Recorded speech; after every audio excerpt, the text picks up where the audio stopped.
let's give you an update on what's happening. Anyway, everybody, welcome. Hop up in here. A lot of things to kind of discuss. Now, first and foremost, our lead story is that Jay-Z has been named in a lawsuit, civil lawsuit. To be very fair, it's a civil lawsuit, which I will also be very fair off top and say anybody can file. But we do know we live in a climate now where I feel like people be believing them, right? Without any shred or shrapnel of proof, but whatever. So it's up to y'all. I don't give a fuck if you believe it or not. I don't care. You get what I'm saying? But we're seeing the. I'm gonna tell you a lot of things that's been happening behind the scenes, and whether y'all want to believe me or not, it's up to y'all. Okay. First and foremost, I want to thank Kendrick Lamar. When Kendrick Lamar, and again, this I'm telling you only facts, right? Kendrick Lamar, not that it didn't start before him. It started with Diddy, but Kendrick Lamar has encouraged a new wave of Me Too for rap. So everybody now, if they got unfairly fired from a label, they claim they used to be a stylist, but the nigga who was the rapper tried to fuck him at every video shoot. Everybody is preparing a fuck ton of lawsuits.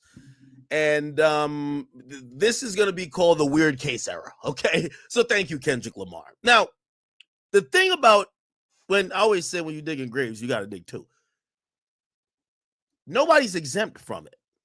And not only nobody's exempt from it, there is nobody who is perfectly sitting on a side or a corner where they could say, yeah, y'all niggas is weird, but all my niggas is cool. Thus, I've gotten these lawsuits because most of them right now, honestly, are being negotiated. They are, some people would call it extortion. I don't know if it is. Hey, yo, listen, we're going to put your name in the media. You're going to go viral. You're going to have a weird case if you don't pay us. Some people are paying. A lot of people are paying. And some people have paid. But here's the thing with paying. The moment you pay one, the lawyer goes find 5 other chicks that you were, I don't know, throwing some wild parties in the 90s with. Go find another 5 chicks at the party. And they say, all right, well, you paid her. Nigga, you fucked me too. What's up? I need my check too. So after a while, you got to cut it off. You got to cut off the gravy chain. So essentially what I'm saying is that definitely hip hop is in a Me Too era. So this is the second wave. The first wave was 2017. Or we call the weird case era. We'll call it as Kendrick like to call it. This is a weird case era. Except, I'm not gonna lie, they're hitting a lot of these guys continually. Like we see, Diddy's on his 26th or 27th lawsuit. Now, of course, he settled one with Cassie. He's not gonna sell the rest. Reputation's already burned up in flames, and he's also incarcerated. Now, I want to be very fair and factual. Most of these cases we're talking about, they have no grounds for any criminal proceeding, right? And actually, some of these cases, the police have even looked into it and said there ain't shit there, but it doesn't stop the headline from running to have people feel whatever type of way. Now, I've heard about a few that have been settled by numerous people, and this is why anytime somebody starts talking shit to me, I just drop a little bit of nugget because I know a little bit more. Have we heard from ATL Jacob since he got online with me? Have we? Chad, let me tell you this. I'm the keeper of many secrets. They're all buried in my hard drive. Everybody when they want to check, before they can't get it from the cops. So before they go get a lawyer, usually float it on to me. This is what happened. And before their lawsuit, because they all want to go viral, they all send it to me. I'm like, interested. I really don't give a fuck about publishing that because honestly, again, the reality of it is it just does way more harm than it does any type of good. Go sell it in court. Go figure it out in court. But I've received lawsuits on your favorite rapper, whoever that is. And I usually just chill with it. And I'm like, let's see how this turns out. Anyway, it appears that Jay-Z has been named in this new lawsuit. I'm gonna say allegedly for the next couple of statements I'm making because I want to be factually correct. First of all, foremost, I want to shout out to Jay Z's lawyers, Alex Spiro, and a team that represent whether it's Rock Nation or Jay Z's personal interests. I'm gonna be very careful how I speak today because I do know y'all tactics as well. Y'all tactics, which by the way, y'all did with Milagro, is when people don't speak that favorable or attack, or you call attacking clients or speak in certain light about whatever, lawsuits come. And it's going to be kind of ironic because y'all are now claiming someone's doing that to y'all, even though y'all sued somebody. It's all good. We'll get to it. So everything I'm going to say, I want to be within the area of not saying anything that I could be even legally liable, even remotely. Okay. All right. From from my sources, I've heard, that's why I said during this Rhapsody shit. So if you don't know, Rhapsody came out and she like, this is not even about her, right? But she dropped a freestyle and she was whatever. She says, "Yo, Ack, you have a case." All right. And then I Googled, she's at Rock Nation. And I really just think I'm gonna just be unequivocally just blunt and clear. If you're on Rock Nation, if you've worked with Diddy, if you've partied with Diddy, if you party with any of these niggas, you should be shutting the fuck up. I don't care if you were their friend or not, if you do business with them, if your check is signed by one of these guys. We don't, this is why I thank Kendrick, because I want to see who are the hypocrites. Because if you won't call one person out, you got to call them all out, right? If you're believing all these lawsuits. So, from what I've heard, there's been a few been trying to get at Jay, and shout out to the NDAs, shout out to their resolve. And by the way, we got a statement before I could even go live. I'm setting up the live stream. We like I got a heads up on when the lawsuits dropping. I said okay, or not dropping, but it was going to be updated in the system for Pacer. Okay. Before I could schedule the live, Rock Nation got a whole fucking response from. I've never seen something that quick. I like it. Anyway, so this is word on the street. So take this as just allegations. They've been trying to get Hove, this mystical figure that people keep hearing about. Jay-Z is the guy. Okay? Now, it's nothing that is recent. We all know he's married to Beyonce, has beautiful kids. Like, that's all no. A lot of these things are like behavior from the past. This is the, big pimping era, all that type of stuff. And also, I think women, again, I don't know if anything is true or false, but people are realizing, hey, some of the activities back then could be misconstrued or could be seen in a different light now, especially if I have an allegation. And also look at the Cassie thing. So I've heard that there's been a lot of conversations with Rock Nation, or let's just say Jay-Z, about women or people who allegedly have allegations. Now, it teeters and borders on the line of extortion, and I think I think now we could kind of unravel the knot. Like again, we're gonna still say this. I gotta say this because I know Alex Spear is watching this. Like, I'm finna sweat. Relax, buddy. Okay, I think you're a cool guy. Don't hate me. I'm just here. Okay. I think we now could like put two and two together and kind of figure out that. Remember the lawyer Tony Busby? Remember him saying, "Yo, there's someone who is suing him for extortion, but the person was suing as a Jane Doe." We could now put two and two together to realize that person. We knew the law firm was a law firm with Alex Spiro as a partner, managing partner. Now we get to realize we get one of the first big celebrities named, right? And it's Jay-Z. So we could probably think that Jay-Z's suing this guy. Okay. Jay-Z or Alex Spiro on behalf of Jay-Z has been pretty active recently. Again, Alex Spiro, under the direction of Meg Thee Stallion, has filed a lawsuit against Milagro. Alex Spiro represents Rock Nation or Jay-Z's interest, and now they're suing a lawyer who has levied, from my count, I think over 17 or 16 lawsuits against Diddy. In the majority of the lawsuits, they claim there were other people of interest, high profile people that either watched, participated, or ignored. Whatever you want to go with, that's what you want to go with. Now, I'm going to also, this is where my opinion comes in. I've read a bunch of these lawsuits. They sound like bullshit. I'm going to be honest with you.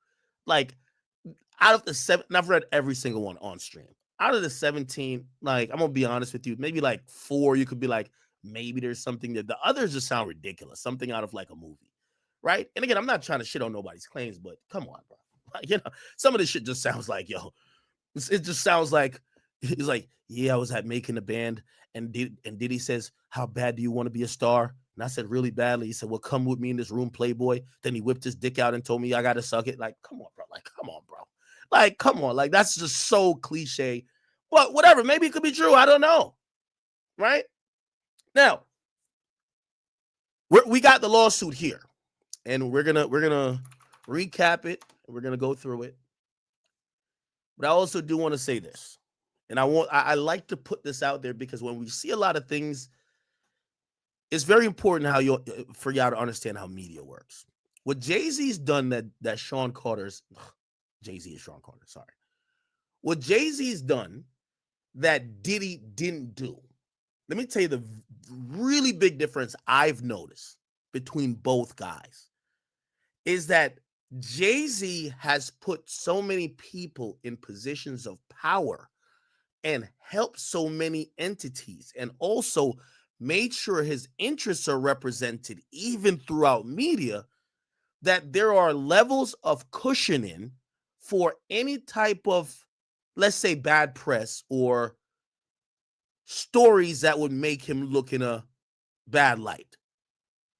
Diddy was just drinking Ciroc and trying to butt fuck niggas, allegedly. I don't know, right? But Diddy was just on some bullshit, like, come to the party, Playboy. Let's just do some free calls. He was just wilding. Jay-Z is smart. And by the way, this is the first time. Everybody has wondered. We feel like we keep hearing about this mystical person. Is it Jay? We never heard till today. You know why? Put it like this. Half of the media personalities in the game right now, they're not touching this with a 20-foot pole. Remember, they were all hesitant to touch the Diddy stuff at first, pause. But then eventually they did. They're not touching this one at all. Okay? That's going to show and go to the power of not only Jay-Z, but Rock Nation. Their influence within the industry as it relates to being able to make and break rappers' career, help radio personalities or media personalities get to where they want to go, basically open and shut doors for people. And also, when you even go back, you're going to start to realize a lot of things kind of connect. Like, this is a personal opinion of mine when it came to the Tory Lanez situation. I'm not saying Tory did not do anything wrong, so I'm not here to absolve Tory Lanez. But I do believe at a point, because of how the case was going, I felt Rock Nation stepped in and said, we're sending this nigga to jail. This is my personal opinion. Rock Nation, as I'm saying, is a very powerful entity. Jay-Z is a very powerful person.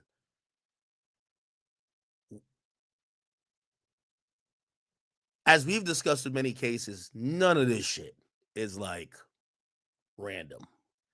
Made in America Festival stopped doing like 2 years ago. No more brunches. When you see people doing that, that's like the equivalent of Dirk hearing that there's a snitch and him saying, I'm Muslim now. I'm not BD. You get what I'm saying? Like, they know what's going to happen. So again,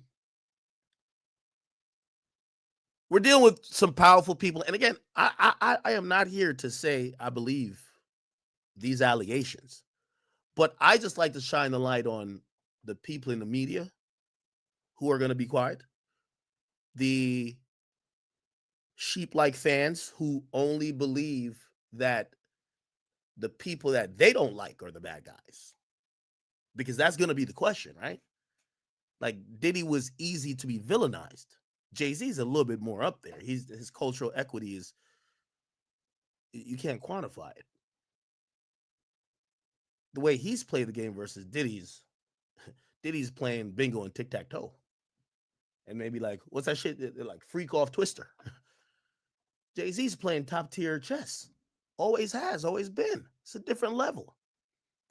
So we're gonna see what ends up coming out of this, right? But also, this is gonna be a gut check time for hip hop in general, right? Because this idea of so and so has a weird case, so and so has a weird case. Well, you're gonna realize every rapper that's a millionaire or billionaire in a industry, and again, I'm not saying none of this is true. They're going to get some type of accusation of some sort. They're all fighting 55 lawsuits for different things. Tripped, I fell. Your security beat me up. You elbowed me, I fell. Like all type of shit. So it's up to y'all, but we'll go over it, and here we are. So today there was an amended amended complaint put in. This lawsuit was originally filed back in on October 21st, 2024. It was filed along 4 other lawsuits that day, and it was filed in the Southern District of New York. Okay. Now, before it listed a bunch of individual does, okay, because since that person's Jane Doe, they call the other unnamed people that they're suing individuals. Now they have named Jay-Z and added on a few more companies of Sean Diddy Combs. Which, by the way, I'm not going to bore you by showing everything. They also they have also petitioned for Jay-Z to be served, and I'm pretty sure now this thing is public. His lawyers are going to just take the service of this lawsuit and deal with it. Now, I want to before I get into it again. And by the way, this is his name here, so they just tacked on his name. Before I get into this, the reason why this whole thing with Jay-Z is a big deal is because Jay-Z is the closest as we could get in the black world to the Illuminati. And when I would say Illuminati, I'm saying it facetiously and using it as like it's like an analogy, like to whatever you think that higher power is, that like super untouchable like level. Jay-Z is the closest to it as we could get. You get what I'm saying? For example, who would be in that manner too? Lucian Grange. If we're talking about music, Lucian Grange, right? This is why people think, yo, Drake, you must be out of your damn mind suing UMJ. Like that's Daddy Lucian. Oh, y'all call him Daddy. He's the head of the head. Pause. But Jimmy Iovine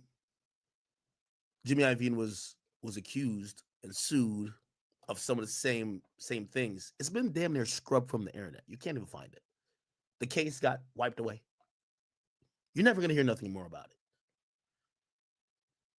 Dealt with it really quickly and swiftly. But that's what, when you get to that level, does. Now, when you at the Diddy level, yeah, I'm rich as fuck, but I'm arrogant. And I think just having cash is the power. You know, Jay is moving among a lot of different people that his power is just way more, right? So that's what I'm saying. We have Diddy here. I put Jay right here. Like he's really of the untouchable ilk. Like how we see Lucian.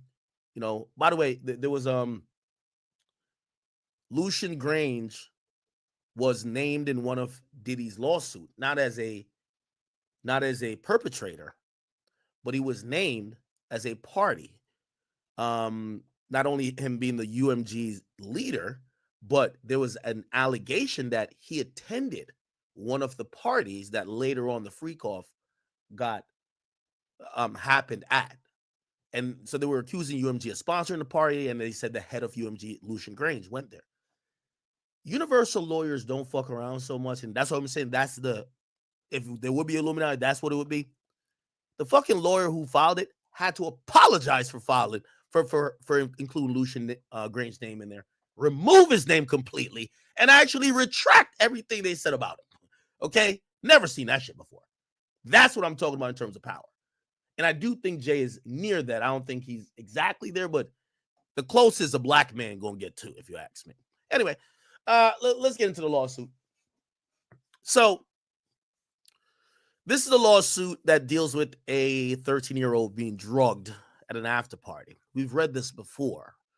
They put a few more details and they name more names, but I'll read it in full that you guys could hopefully get the gist. So it says, defendant Sean Combs, P. Diddy, Puff Daddy, Diddy, a.k.a. Love, alongside his longtime friend and collaborator, Sean Carter, a.k.a. Jay-Z, drugged and raped a 13-year-old girl at an after party following the 2000 Video Music Awards.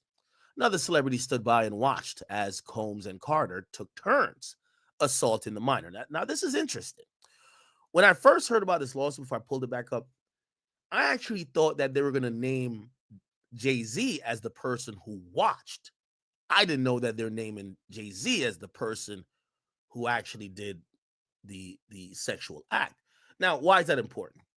Because the mere fact that they're saying another celebrity stood by and watched, that person is a witness, right? So who is that person? That person, through discovery or whatever, has to get named. And it's going to be interesting where that person lies. Does that person say, yeah, I watched Diddy and Jay-Z fuck this girl? Now, what's irrefutable is this. If that person says, yes, I watched Diddy fuck this girl, we're going to hear later the girl alleged she was, and by the way, she's grown now, clearly, because this is in, was it 2000? So that's 24 years plus 13. She's 37. She's 37 right now. The woman now alleges that she was intoxicated or she was drugged or something.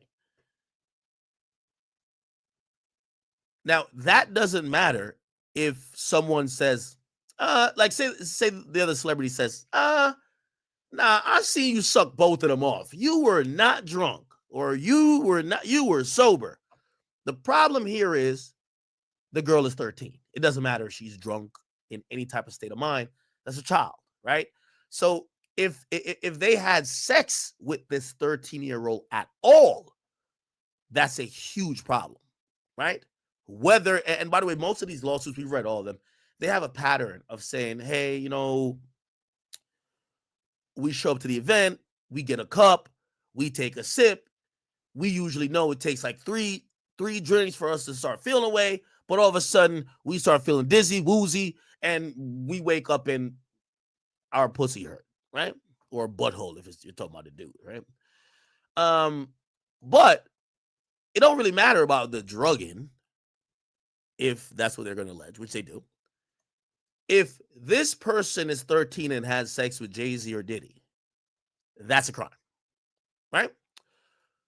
Now, I know some of y'all, defenders or, other people might be like, well, imagine if she lied about her age. That could be a thing too. That could be a thing. Like maybe she told somebody like, hey, no, I'm 17, or, well, that would be weird, fucking weird too. I'm 18.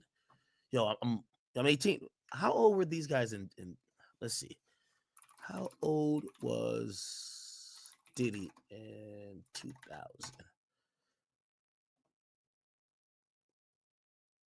If Diddy is 55 now, in 2000, come on, in the year 2000, in the year.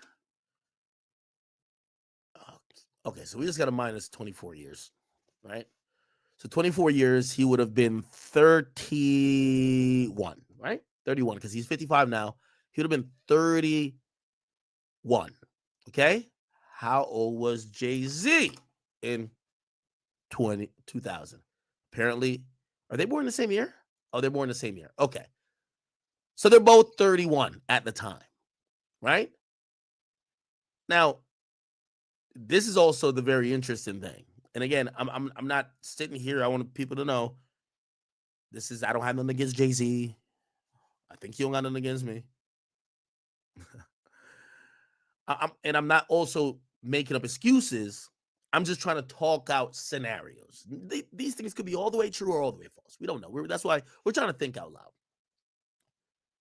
Could this be a 6ix9ine situation? Now, hold on. I know what you're saying. What the fuck are you talking about? Hold on.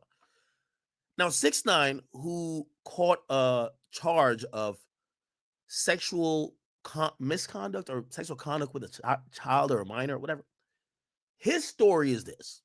Yo, we were inviting chicks over for like a music video and some other shit for TikToks, or no, it wasn't TikTok, it was Vine back then or something. This girl comes over. She was, I think the girl was like 15 or something, but she supposedly told him that she was of age. So she tells him like, yo, I'm 18, right? So she tells him she's of age. Now, granted, I know what y'all saying. Bruv, like even this one is worse, right? Like if you're 31 and you can't tell a chick is 13, you're bugged the fuck out, right? This is, I don't know how chicks was looking in the motherfucking 2000, but come on, ain't no goddamn way you 31 and you can't tell this chick is not even 15, right? But if you listen to the 6ix9ine story, that's what he claims. He's like, yeah, we didn't know. We didn't know that the woman was underage because she lied about her age, right? Now, I don't think it matters that much, but for some people in narrative sense, because you when you see these things, you're trying to think of these people. Were these guys really just attracted? Because this sounds wild. Like if you're attracted to a 13-year-old, that would be the definition as Kendrick. I think even Kendrick would define that as a certified pedophile, right? You know what I mean? The definition of being a pedophile is not just under 18. It's actually the attraction to prepubescent teens. You get what I'm saying? Right? I think I got my definition right. Definition of pedophile. Well, the simple one is the person who's attracted to children. When you get into a psychological way of how they look at it, they said that they actually call pedophilia a disorder, which I'm like, what? Okay. In which an adult experiences primary or exclusive sexual attraction to prepubescent children. Although girls typically begin the process of puberty at age 10, 11, and boys at 11 or 12. Psychiatric diagnostic criteria for pedophilia extends the cutoff point for prepubescence to age 13. Now, it's weird for me to even Google these things, trust me. But I'm just trying to just talk through this stuff with you. So technically, that would actually be a pedophile. You get what I'm saying? Say if there's a grown man who loves a 13-year-old, that would be the certified. Like when I mean certified by the goddamn. Let's what it says certified by. This would be let's just click on it. Yeah, this is certified by the American Psychiatric Association. So that's what Kendrick was talking about. Certified pedophiles. That's certified. Okay. So liking a woman 13 or under. Now, even though I think we all agree, if you like a minor and you're a grown ass man, we almost call that pedophile too. We do. Right? Like, that's weird. That's just super weird. Cool. But the actual definition, just to be very factual, is 13 or under. And by the way, I keep having to say, because I know we live in clip culture, so I can't just say it and just stop. Yes, if you're fucking a 14, 15, 16, 17, up until legal, you're weird, especially at 30, right? Cool. All right. So the woman is 13, allegedly. Now, this is another thing. This is this guy, Tony Busby's job, and it's his due diligence that he has to take to file a lawsuit. They have to make sure the woman was actually 13 because they're alleging it here. They have to make sure she had some proof of even being at this event or being around this event. And by the way, the event is the 2000 Video Music Award. We've watched pieces of this, and I guess maybe we could corroborate some of the story. Did Jay-Z go to the 2000 VMA Video Music Awards? Did he go there? Let's see. We got the here we go. So all of these are from. This is from the 2000 VMAs. Okay, we see Dr. Dre. Let's see.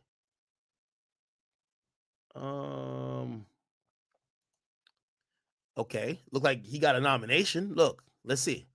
Here we go. DMX. What I'm doing. Okay, what category is this? Oh, this is the nomination for Best Rap Video. And again, this is the MTV Video Music Awards in 2000. Best Rap Video. DMX. Party Up. Rest in peace, X. Okay, we get that. Okay, Eminem, Dr. Dre, Eve, Love Is Blind. We don't want to get struck. Jay-Z actually, again, this is the Big Pimpin' era. Jay-Z actually gets nominated for Big Pimpin'. Okay. DK, Big Pimpin'. Which, by the way, this is why, like, a lot of these lawsuits, you know, if you're a fan of hip hop, which obviously I am, you know, you understand different eras are different, but like we're now in the, as Kendrick is gonna call it, the weird case era. So like everything looks horrible. Like, for example, if you pull up Big Pimpin' lyrics, like you know how people will just judge you off of one action and just claim you're guilty for something else. Well, if we go by this is why I'm streaming on Twitter, because this is how Twitter thinks, right? Fuck what was being alleged, and let's look at that. They'll be like, wait, so you're telling me back in 2000, Jay-Z rap, you know I thug him, fuck him, love him, leave him because I don't fucking need him? Take him out the hood, keep him looking good. But like, they'll read all of this and be like, oh, this nigga's guilty. Now, obviously, I'm not doing that because I think that's wrong, but that's how, and this is why I'm streaming on Twitter, because you got to hold the mirror up at Twitter. Like, these Twitter motherfuckers, this is all they do. Like, they're all soapbox warriors that forgot where rap was coming from. I see everybody's championing Kendrick with this new weird case era shit, when half of these niggas slap their hoe, half of these niggas cheat on their wife, half of these niggas, you know, have ran trains on groupies. Like, you know, I don't want to do no Hannibal Buress here because I have specific examples. But anyway, and also half of them have, you know, women saying A, B, C, or D about them. That's just the reality of it. You know what I mean? Okay, many chicks want to put Jigga fist in the cuffs, divorce him, split his bucks just because you got good head. I'm gonna make bread so you can be living it up. Shit. Okay. Yeah, this was before Jay-Z found out Beyonce. I'm a pimp in every sense of the word, bitch. Better trust and believe him. In the cut where I keep him till I need a nut, till I need to beat the guts. Then it's beep, beep, and I'm picking him up. You picking him up on preschool or not? Let me see. Let me stop. Okay. All right. So, he was nominated. I'm trying to see if I can see a video of him being there. The MTV video. Okay. Is there any video of Jay-Z there? Look, Kim was presenting some shit. What did you think? All right. Okay. Let me just Jay-Z. Aaliyah won. Ooh. Aaliyah and Beyonce. Look at this. What's up? Oh, Jay-Z was having the time of his life. Holy. Jigga! It's your boy, Ho! Nah, that nigga was having the time of his life. Yeah. Oh, God rest his dead, Aaliyah, man. What are you looking forward to seeing? Okay. All right. I can't find a video of Jay being there. So, you know, we like to fact check things as we're reading it. But if y'all have a video of Jay being there, y'all can let me know. But let's just keep it going. Okay. So apparently this was a after party following this music video award show in 2000. So they're saying another celebrity stood by and watched as Combs and Carter took turns assaulting a minor. Many others were present at the after party, but did nothing to stop the assault.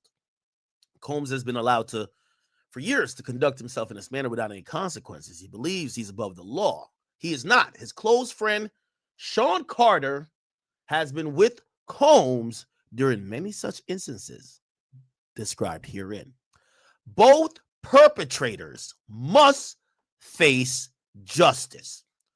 For decades, defendant Combs abused, molested, raped, assaulted, threatened, and coerced women, minors, and others for sexual gratification to assert dominance and conceal his abhorrent conduct.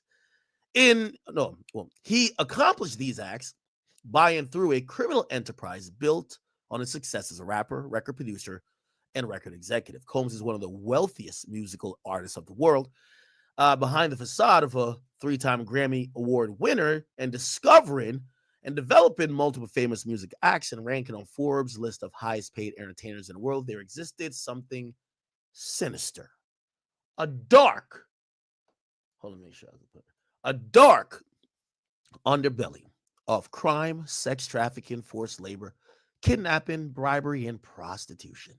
Combs is a menace to society, women, and children. While his wealth has kept him above the consequences for years, Combs now faces the awesome power of the American judicial system and ultimately a jury of his own peers who will be asked to punish him for his deplorable conduct described herein. Now, a lot of this is about Diddy. I know y'all want to get this shit about Sean Carter, right? Okay, so Combs, all right, so this is about Diddy. This is about Diddy. Members and associates of Combs' business engaged in or attempted to, sex trafficking. They're kind of whatever. Then they're talking about his pervasive history of sexual assault and violence. Okay. This might be important to y'all. Let's read this. So for years, Combs and his businesses engaged in a persistent and pervasive pattern of abuse toward women, men, and minors. The abuse was at times verbal, emotional, physical, and sexual. As part of his pattern of abuse, Combs manipulated both men and women to participate in highly orchestrated performances of sexual activity with both commercial sex workers and unsuspecting partygoers. Combs ensured participation from these individuals by, among other things, obtaining and distributing narcotics to them with or without their knowledge, controlling their careers, leveraging his financial support, or threatening to cut off the same, and using intimidation, violence, and illicit drugs. Combs particularly fancied the use of the popular date rape drug, Rufinol, or GHB, to commit the heinous, non-consensual acts of violence and rape onto countless victims. He would often secretly use the drug in an alcohol beverage served at his parties. Partygoers were forced to consume the alcohol beverage containing GHB, either prior to or entering while at Combs' party. There's also an allegation of Combs dousing victims in lotion, similar to body oils. Damn. Laced with GHB, so that the drug could be absorbed through the victim's skin and make it easier for him to assault him or her. Further, it's well known that Combs had a practice of lacing water bottles, oh my God, the water, with other substances such as Xanax and distribute them at his parties. His recurrent and pervasive physical abuse took place for multiple decades. His tendencies of violence and sexual assault were well known amongst his colleagues, his employees, agents, and businesses. On numerous occasions, from at least around 1996 and continuing for years, Combs assaulted women and men by striking, punching, dragging, throwing objects at them, kicking. And he also assaulted children, both physically and sexually. 1996, he was found guilty of, we don't have to go down his past. Then they talk about the other lawsuits he got. Okay, cool. And then let's get to, now let's get to Sean Carter. Defendant Carter, aka Jay-Z, is like Diddy. A wildly successful rapper and businessman, Carter and Combs have a long history together. Carter met and began collaborating musically with Combs in the 90s. Combs and Carter rose together to the very top of the hip-hop industry in terms of fame and influence by the end of that decade. Combs and Carter were not only simply occasional collaborators in the music industry. The two men developed a close friendship that has been well documented from the late 90s to the present. Together, they attended countless music industry events, events for each other's businesses and ventures, parties and after parties. Indeed, the two are apparently so close that Combs stated in 2023 that Jay-Z is the only person other than Diddy's own mother who's allowed to call him by his legal first name of Sean. In 2000, near the height of their fame, power, and influence, Combs and Carter attended the 2000 Video Music Award in New York City. Afterwards, Combs hosted a after party for many of the most famous celebrities in music and entertainment industries, including Carter, KJZ, which is where the events alleged in this complaint occurred. So here are the allegations.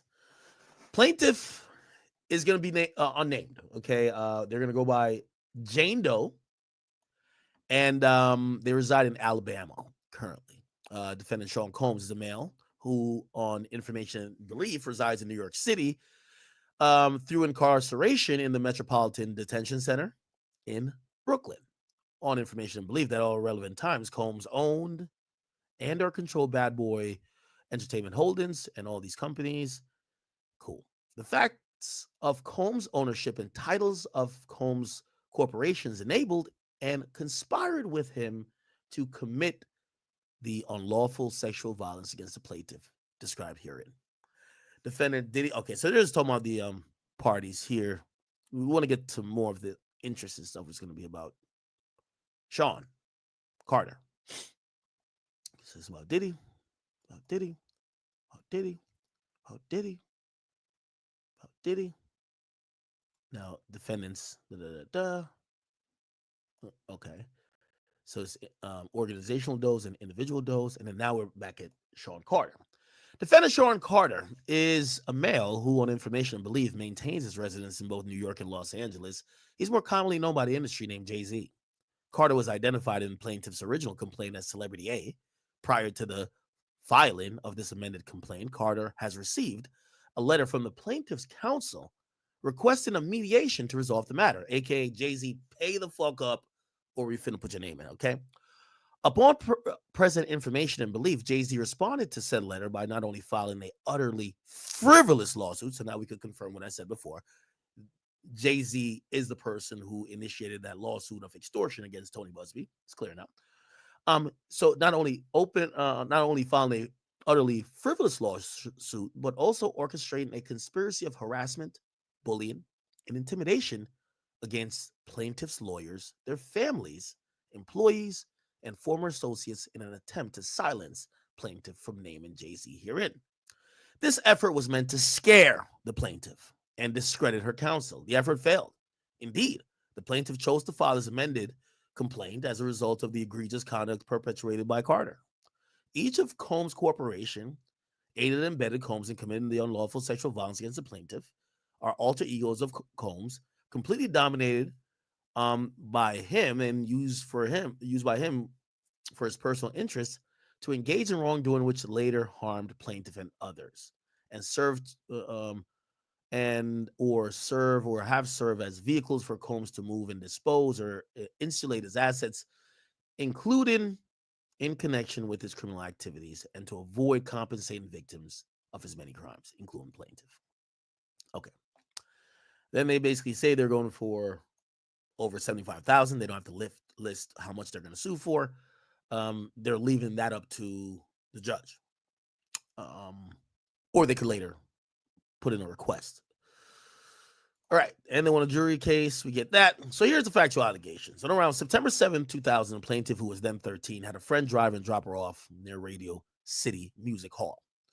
Now, is anyone here of age? And obviously of age, but like, does anybody remember like being into music back in 2000 or back when VMAs used to be popping? Like, I feel like these days BT Awards happen and nobody really talks about it. Back then, the MTV Music Awards were the biggest thing possible.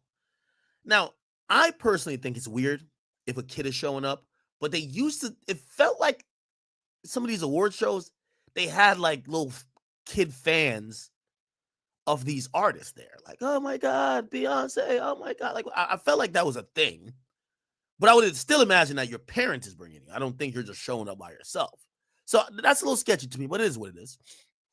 So this 13-year-old shows up, and her friend dropped her off near Radio City Music Hall, and that she could try to attend the VMAs. Now, also interesting, she doesn't have a ticket.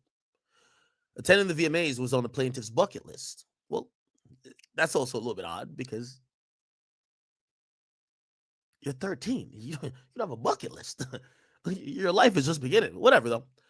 And she believed she could gain entry. The plaintiff arrived at the venue and saw large crowds gathering as artists and entertainers began arriving. Plaintiff was very excited. As the event began, much of the crowd moved inside with the plaintiff without a ticket, as I said, remained outside with others and watched the VMAs on a jumbotron. Chat. So that's what I'm asking if that's weird.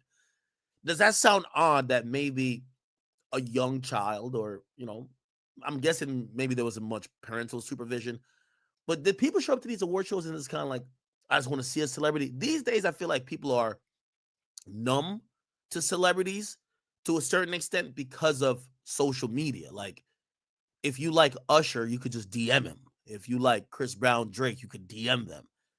Back then, the only way to see these people was probably to show up to some of these things. So I don't know if maybe it's just my mind now saying, oh, that's kind of odd. Or maybe that was what people did then. What do y'all think? Let me pull up the chat here for King Academics. How y'all doing over there? Damn, we got a packed house up in this bitch. 20,000 watching on King Academics. Then got like 250,000 views on X. Interesting. Okay. So it says that as the event began, much of the crowd went in. The plaintiff without a ticket remained outside watching on Jumbotron. Determined to get into the VMAs or an after party, she approached several limousines parked outside and attempted to talk her way into either. One of the limousine drivers she spoke with claimed to work for Diddy. The driver told her that Diddy liked young girls. Holy shit. And she fit what Diddy was looking for. That driver need to be sued too. If you over here recruiting for Diddy, it sounds like you're recruiting 13-year-olds for Diddy, you're guilty too, right? This is why when some of the security guards be talking for Diddy, I'd be like, y'all really want me to believe y'all niggas was always off shift when he was doing the fuck shit? Okay. And while, fit what Diddy was looking for. And while not allowing her into the awards, the driver invited her to an after party. The driver stated that she had to drive Combs and others to an after party first, but instructed the plaintiff to return to his location after the event and that he would pick her up and take her to the after party. So essentially, she's not going to the award show, but she could possibly see some of these celebrities at an after party. Later that evening, the plaintiff excitedly returned to the same location and waited for what seemed to be a long time. The driver eventually returned and drove her to what was described as an after party. After approximately 20 minutes, the plaintiff arrived at what she believed to be a large white residence with a gated U-shaped driveway. Once inside, two men asked the plaintiff to sign a document, which the plaintiff did not read, but which she now believes might have been a non-disclosure agreement. She was told that she could not discuss what happened at the party. She gave the men her name and then signed the form, but did not receive a copy. Inside the building, the plaintiff recognized many celebrities as she entered what appeared to be a large living room or foyer containing a large crowd. The plaintiff attempted to mingle in the crowd and talked to several of the celebrities that she recognized and whom she wanted to see at the VMAs. Wait staff circulated through the room carrying trays of drinks, and loud music played throughout the venue. The plaintiff observed a widespread drug use, including marijuana and cocaine. If you're 13, would you know what cocaine looked like? I don't know. Maybe I'm thinking 13 too innocent. I know 13-year-old now, they doing all whatever, but like 13 is kind of normally like innocent, right? How the hell you know all this shit? And by the way, she's showing up to these things by herself. Okay, whatever. After attempting to talk to numerous celebrities, the plaintiff accepted a drink from one of the waitresses circulating the crowd. The drink was reddish yellow mixture. It was a reddish yellow mixture that tasted like orange juice, cranberry, and something bitter. After drinking just a portion of that drink, plaintiff started to feel woozy, lightheaded, making her feel the need to lie down. A photograph of a actual exemplary container used by Combs and or his agents and employees to insert GHB into alcoholic drinks is seen below. Is this a syringe? Kind of looks like it, right? Looking for a place to rest, the plaintiff walked down what appeared to be a hallway containing several rooms off of it. She entered what appeared to be an empty bedroom so that she could lie down for a moment. She did not lock the door. The room contained only a large bed with no furniture of any kind, television, or any other furnishings. Soon after, Combs entered the room, along with Jay-Z and a female celebrity. I don't know if I remember hearing it was a female celebrity. You know what this means, Chad? Tony Busby, whoever celebrity B, is hitting up that other celebrity and said, "Hey, I just named Diddy. No, I just named Jay-Z. You gonna pay up, or we gotta name you too?" You gotta realize, again, let's kind of reset for a second. These are civil suit, right? So there's no justice in terms of people going to jail. Obviously, Diddy's having his own situations, but he's still not even charged in like criminally for this, right? So there's no like justice technically. Like it's these civil suits are give me some money that I could feel better. That's what this is. Even if it's true, give me some money that I could feel better. So I know some of y'all are gonna be like, well, this kind of sounds bullshit or it sounds extortionary because they're rolling out the lawsuit like an album release. Yo, celebrity A. We're like, who's celebrity A? But all the while they're asking Jay-Z to pay them. Jay-Z says no. They name him, right? Then they now name celebrity B. And I'm pretty sure they're going to say, yo, you need to pay us this or we're naming you. Now, you might say that sounds extortionary, but the whole nature of the lawsuit is not to get jail time for anybody. It's to get money. So this is why like the claim of extortion, the very nature of these lawsuits is extortion. You get what I'm saying? If you're saying, yo, pay me $500,000 because I think you butt fucked me, that's almost like the very basic, like, you know, transcript for extortion. So civil suits, in essence, if you use them maliciously, could be just extortion already. But what Jay was filing against Tony Busby is him saying, "Yo, you're asking for money that your client doesn't name us in the lawsuit," and I think this is what Tony Busby's whole take of this thing is going to be. Well, you were never going to go to jail. We were asking you for money regardless. Like, yeah, this is not we're not asking you money to not being included. Because even if you are included, we're still asking for money. We want money. That's the whole point. We want your money. And here's the thing, too.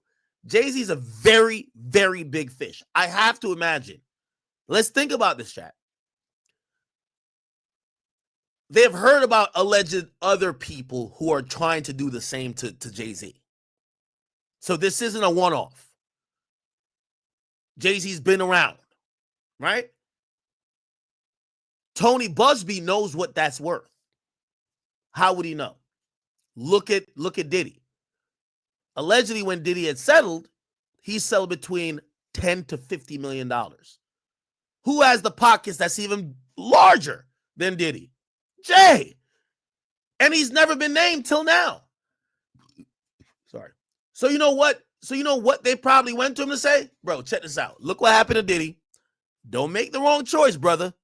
Don't make the wrong choice. Diddy made the wrong choice. He went to jail. How about we just settle? Give us 15, 20 mil. It'll never come out. Right? I have to imagine that's what it was. Now, that's what Jay-Z's calling extortion. And I think extortion has a broader definition because I guess it could be. But I think people generally, like, if you think about it, Kevin Hart or what Kevin Hart alleged in his situation, that was like more textbook extortion. Pay me this money or I'm releasing a video of you fucking. So if you don't pay the money, the video comes out, right? But here it's like, well, we're suing you. We don't care how we get the money, whether we get it from a settlement, which saves us legal time, legal resources, and we can just bust down that bread immediately, right? And I would imagine they're doing a pro bono. And I've talked to a bunch of attorney who, well, not pro bono. There's another term for when like these guys do litigation on behalf of a plaintiff, but there's an inherent agreement. And from what I hear, is that at base it's 33%. So if they get $20 million, that's $6 or $7 million that the law firm would get. You get what I'm saying? So they're gonna bust down what they only take the cases versus big clients that they don't have deep pockets. But whatever they get, they'll take 33%. Now, granted, here's the thing: Busby is a high-powered civil litigator. He might say, we got to do this 50-50. So if I get 20, I give you 20, we keep 20. No. If I get 20, I give you 10, we keep 10. I don't know. I don't know the nature of their business, but it is very interesting.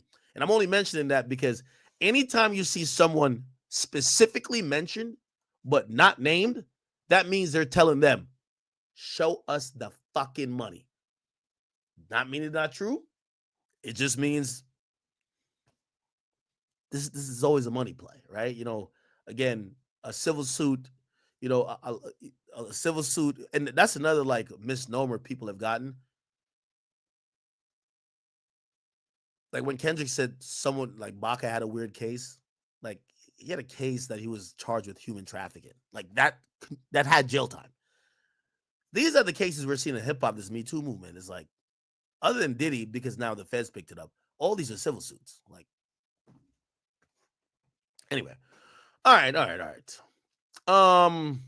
And by the way, if we think about this legally, female B, we're gonna see if they're gonna say that female B involve themselves in sex, but I'm wondering if they could be sued. And so I'm gonna be actively thinking about what could their liability be here, right? If Jay's fucking, Diddy's fucking, they clearly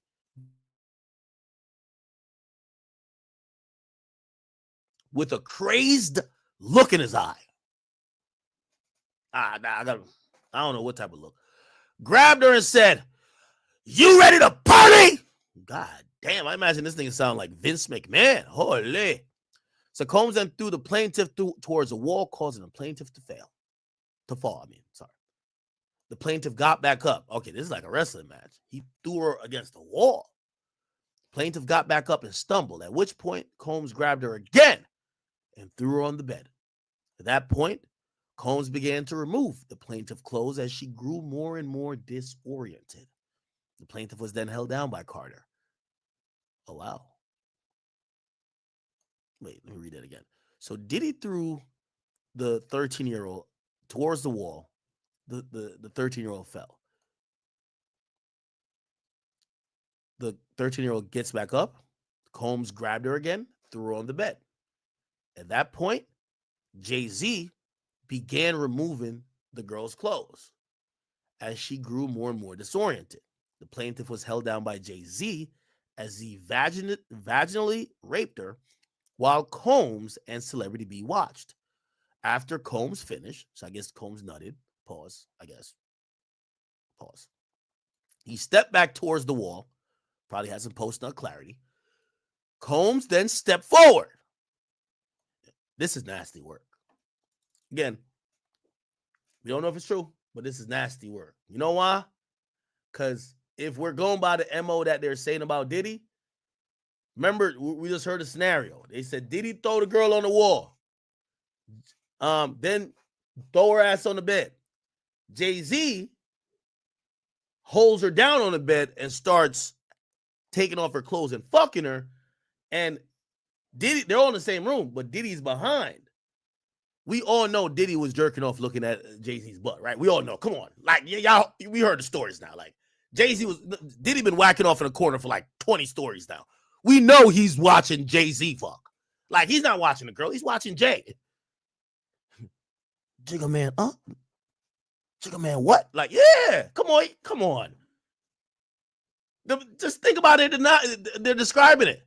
Look, the mere fact they're saying that Jay-Z had to step up, which means he was behind. No, not Jay-Z. I mean, Diddy had to step up because he was behind Jay-Z. You know Diddy was jacking off to Jay-Z's butt. That's a fact. All right, let's not say it's a fact. It's what's alleged, okay? And we're gonna assume. Okay, so Combs. All right, cool. Bet. It said Combs then knocked the plaintiff down. Okay, so Combs then stepped forward. Let's go back to here. Step forward. This is after Jay-Z nutted, allegedly. Step forward, and then he had sex with her too, while Jay-Z and Celebrity B watched. Okay? Now, I think, so Celebrity B is a female. Sounds like this was going to be a foursome or something like that if this happened, right? Celebrity B is a female. I wonder why we're not hearing about any sexual activity with her. She's just watching on some shit. Okay. All right. All right. Plaintiff was held down by, okay. After Carter finished, okay, yeah. And then Combs then stepped forward and vaginally raped the plaintiff while Jay-Z and the Celebrity B watched. The Combs then knocked plaintiff down, attempted the plaintiff to perform oral sex on him. She fought back, standing up quickly, punching out at the same time, hitting Combs in the neck. Taken aback, Combs stopped his attempt.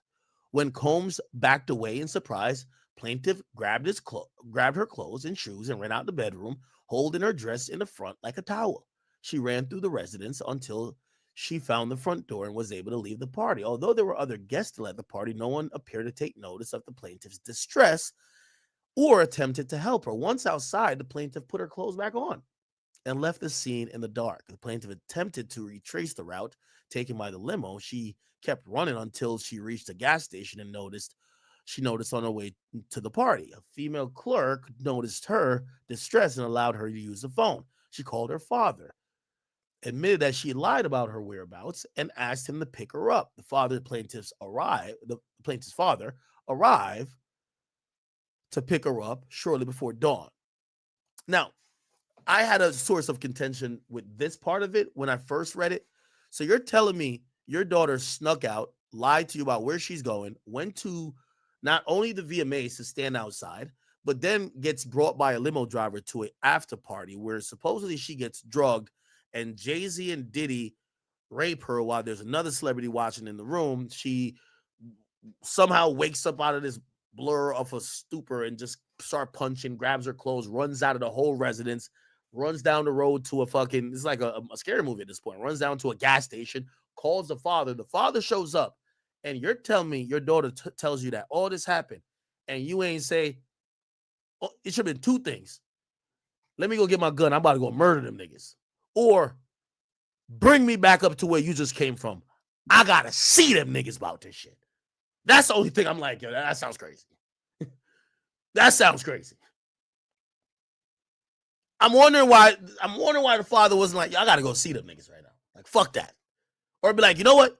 Let me get you home. Or and then the next thing is, what father doesn't take their daughter to the hospital? Now, it doesn't necessarily mention if they did or they didn't, but they leave it out of the lawsuit. But these are obvious questions.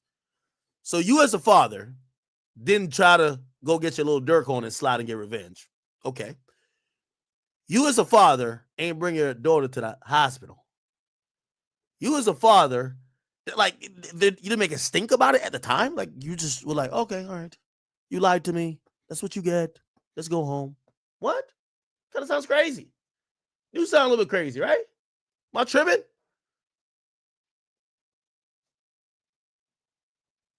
What y'all think? All right. Anyway, after the assault, the plaintiff fell into a deep depression, which continues to affect every facet of her life. The plaintiff suffered from post-traumatic stress disorder and a seizure disorder caused by stresses, trauma. The plaintiff has had difficulty maintaining normal relationships and lives largely withdrawn from society. They're filing this as a violation under the New York's Victims of Gender Motivated Violence Protection Act.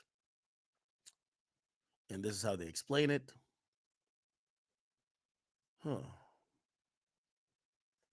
this is coming from the Busby firm. Okay. Now, in record time,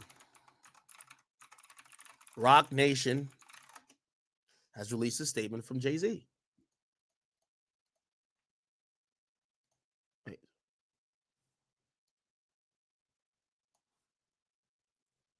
Oh, okay.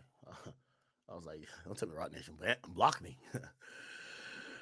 All right. This is the letter from Jay-Z. It says, my lawyer has received a blackmail attempt called a demand letter from a lawyer named Tony Busby. What he had calculated was the nature of these allegations and public scrutiny would make me want to settle. No, sir. It had the opposite effect. It made me want to expose you for the fraud you are in a very public fashion. So no, I will not give you one red penny. These allegations are so heinous in nature that I implore you to file a criminal complaint, not a civil one. That's a good point. Not gonna lie. But also here's the thing, and you know, even okay, we'll just keep reading.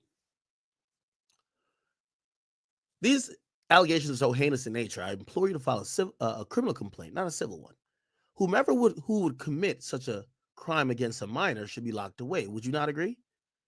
These alleged victims would deserve real justice if that was the case. I agree. This lawyer, who I've done a bit of research on, is this Jay typing this or Alex Bureau? This lawyer, who I've did a bit of research on, seems to have a pattern of these type of theatrics. Hold on. I have no idea how you've come to be such a deplorable human, Mr. Busby, but I promise you, I have seen your kind many times over. I'm more than prepared to deal with your type. You claim to be a Marine. Marines are known for their valor. You have neither honor nor dignity. My only heartbreak is for my family. My wife and I will have to sit our children down, one of whom is at an age where her friends will surely see the press and ask questions about the nature of these claims and explain the cruelty and greed of people. I mourn yet another loss of innocence. Children should not have to endure such at their young age. It is unfair to try to understand inexplicable degrees of malice meant to destroy families and human spirit. My heart and support goes out to the true victims in the world who have to watch how their life story is dressed in costume for profitability by this ambulance chaser in a cheap suit. You have made a terrible error in judgment, thinking that all celebrities are the same. I'm not from your world. I'm a young man who made it out of the project of Brooklyn. We don't play these type of games. We have very strict codes and honor. We protect children. You seem to exploit people for personal gain. Only your network of conspiracy theorists, fake physics, will believe these idiotic claims you have levied against me, that if not for the seriousness surrounding harm to kids, would be laughable. I look forward to showing you just how different I am. Why does nigga Jay-Z sound like he in Gotham City right now? Nigga sound like Bruce Wayne. I will come back to Gotham City, Joker, and show you how different I am. What the fuck is it? Anyway, Jay-Z sound like he stand on business. That nigga sound like T.I.'s son, King. He look like he about that life. Okay, Jay. Okay. Now, do y'all believe this shit? Do y'all believe it? Now, with me, and I'll be very open and honest, anytime I see a civil suit, I always say, why are you trying to, like, again, the civil suit should be in accordance with a criminal suit. When I see people only try to get a civil suit,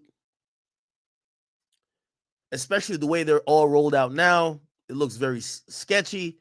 Because here's the thing, we hear salacious details and then we hear nothing. A lot of these cases take years to deal with. Did the police look into it?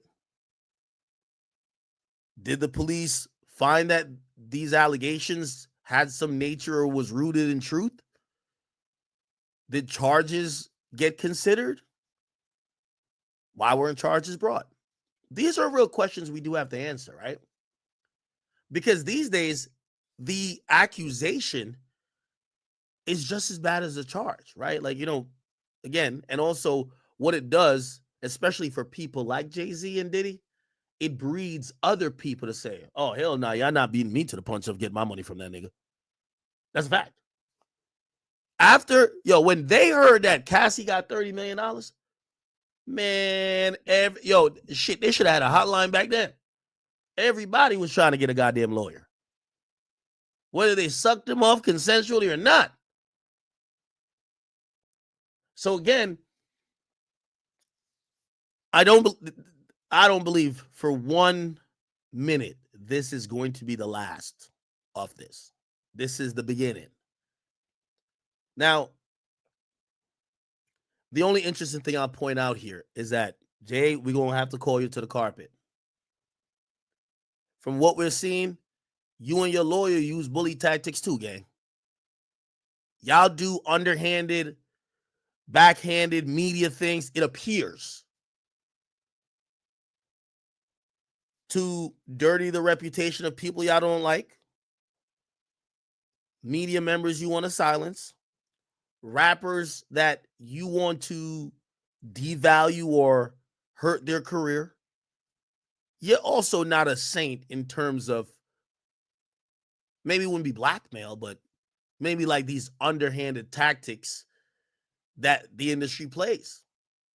So while I do agree with him that it has to be a tough conversation to sit your daughter down and say, hey, Blue, you might go to school and they might ask you about some stuff about us in the media or about me. Yo, fuck them motherfuckers, man. They want what we got, bro. Like, okay, they're lying. Okay, people lie in this world. You're living a good life. Niggas is broke, right? Well, however he explains it. Definitely tough. You have to have some empathy with that. But I'm not gonna lie. There's a lot of shady stuff happening. There's a lot of shady stuff happening. And I'll just kind of leave it there. I'll let you guys delve into. It's a lot of shady stuff. And again, I also want to be very clear. Not because if you ask me, do I think that Rock Nation has been doing shady shit in the industry? Of course. Does that mean Jay-Z fucked a 13-year-old? I wouldn't say that or even dare make the accusation. Now, was somebody down to make the accusation? Clearly. Is Jay-Z like Diddy? I can't speak to that nature. But I do hear that there are other people who are saying stuff. People, what this does, and this is why we're in like this, we're going to call it, as Kendrick calls it, the weird case era. Because now people are going to start evaluating relationships that he may have had. Well, how old really was Beyonce when y'all started fornicating or getting with each other or talking or whatever? How old was Aaliyah? How old was Foxy Brown? How old was this person and that person? And one thing, this is why I say that Jay-Z he's really smart, way smarter than Diddy. Jay-Z is way smarter than him because you ain't hear what Foxy said? I'm a real Queens bitch. Or whatever she said. No, I'm a real Brooklyn bitch or whatever she said. She said, basically, I'm a real down bitch, but I'm not telling y'all nothing about nothing. Suck a dick. Right? Like, she was like, yo, you ain't coming to me. Like, I'm good.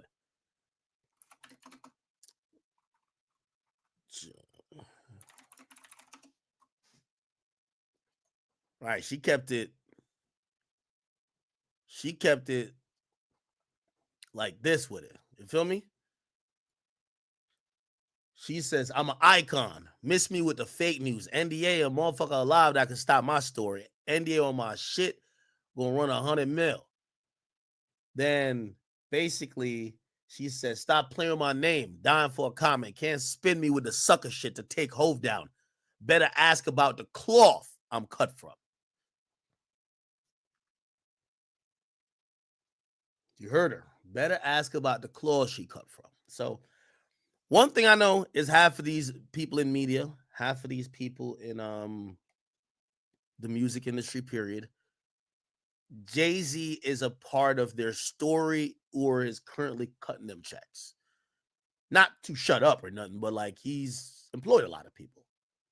And that does, like when you're someone who many other successes tied to you giving them opportunities, it's less likely that they would even entertain any of this, right? Like, pull like this. I'll give you an example. Jay-Z is 1 millionth more popular than me, and watch how hip-hop, remember when I got sued? That shit went like wildfire. I've never seen news spread that fast. I've never seen news spread that fast. I've never. Watch tomorrow. It's the reason why, yo, listen, we got damn near almost like 100,000 people in here. It's the reason why. Oh, Rumble didn't. We're not live on Rumble? Oh. It's the reason why everybody gonna get a little quiet. You ain't gonna see, yo, listen. Another thing, too. Let me tell you how the media works. I'm gonna give you media secrets right now. Remember when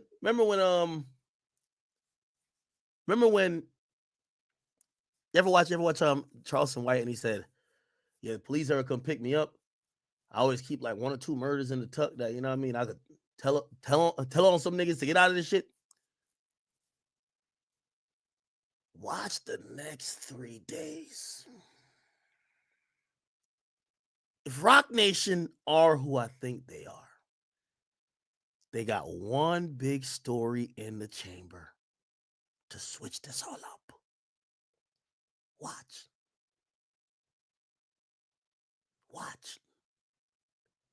That story might get deployed tomorrow or the next day, but I say before Wednesday. This shit won't make it for the week. Y'all want to bet? This shit won't. Yo, by next week Sunday, y'all gonna be like, wait, niggas do Jay-Z? Oh, that's old as fuck. Watch. Anyway.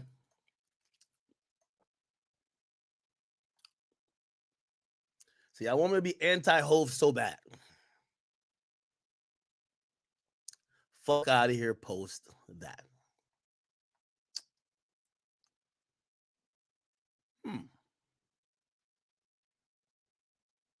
What do y'all think about all of this?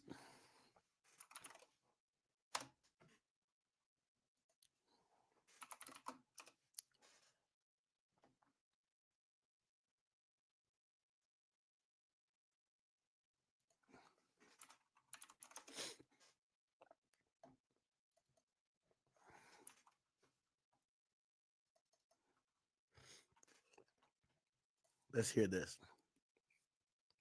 By the way, here's the thing too. So Jay's power in hip hop is on parallel and unprecedented. Okay.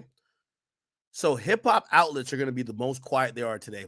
We might even hear a rapper die this week. I ain't gonna lie to you. This is how powerful this thing is. We might just hear a nigga die. A nigga might just fake his death. I'm like, yo, all right, I'm gonna just go to Cuba, nigga. I'm out. Let them report on me dying that change this subject up. You feel what I'm saying? So Jay-Z, that's how powerful he is in hip hop. Outside of hip hop, though, nah, he can't have CNN and Fox don't give two fucks. You get what I'm saying? It is a new hour here on Live Now from Fox, and we do have some breaking news that we want to bring to you. It was being reported by TMZ and now Fox News. We are learning that Jay-Z is accused of raping a 13-year-old girl. That is new in the Diddy lawsuit, and the new allegations are just coming out this evening. Jay-Z is being accused of raping a minor along with Diddy at a MTV VMA. Hey, let me also say this one thing, and I hope what I'm saying, y'all understand me. I'm not here defending. I'm not protecting nobody. I'm not. No, I'm just please understand how I'm saying it in the context. Context matters. In 2017, when they tried to do the music thing, like the music industry Me Too movement, by the time it got to the music industry, what happened then is everybody got low, and this is how they usually handle things like this, whether in the movie industry or the music industry or in the model industry. Okay, nobody has a comment on it, nobody talks about it, everybody gets low, some niggas start retiring, and people get out of Dodge, and you wait till the wave blows over. I guarantee that's what's probably happening for the people who own companies like Abercrombie and Hollister. We just seen one of their CEOs like go down, right? So if they were ever on some weird shit, or not even that, but like if they know that maybe people could accuse them, even if it's false, you're gonna start seeing them move a little way. And again, that's the industry adopts to every time when something that threatens almost the very essence of the industry. And what I mean by the very essence is I'm talking about the artists themselves, or these moguls who basically their legacies have built this entire thing.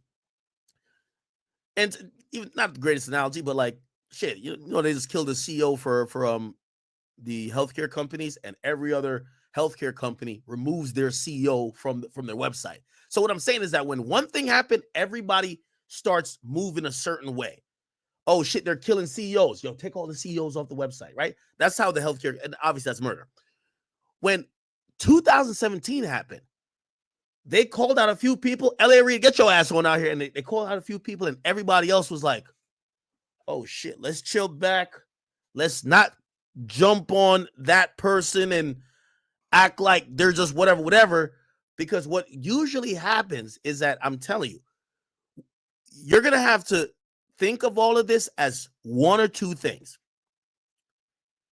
All of these niggas are predators or certified pedophiles, word to Kendrick, or you're going to say, yeah, there probably were some predators, but so some people are guilty of predator behavior or sexual assault, but what probably the whole culture is guilty of is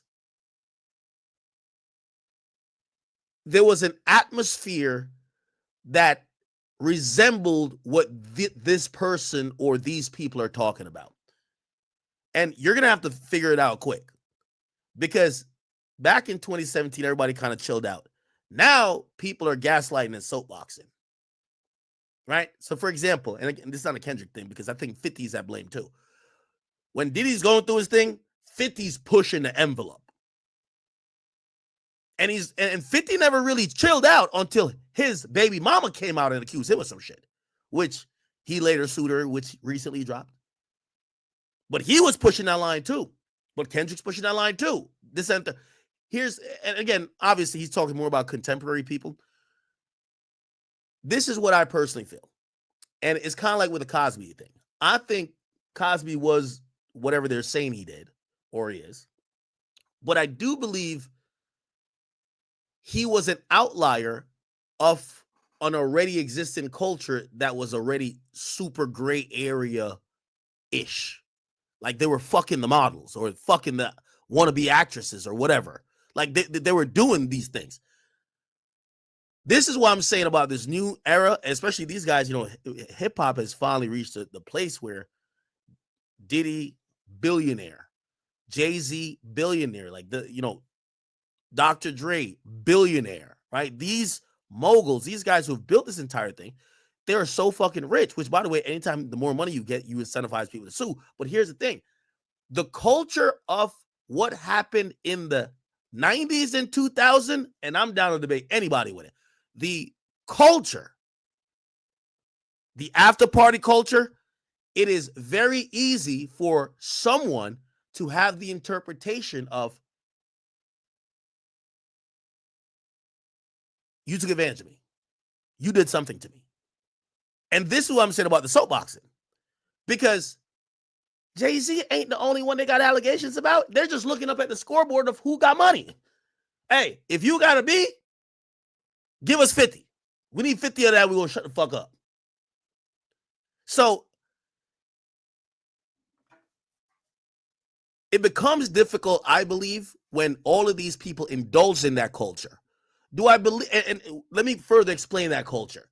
Do I believe that Jay-Z and by the way, again, we're speaking to rap culture too. Do we believe that maybe Jay-Z and Diddy, or let's just say some rappers, all right, let's speak without names. Some rappers after an award show had an exclusive party, invited a bunch of groupies, and then watch one girl just get piped the fuck out, and niggas took turns, ran a train. Does that sound out? Does that sound like, oh, what? That don't happen in rap? Does that sound like, especially in the 90s, what they were talking about in the 90s? Niggas is early 2000s, niggas is swiping credit cards through these chicks' ass. This whole respect women shit now is like mad new. Back then, niggas is doing anything. So I do believe that, you know, maybe this happened as it was said, or I do believe a lot of these rappers existed in a time in the culture where that culture, when dealing with women, especially groupies, and I don't mean to call this young girl at the time a groupie, but it was probably on a level where it could be then seen 20 years later in a different light.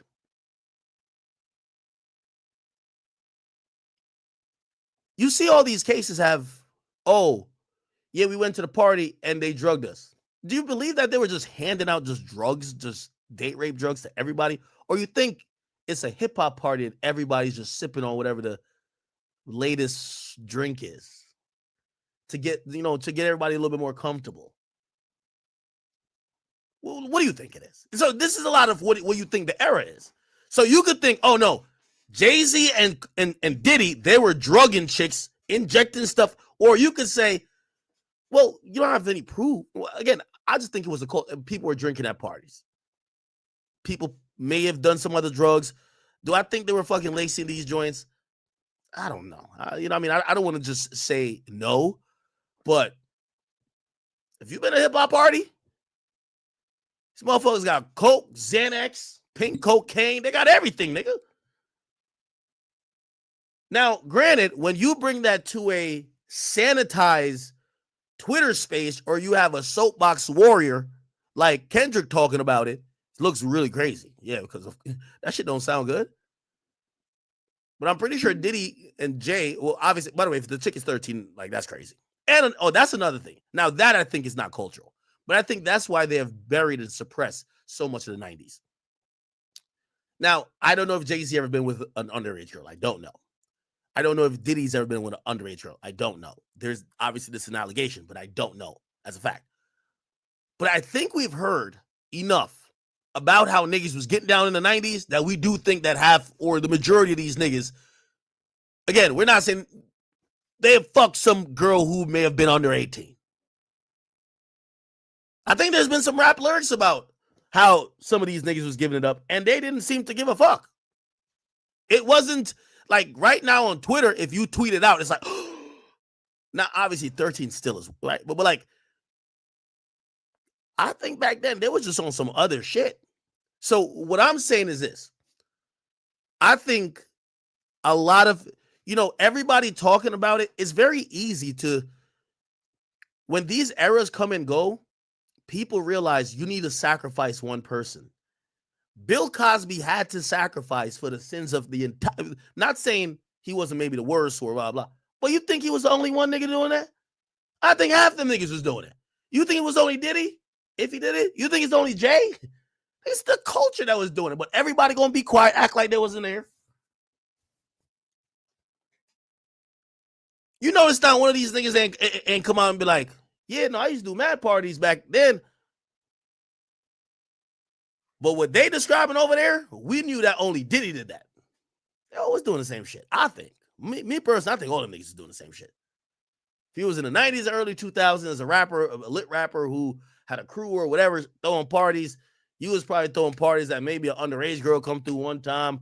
Maybe all type of bullshit was happening, bro. It was just back then, the girls were probably just told, shut the fuck up, you a groupie. Now, it's like, you got a weird case. You get what I'm saying? That's what I kind of think. You know what I mean? I should call whack on this.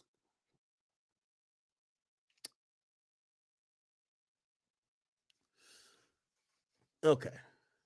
Before I do that.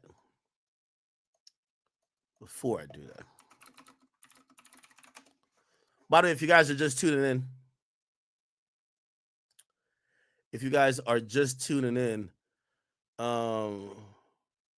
Jay-Z has been finally named in a lawsuit that is accusing him of being in a act of sexual assault where he's listed as a perpetrator along with Sean Diddy Combs of a 13-year-old young girl on November 7th, 2000. This woman claims that she went to a party, an after party that was after the VMAs. And then she went into a room after taking a drink. She believes that she was drugged. Now, here's another thing too. Like, all these lawsuits claim that they're drugged. If a 13-year-old who's never consumed alcohol, well, I don't know what this 13-year-old was doing. Again, I'm not picking up for nobody, but like, you know, we have to think a little bit. These are, and this is why the era we're in now, the easiest way to kill somebody's reputation is to file a civil lawsuit. The easiest way, right? And here's the thing: nobody gives a fuck about the police, right? Because even say Jay came out and said, "Yo, you know the police investigated that before and said I didn't fuck a girl that was underage and so whatever." People don't care about it. People care about the civil lawsuit, right?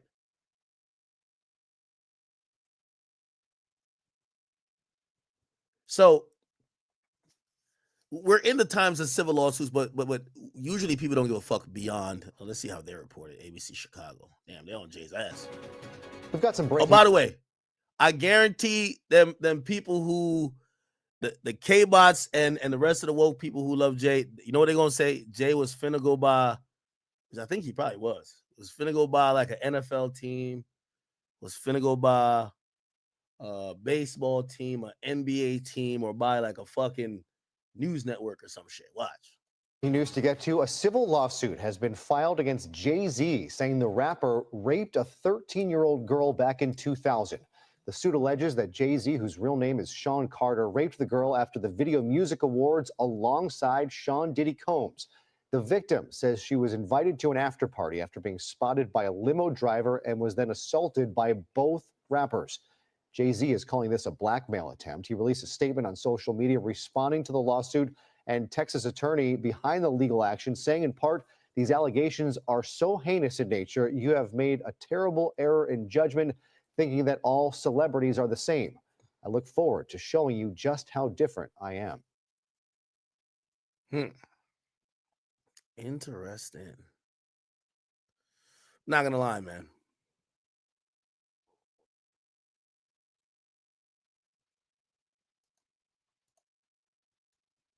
Breaking news tonight, we have some new Diddy.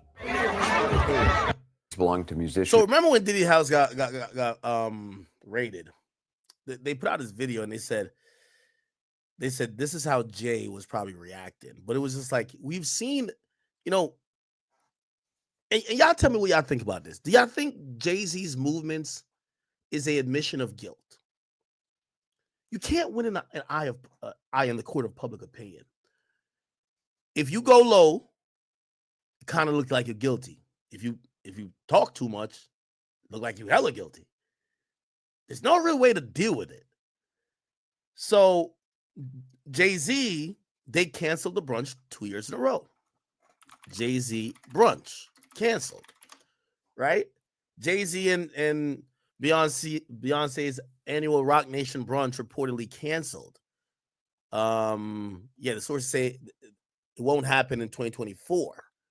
They went to Clive Davis Grammy party, but they didn't host a brunch. A lot of people thought that kind of meant shit was hot. Of course, one of the iconic pictures from the brunch is this right here. We all remember this conversation, right? Diddy, Jay-Z, brunch. It's 2020, y'all. Yeah. And it's different than when it was 2016. You know, the game has been elevated. As we can tell, there's no expense being spared. We had a black billionaire's lunch. Yeah. You understand? Right. And we here together, and we're gonna keep staying together. We getting tighter. You know what I'm saying? And united we stand. And ain't nothing else to us. Black excellence.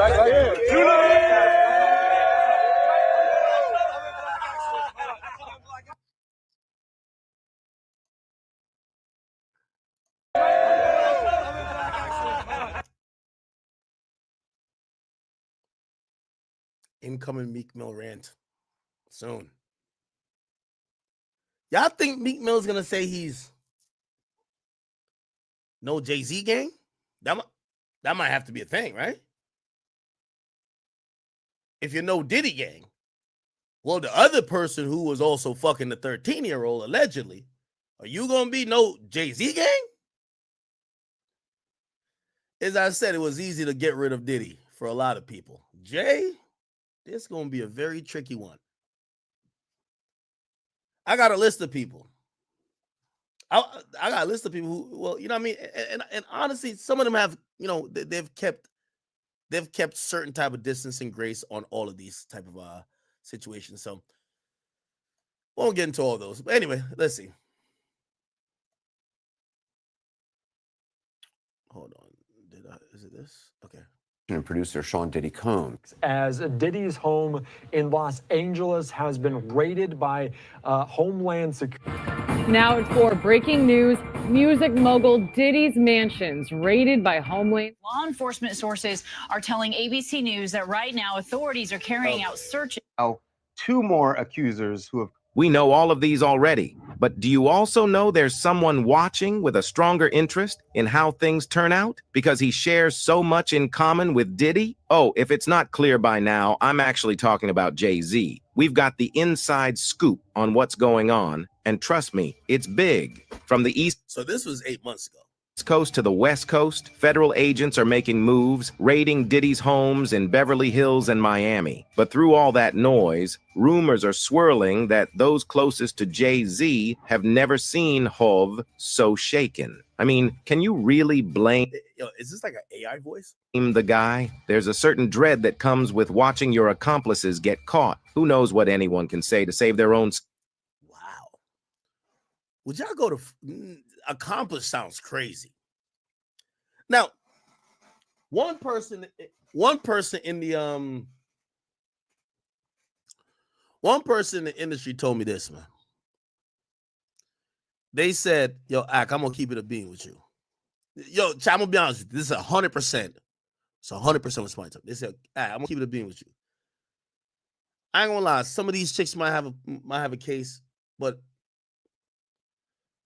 the majority of these hoes lying, man. They broke, they want to check, they see these niggas up, they all got fucked, never got wifed, and they salty. And he's talking about some of the women with Diddy and some of the women making allegations to other people. And the person went on to say to me, he said, yo, Ak, here's the problem with Diddy, though. That nigga Diddy outlasted his welcome. He ain't know when the party was supposed to stop. He should have literally watched the party die.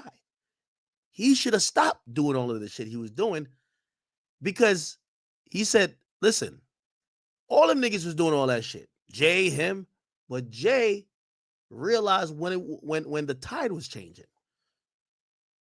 Yo, that big pimping shit was getting kind of stale and lame, and new movements and new eras were starting to come up. He started sanitizing his whole look. He got married. He ended the bachelor lifestyle, got married, got out the game, got in the cut. I think he got married like in 2008 or some shit like that, right? 2008, 2005. When did Jay get married? Jay-Z. 2008. Got out the game. They said, Diddy, he really Mr. Can't Stop, Won't Stop. They said that's what got him in trouble. Because he meets Cassie in 2010 or some shit like that, right? And he's still trying to do the same old shit. And they said that's what fucked up his shit. This is what somebody in the industry told me. They said, listen, half them chicks lying, but the reason why Diddy getting called out on Front Street, that boy wouldn't stop. Diddy's having competitions on who could fuck more girls with his son. Like, I'm like, what? That's crazy, right? You imagine you and your son at Thanksgiving dinner, like, Playboy, I'm about to fuck 50 hoes this year. How much you about to fuck? Like, crazy shit. I can't even imagine some shit like that. But he wouldn't stop, allegedly. And then, but they're saying that Jay escaped a lot of it because he checked out. He stopped hanging, stopped going to serve some of those parties. He became really Grandpa Hove. He became the guy who, I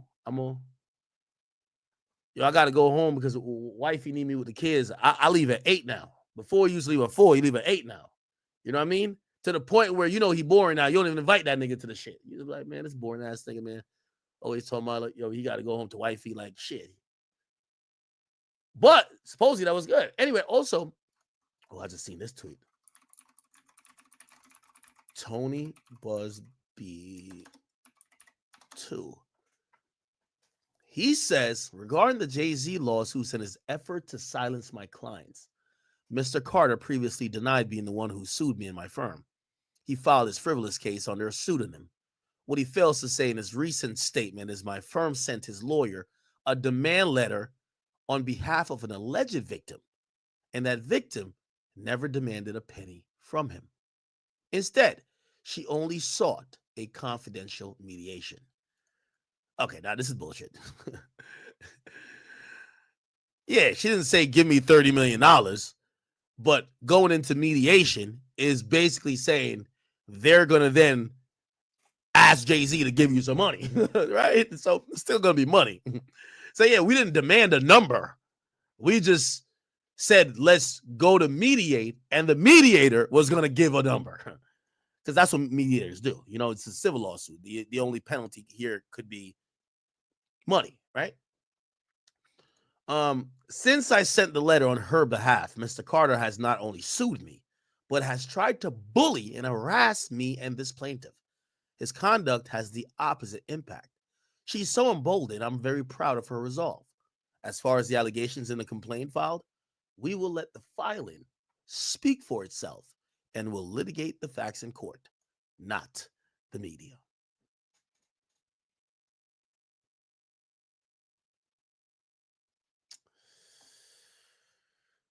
Look at this person right here. See, this is a Jay-Z propaganda. Listen, I don't mind it because but why bring a civil case though instead of criminal? Shit. I wish that explanation. That he's talking about me online. The cops investigated. This ain't no crime. They said, ask a good boy. I ain't do nothing wrong. Fuck out of here. But nobody want to listen to that shit. They're like, oh no, the girl said this. Whatever. Yeah, Tony Busby's going hard. Now, if you remember what Tony Busby said months ago, and by the way, this seemed like a personal response from Jay. I mean, obviously it's a personal response, but look at Jay's response. Let's pull it up. Let's pull up Jay's response. Let's go to Rock Nation. So Jay's response almost seems like a direct response to his email. It's just not public because in his email it says you are a Marine. Where it says, I don't know how you come to be such a deplorable human being, Mr. Busby, but I promise you, I've seen your kind many times over. I'm more than prepared to deal with your type. You claim to be a Marine. Marines are known for their valor. You have neither honor nor dignity. Weeks ago, this is what he posted. He says, I've been sued in Los Angeles in a last-ditch effort to stop me from revealing names in public lawsuits. It won't work. The irony? The suit against me was filed by a powerful Jane Doe. Here's my full statement. We won't allow the powerful and their high-dollar attorneys to intimidate and silence sexual assault survivors. It's been reported that a lawsuit has been filed against my firm claiming extortion. The lawyers that filed it also immediately called TMZ in an apparent effort to silence those who allege sexual assault. Here's the deal. The case filed against my firm is not only without legal merit, it's laughable. Here's why. On behalf of the two clients who allege sexual assault. So now we know there's another one. Chat. Remember, he didn't know it was Jay-Z that was filing this lawsuit, but he thought it. So we now know there's another person that he's representing. So they probably went to Hov and said, you sold Bacardi for what? You got how much for what? Yo, give us 50, 25 million each or something. So there's another victim somewhere, at least, right? On behalf of two clients who allege sexual assault, we sent standard demand letters to a New York lawyer, Alex Spiro, that we know represents an alleged perpetrator and potential defendant. The letters were sent seeking a confidential mediation in lieu of filing a lawsuit. So now, chat, we know something important.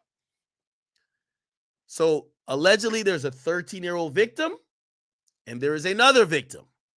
Now, I'm pretty sure we're going to find out the other victim by tomorrow, because once you name him in one, you ain't getting paid for shit, right? So they're going to name him in the other one. Matter of fact, I should give me 1 second. I'm going to search this up to see.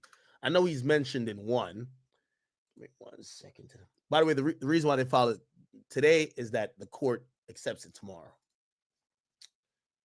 All right, let me see. I'm going to tell you if the other one's filed yet.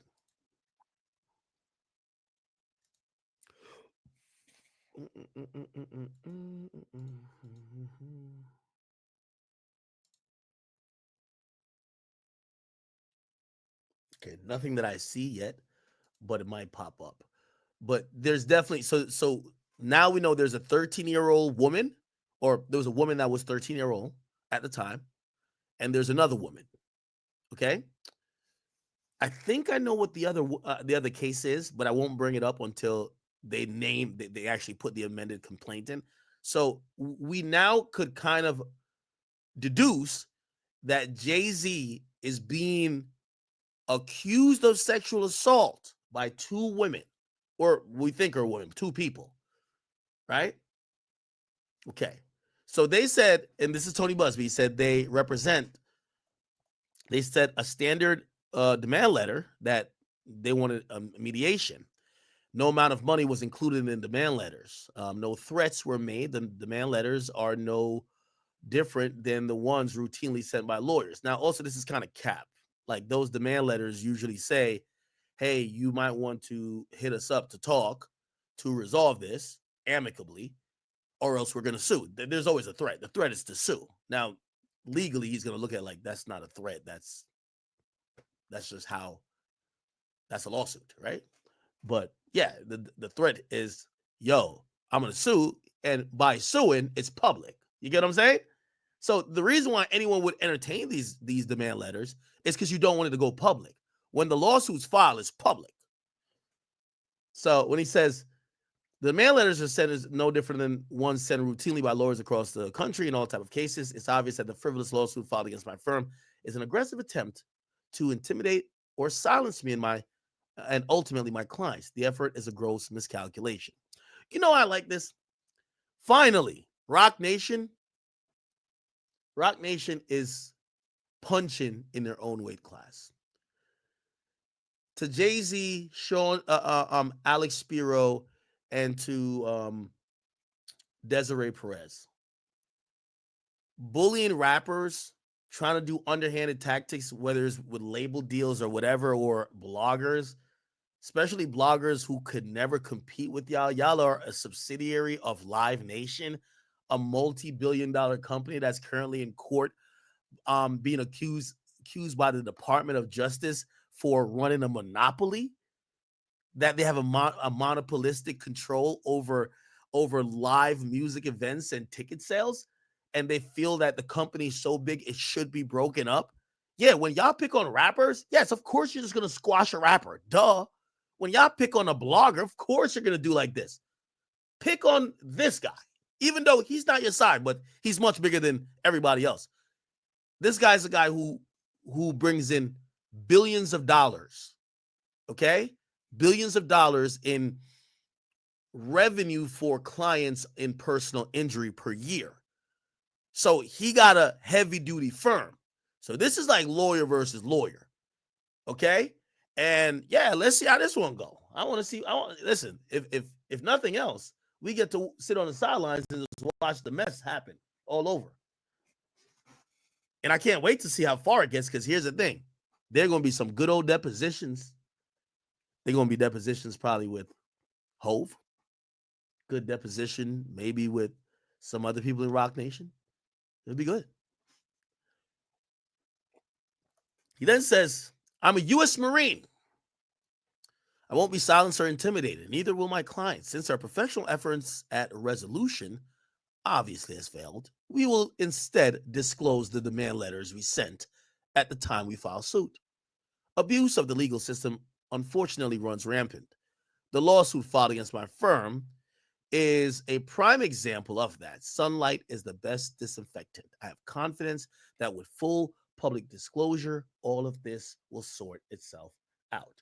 Give me 1 second, chat. Let me look at I'm gonna see if I can find the demand letter, because he said he would make both public at the same time. So I know I see the amended complaint. Give me 1 second.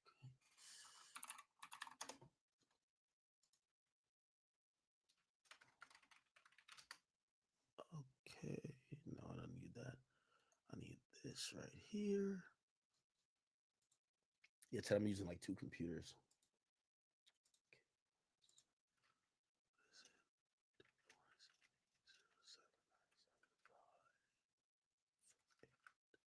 Is that it? Yeah. Huh? Yeah. Okay, I got it. Perfect.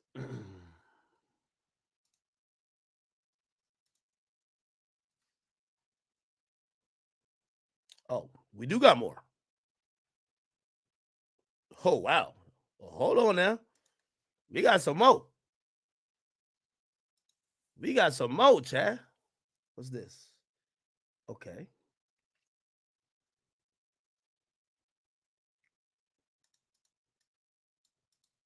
Okay.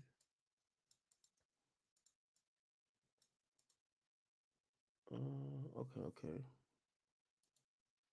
So not that. Let me go with this.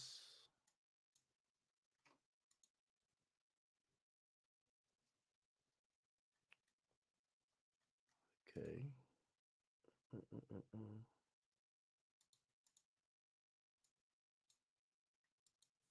Give me 1 second, Tal. I'm just.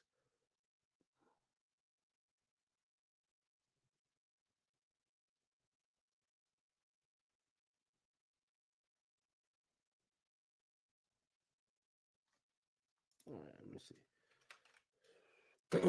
All right.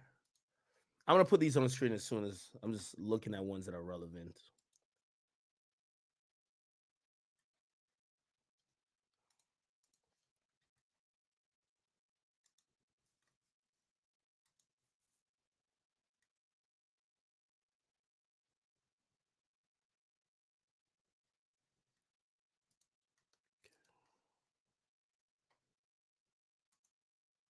Okay.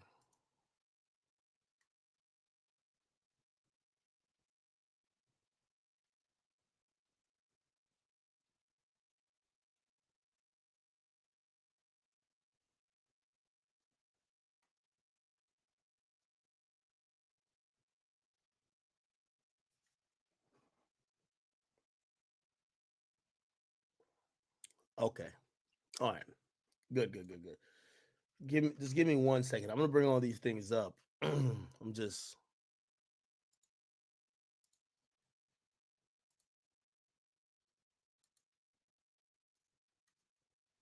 There's also a document file that basically said that.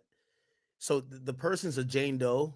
Another way that sometimes people don't want the embarrassment, they might be like, "Hey, the person's name should be identified publicly. They shouldn't be protected under, the Jane. I think it's called Jane or John Doe Act, where people could file these lawsuits anonymously. And the lawyer said if the court is going to get to the point of saying that they have to show their name, basically they're down to say the victim's name, but they won't have a hearing on it. And then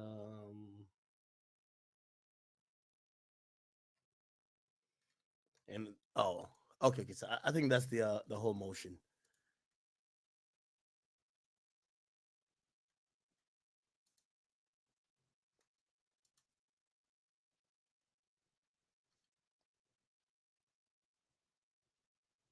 Oh, okay.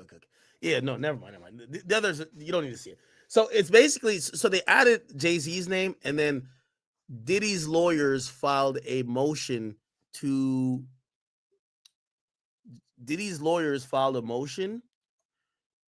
for Jane Doe to give up their name. We've seen recently this week, they filed the same motion in another case, and then we found out that one of the women claiming that Diddy raped her is the wife of some NFL star.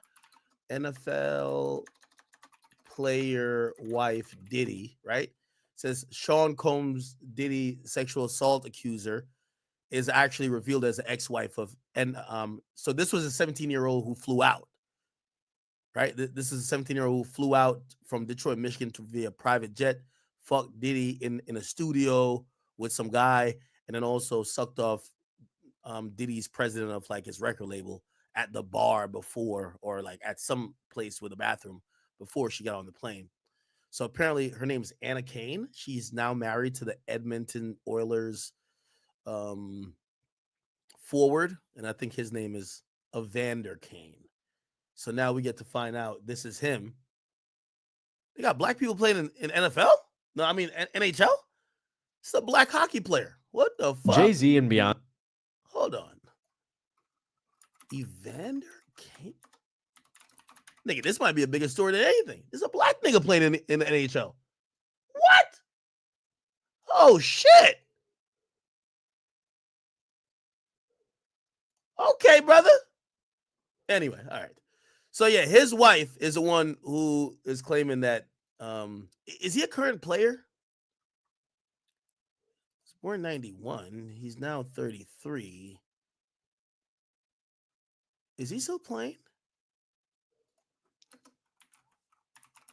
Salary.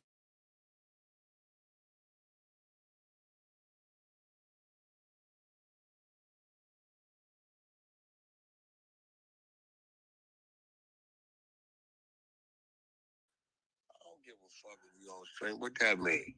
But I gotta tell you, because I want you to say nothing that I'm on stream. Oh, listen, I got a bone to pick with you, bro. What bone you got to pick with me? It's been 7 days I've been reaching out to you, bro, about some business, and you've been disregarding my calls, bro. No, I did owe you a call back. I know I did. A call back, nigga? What is you putting me on a list? The fuck is going on? That you getting that bougie? Cause Drake answer your little calls and shit? No. All right. No, them niggas go away, act. No. You know, we've seen them type of niggas before. They go away, act. Nah. Well, I'm over here breaking down some crazy shit. What's that? You ain't hear what happened? The Jay-Z shit? Yeah. Well, you know, when I seen Diddy get mad the other day on that phone call, right? Mm-hmm. When somebody here gonna roll about that call. That's that shit they did with R. Kelly. Same shit. Releasing their phone calls, right? Wait, they released a Diddy call? Hell yeah, they released a Diddy call talking to his son. Wait, no way. No, I don't think. Well, I think that came out in court, but I don't think we heard the audio. You heard the audio? The audio, nigga, where he said, everybody out there quiet, huh? Everybody silent, huh?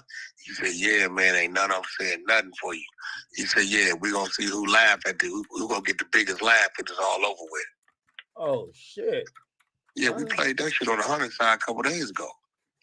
Oh, all right. I'm gonna try to play it. Hey, yo, what do you think about this Jay-Z shit? The whole media about to get quiet. Man, because I'm tripping off the 13-year-old. It says the VMA's after party. right? And I'm listening. They just read it right now. She's saying she fought both of them off. Both Jay-Z about 30, 31 at the time. Yeah, they're both 31 at the time. She's saying that, turn that down. She's saying that she fought both of them off. Now I'm just doing the math. 13. All right, let's paint a picture if this is happening. I don't think neither one of them, both of them would have had to been intoxicated with something. Let's just call it liquor. Bro, a 13-year-old girl's not fighting these two niggas off of her. If this is going on, it is not happening. It's just not gonna happen. Right? I'm just looking at it. If it was to happen. Secondly, she originally named Puff, and then all of a sudden, she ties Jay-Z to it. Yeah. So she had put Jay's name in not his name. She called him Celebrity A in the first lawsuit, and I guess we finding out that when they trying to shake somebody down or the lawyer calling to be like, "Yo, hey, you want us to name you in this shit? If not, give us this money. We won't name you." And I guess Jay said, "Nah, I ain't paying." And it's like, I bet. Then we're gonna amend the complaint and just put Jay-Z. Okay, so now we have, and some of this shit, I hate to say it, it should have to go civil before it could cross over. I mean, criminal before it could cross over to civil, because it's like anybody can say anything, and this is one of those situations to where Jay-Z can't pay and settle out, even if he wants to. Everything is at stake right now, bro. The only thing that's probably not at stake is, wait, what year did he get with Beyonce? He got with her in 2008. Okay. He married her. He married her in 2008. He married her. I don't know how long it was. Is his relationship over there, like, but his businesses, you know what people start doing, bro? People start pulling back. All that innocent until proven guilty is cap. You know that. If that was the case, motherfuckers' businesses and companies wouldn't be pulling away from them and shit like that. So it's kind of like, bro, as kids, they're old enough to understand social media. Hey, from what I heard, personally, I mean, bro, it's like Jay-Z's a whole nother person.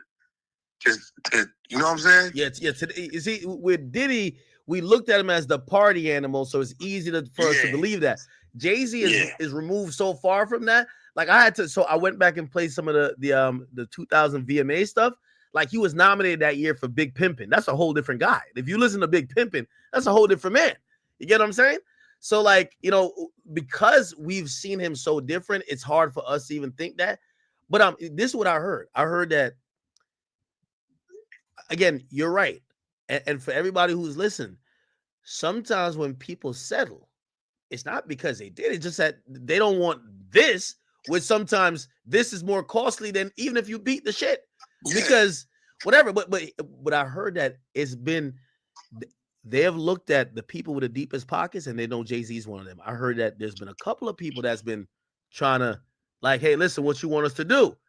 And after a while, it's like, wait, are you about to go give out $100 million in checks to get everybody to shut the fuck up? Or at some, because this has been mounted. I think remember, he canceled the brunch. I think he was trying to lay low saying, all right, if they got Diddy, I guess just take Diddy and just let's get over this shit. Let's get back to some other shit.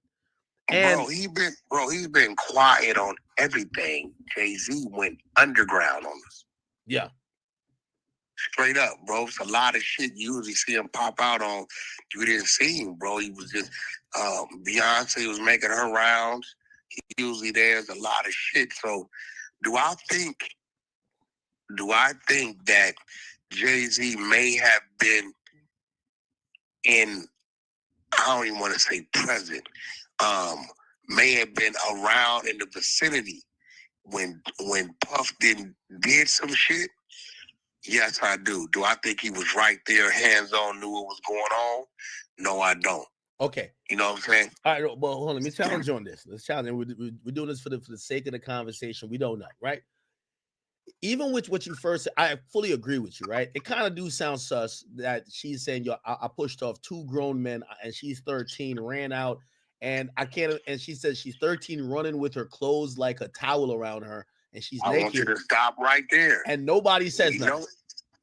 We know at the VMAs, law enforcement is on deck. Yeah, even at the after parties, I would imagine Diddy would get. Parties, they're on deck. They're on deck. They're outside. They're on deck. So you're running out.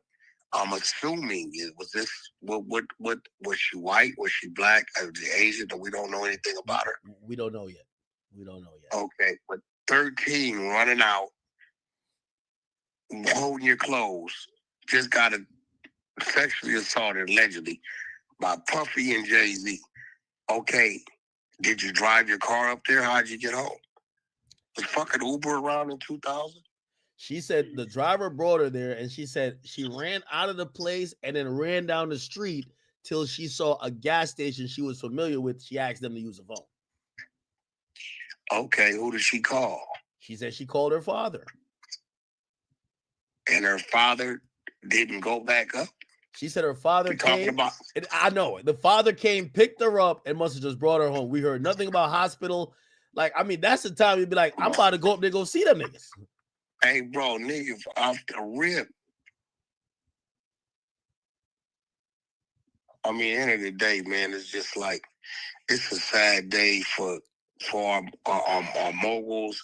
It's a sad day for our people, bro, that we like use to motivate us. You know what I'm saying? It's a sad day because if any Tom, Dick, and Harry, bro, could just say, fuck it, I'm gonna file some shit, and there it goes to tackle your name. I mean, bro, what do we do about that? Hey, let me ask you a question. So, all right, so I agree with that part about her pushing it. It sounds so weird, right? It sounds so odd. It's no different. But here's the thing. I think when it comes to a civil suit, just like it would have been with a criminal, obviously there's no criminal angle so far with this. But even if she had sex with them men at all, that's any jury. If a jury believes that they had sex, they're gonna give her the win. That's a win. She's 13 at the time. They're gonna give her the win. It's nothing to justify. It's nothing to justify it. At 30, nigga, she's 13. Ain't no fucking. Look, I don't give a fuck if you say the fake ID shit. She's 13. Do you think that? Do you think that, because that's a different era in music? It's a different time. Do you think that possibly? Let's just make this up. We're just making this up. Maybe she told people she was 18. Do you think that these guys were that sloppy that maybe they could see somebody? I'm agreeing with you, but I'm trying to figure out. Bro, I'm gonna be real. I've seen some 16-year-olds with a fake ID in the club that you have to be, hold on, bro. And even then you're questioning it. 13, the conversation is still 13. The tone of the voice is 13. I mean, yeah, that's crazy. That is crazy. Yeah, once you hear a 13-year-old speak, like 13, bro. 13, come on. I don't care how much lipstick and blush and eyeshadow you have on. Some things you can enhance at 13. So, all right. So from what I hear, right? What I hear is that there's a lot of artists back in the day. They may have slept with a 16-year-old, or they were dating them on the low. They say Russell That's was a fact. That's a fact. Okay. So you know what people usually say? Well, if you down to do something with a 16 that you know, why wouldn't you then fuck maybe a 13 that for whatever reason looks overdeveloped? Well, let's put it into perspective. When a person says that, like about a 16-year-old, more than likely it's a dude that's 20, 21, some shit like that. Okay. I ain't gonna dig you up on a nigga in his 30s talking that type of shit. Jay-Z was like 31, 32. How old is Jay-Z right now? 55, 54? Yeah, but you know the Aaliyah thing gonna come up though, right? I said that. Now, even with that, let's talk about that. And by the way, hold on 1 second. Chat, let me tell you this. if you ever got something buzzing in the media, Whack 100 is like, he's like the Brian Steele of all internet niggas. He will make you see something in a light that you would think about it twice rather than just like go, because we usually just think black and white. But go ahead. As I say, you're the Brian Steele of the internet. That's a fact. Okay. Aaliyah was how old allegedly when he was dealing with her?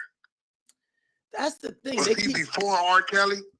They keep saying like it was like around the same time. R. Kelly was like supposedly 15, but he was faking a marriage. And then that kind of ended. Like, I gotta Google it. But they're saying it was like 16. Wait, bro. You telling me, wait. So we went over this shit. R. Kelly was dealing with Aaliyah at 15.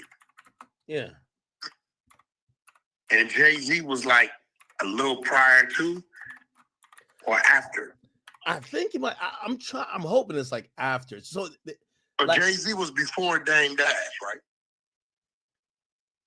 Well, that's the thing. Like, I thought. Okay, I thought Dame Dash basically said that Jay liked her, but they didn't get to. I can't. We don't know the truth about that. So I see one Twitter account, and I just got to say this is Twitter, so it could be wrong. Like, by the way, Jay has an amazing team. If you Google it, the AI that comes up for Google says they have never messed around. But if you've heard the stories, there's too much stories for that to just be like black and white like that. So it says Jay-Z dated Aaliyah when she was 17. He was 28 at the time. And then they're saying, well, he dated Foxy at 15. Okay, 28 and 17. All right, let's just go with that. She was 17, he 28. What's your thought on that? Where's Aaliyah from? Where is Aaliyah from? Wait, should that matter, or where was she usually living? I'm asking it for a reason. What state? Because remember, the state of New York, 17 is legal age. 17 is legal age of consent. She from Brooklyn, New York. There you go. That's why I asked you, because I'm gonna tell you why I'm asking you this. Because I'm a California guy, right? Mm-hmm. I don't care where I'm at. 18 is embedded in my head. Growing up is I can't wait to get 18. I can't wait to get 18, right? Mm-hmm. That's why I asked you. So New York is 17. Jersey is 16. Nevada is 16, right? Legal age of consent statewide. Federal, the law of the land is 18. So with Jay-Z being a New Yorker, growing up in New York, 17 is always legal to him. Oh, hold on, wait. Everyone keep telling me it's You know what I'm Detroit. trying to tell you? Hey, chat, am I wrong? Is she from Detroit? It's a place of birth, Brooklyn, but maybe she grew up in Detroit. Or where did she? Oh, okay. So she was born in Brooklyn, but she grew up in Detroit, Michigan. My bad, chat. So she grew up in Detroit, Michigan. Okay. Now that's even worse. Legal age of consent in Michigan is 16. Really? Yeah.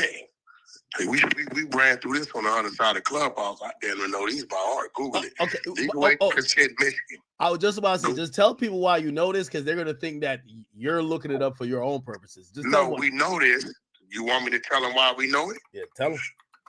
Okay, we know this for two reasons. A, they tried to attack Adam, right, with the nigga Lil Pump with the fake shit. And B, I had to defend you when you made the comment about college. Right? And I was really talking about the Tiger situation. And then I said, well, let's be honest, with people in college, there's a time where sometimes somebody's 17 for 4 months. And usually when you're in college, you could also be at the oldest, probably like 21. Nobody in college says, oh, you're a freshman, let me check your ID. Yeah, right? Yeah, exactly. So, and what happened was, when I started doing research, and I realized, Michigan is 16 for real. It's 16. Jazz is, your state is 16. New Jersey as well. Holy shit.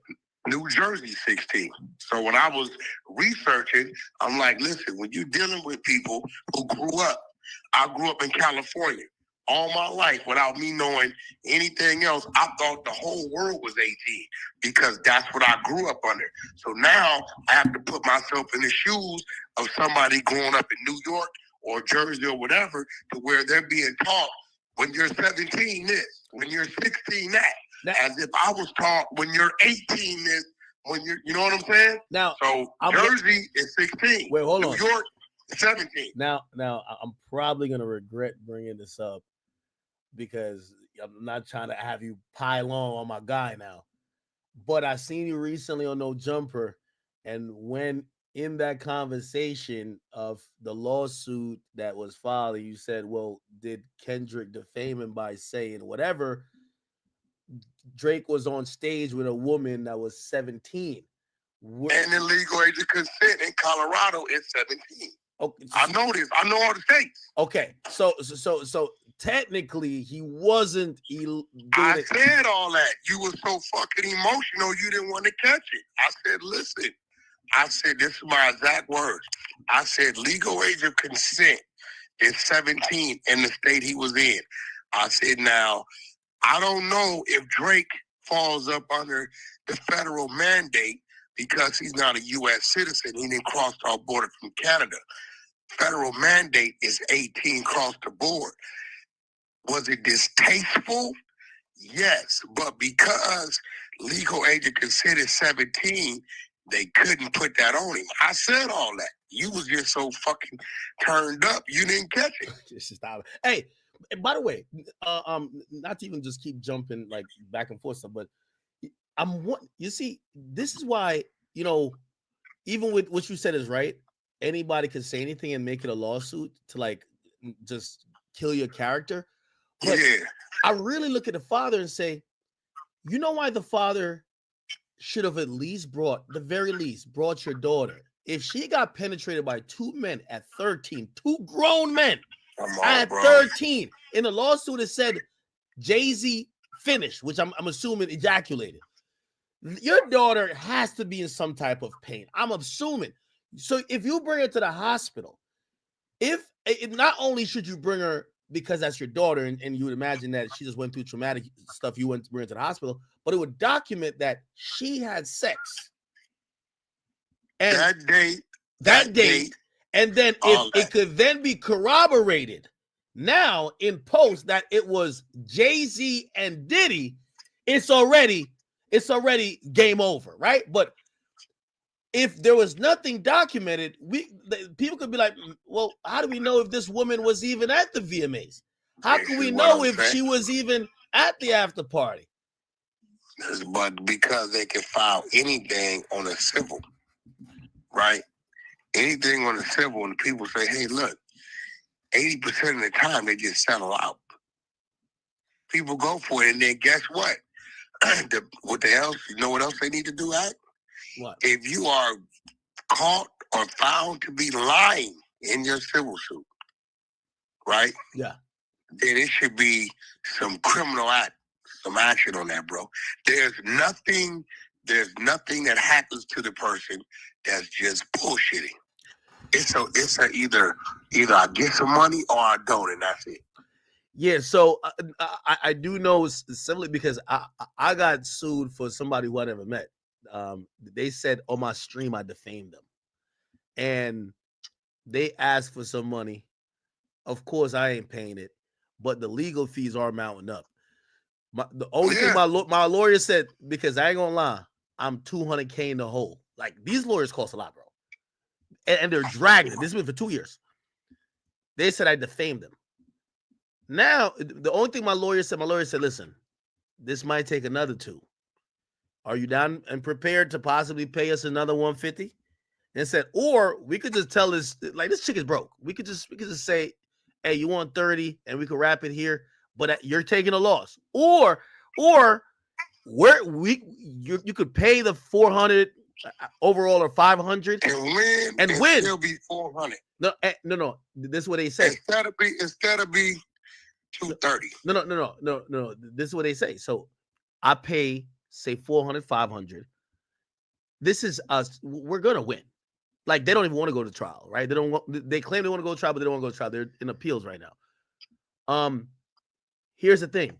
There's something called an anti-slap law, which means if I file a lawsuit in New York State saying Whack 100 raped me on Tuesday of last week, and your lawyers file a lawsuit to say, what type of bullshit is this? Whack 100 was in Argentina Tuesday last week. They're going to dismiss it, but they're going to say this is a frivolous lawsuit, and an anti-slap laws thing. The anti-slap statute says you got to pay for the legal fees. So here's the thing: from a broke chick, that's what happened with Thierry Marie. You know, right? With Thierry Marie sued 50 and owed him money. So Thierry Marie sued 50. The shit got dismissed, and then she owed 50, 30,000. Except it's gonna be some broke chick that owed me $400,000 that I could never collect. There you go. But I gotta do it to set a principle. You get what I'm saying? Because what I realized is that, and I think this is why Jay-Z. So from what I heard, there's been like 4 or 5, like chicks claiming Jay-Z did whatever. They're like, yo, pay us money, right? And I do think if it was one that maybe was like, you know what? Shit, I don't want her to come out and start doing interviews. Let me just pay this one girl off. Maybe he would. He's like, yo, I'm not admitting to nothing. I'm just going to pay you off because you feel hurt. Cool. But there's a lot of them. And what happens is when you're Jay-Z status, 4 or 5 bring 40 to 50 more. You know, they got a hotline for Diddy. Imagine the Jigga hotline. It ain't going to be 1-900 Hustler. It's going to be 1-900 Payday. So that's great. So I think this is why he's getting at it. But here's the thing. Here's the thing that sucks for Jay. Everything he was doing is fucked up. Every deal he was working on, fucked up. Everybody, tomorrow morning, I guarantee it. Oh, it's done. They pull him back. Hey, I think we should just go in a indefinite break right now in negotiations for you to open up this or you to be a part of this. By the way, here's the thing too. Here's the thing too. Hey, bro, don't be surprised if you start seeing Jay-Z sell shares in Rock Nation. Hey, here's the thing too. Remember, he re-upped with the NFL for the Super Bowl shit. That position that he if they had dropped this shit before, ain't no re-up coming. They can get rid of it, but the re-up is never final because there's always a clause in there. Yep. There's always a clause in there that if you do something that discredits yourself, that's true too, or the organization, all bets off. So I believe this is gonna cause, and this is why it sucks, right? I don't know what Jay-Z's done. I don't know what he ain't do. But what I do know is just the mere fact that this is public. Now, here's the thing, and I said this to everybody. This is how Jay-Z's smarter than Diddy. Jay-Z has a hand in a lot of media. Watch this tomorrow, Whack. Tomorrow, a lot of the usual hip-hop blogs or hip-hop personalities, you and me, you know, we give it up about anything. You know, it don't matter. But there's a lot of people, they're not going to talk about this or they're going to sanitize it or try to move on. Also, I do think if Rock Nation is what I think they are, they have a story in their back pocket to change this whole conversation. Not about this. They're just going to give a bigger story. Everybody knows the only way to kill one story is to give a bigger story. To give a bigger story. So we might see a 4K video of some crazy shit that happened that we're going to say, fuck that. I think that's going to come.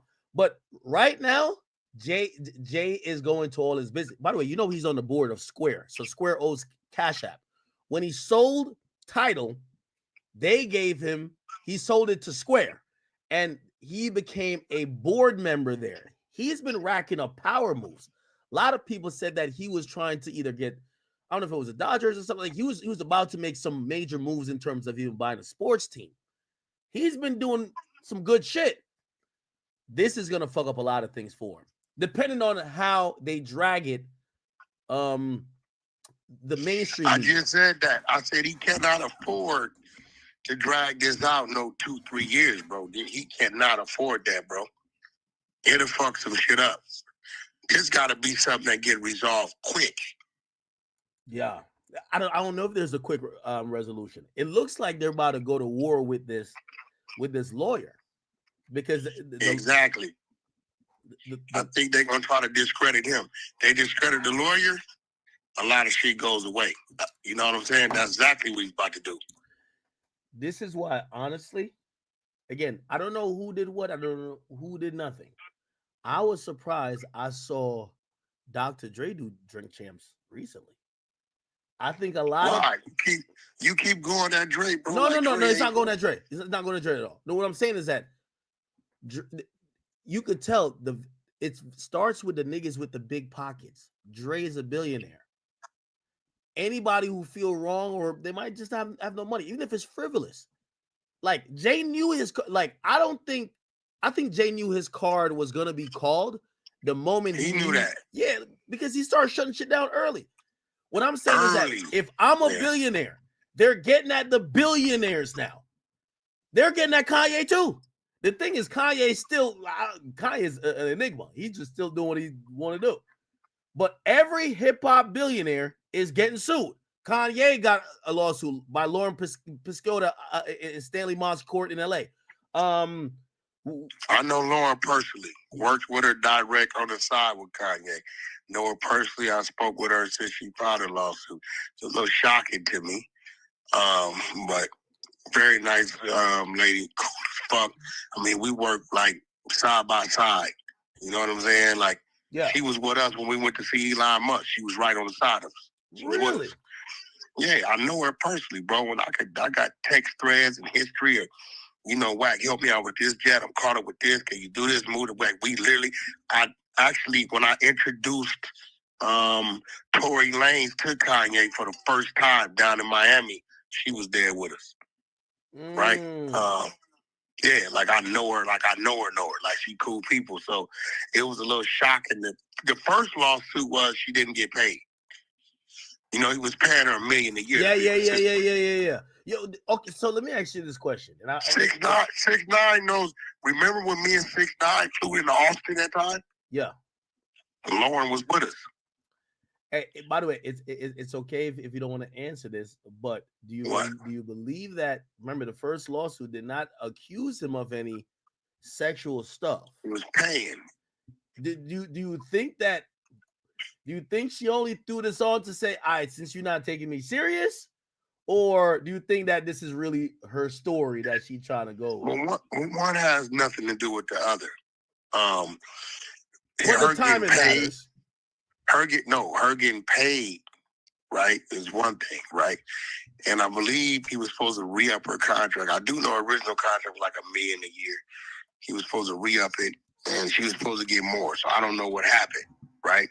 I know she put in a lot of work. She did her job, and she was a great worker. Cool people.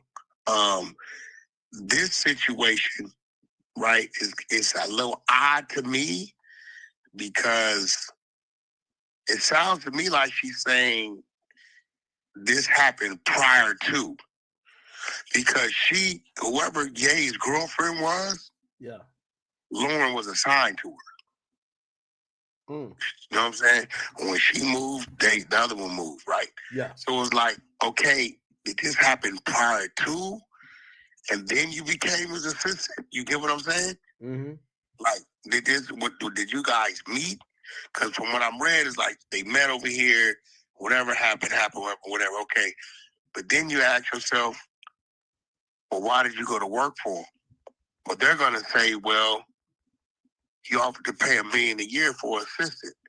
So then they're going to say, is that normal? Or was this part of this shit hush money? You see how this shit going to go? You know what I'm saying? Like, he really paid her, documented $1 million for a year. So it was like, okay, if you hired her after the fact, was this hush money? If it was hush money, where does that leave Lauren? You get what I'm saying? Because this is not criminal what she's filing. It's civil. You know what I'm saying? Yeah. So to debunk that, this shit gonna get a little different. Hey, I want you personally, I want you to watch this. Hey, chat, remember I told you Jay-Z is the most protected person in media? This shit broke over 2 hours ago. We've been on stream for 2 hours and 41 minutes. This is after it broke. Hip Hop DX. There's not one post about it. That's crazy. Not one post about it. Hot new hip hop. Look at the first thing, right? They said Jay-Z responds. They don't even say Jay-Z has been accused of raping. They say Jay-Z responds. They don't even lead with Jay-Z is accused of. They said this is Jay-Z's response. Then look at the second thing. Academics hops on stream playing Jay-Z after music mogul, whatever. And then they said, then another one for context. Jay-Z's lawyer allegedly sued Tony Busby for extortion. So they're contextualizing it like, hey, this cap. Chat, I'm telling you, Jay-Z is another level of protection that Diddy made $1 billion and kept tricking on hoes. What he didn't do is what Jigga did. The most protected guy, I'm telling y'all, 3 days, this topic is out of here. And I think that they're going to drop a video of some crazy shit happen in 4K to bury the story. And then you go to No Jumper, LA. The last 4 posts is all Jay-Z. But that's the thing. So you can't control those. Yes, so my page, No Jumper page, those are not controlled. So like we're reporting on this is a hot right now. You want me to tell you how many people watching us right now? Like this is how you know this is a big story. It says first of all, we have 250,000 views on X alone. We have 25,000 on our main YouTube page, and then we have 7,000 on our secondary YouTube page. So that's 32,000 live right there. Twitch has 3,000. That's what's that? 35. And then I don't know how to quantify views on Twitter, but when I used to go live during the beef with Kendrick and Drake, I used to get 1 million. And that's the biggest moment on Twitter. Right now, I'm at 750,000. So it just shows everybody's watching this, yet none of the big platforms want to talk. That's not like independent. Then nobody wants to talk about why.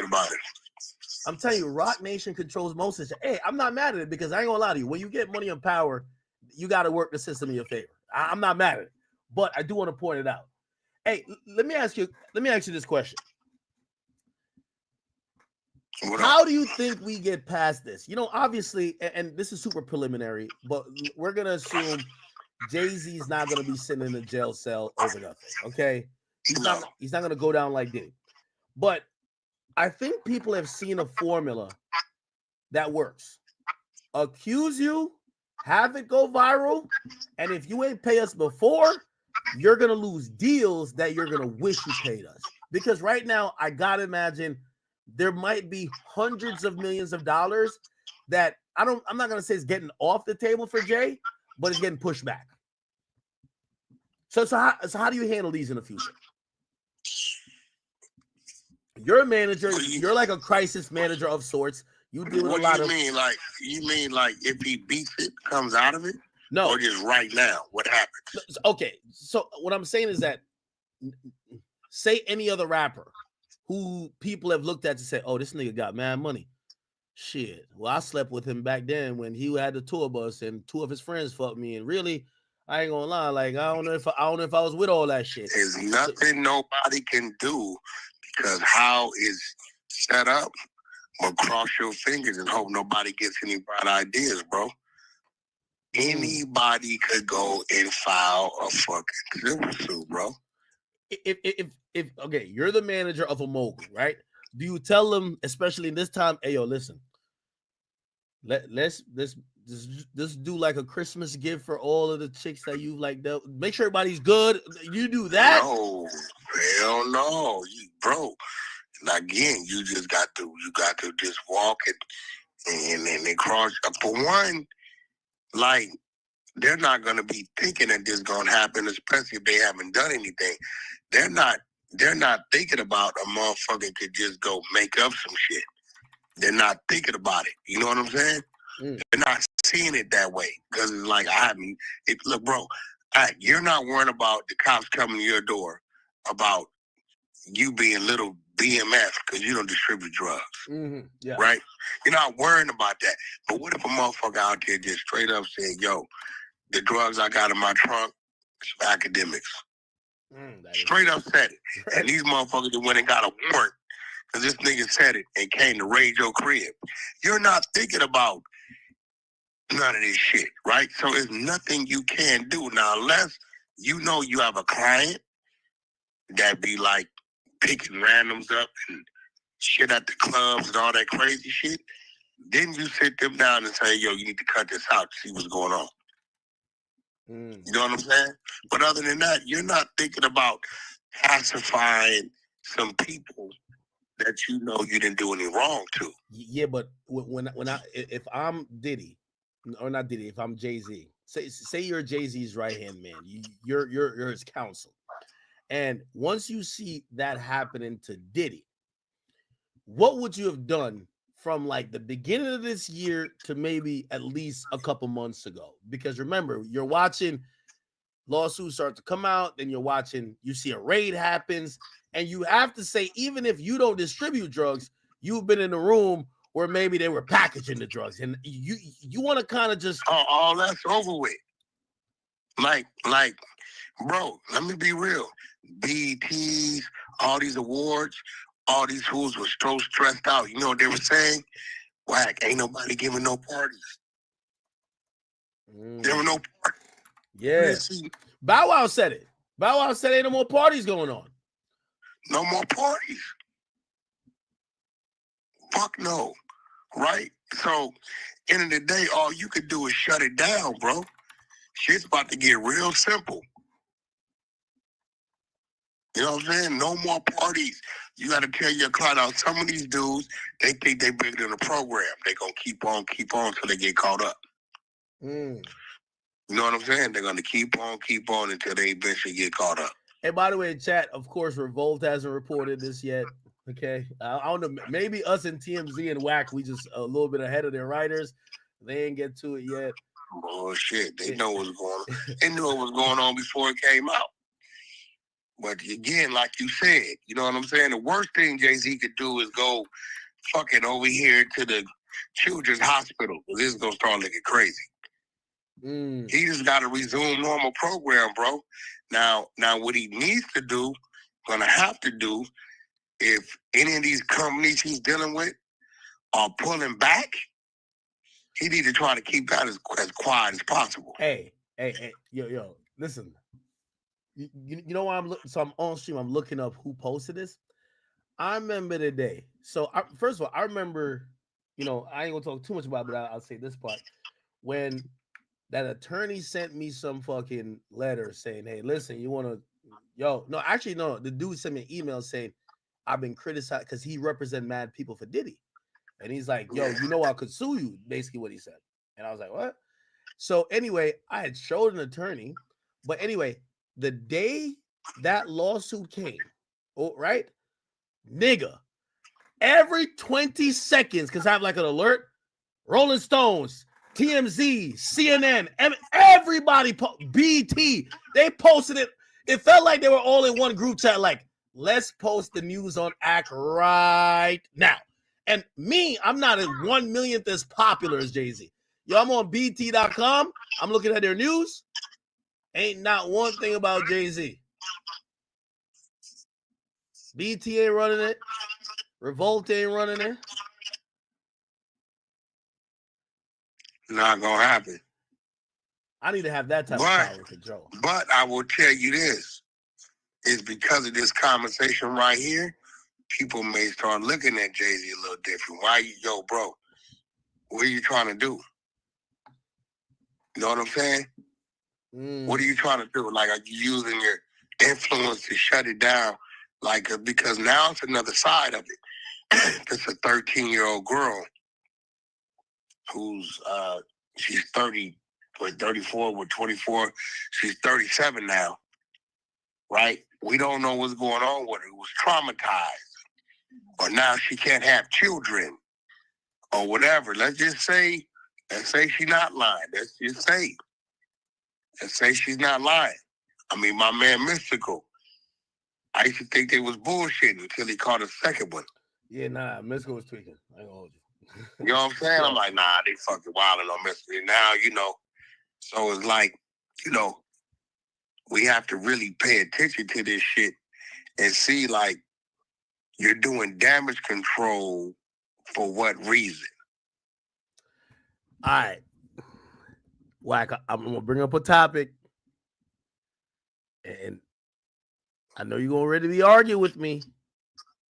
But I got to say it. I just put the facts in front of you. Hey. 50's to be blamed a little bit too. Again, obviously, if anybody got 50 to be blamed on what? Wait, hold on.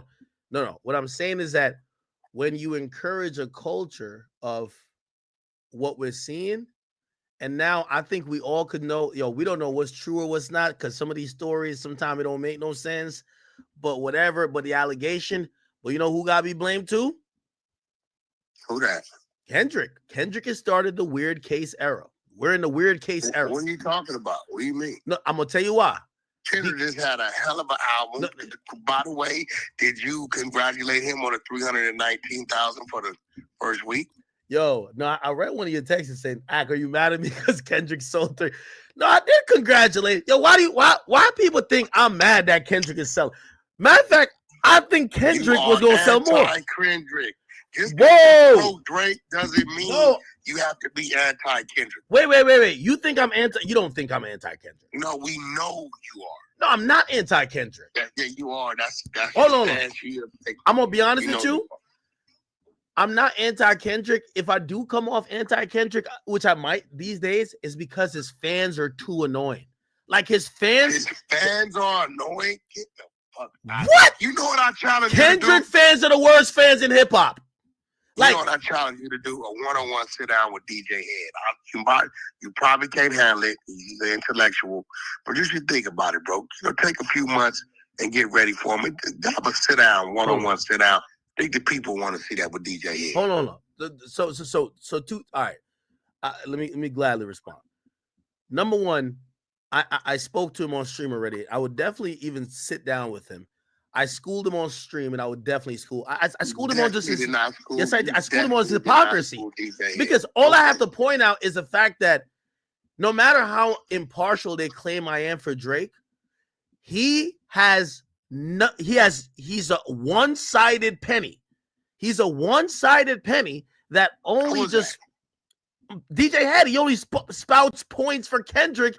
And just kind of like he's super. I get it. And by the way, you spouted points for Drake. No, but I've given Kendrick his W's when needed. I said, this is a great move. I said his PR team, some of the guys who work digital, they work with me. You know what people think I'm like upset? The people who work PR for him, right? Who do digital for him. I worked with those people for years and made millions of dollars with these people. And I've never said their name because I'm happy for those guys. I knew they work with people. They helped connect me when I first went to the Big Steppers tour, and I was there with Dave Free watching this shit on the riser. I'm like, I don't really dislike Kendrick how people think, but so I could give him credit for that stadium tour. Stadium tour is a W. What else is a W?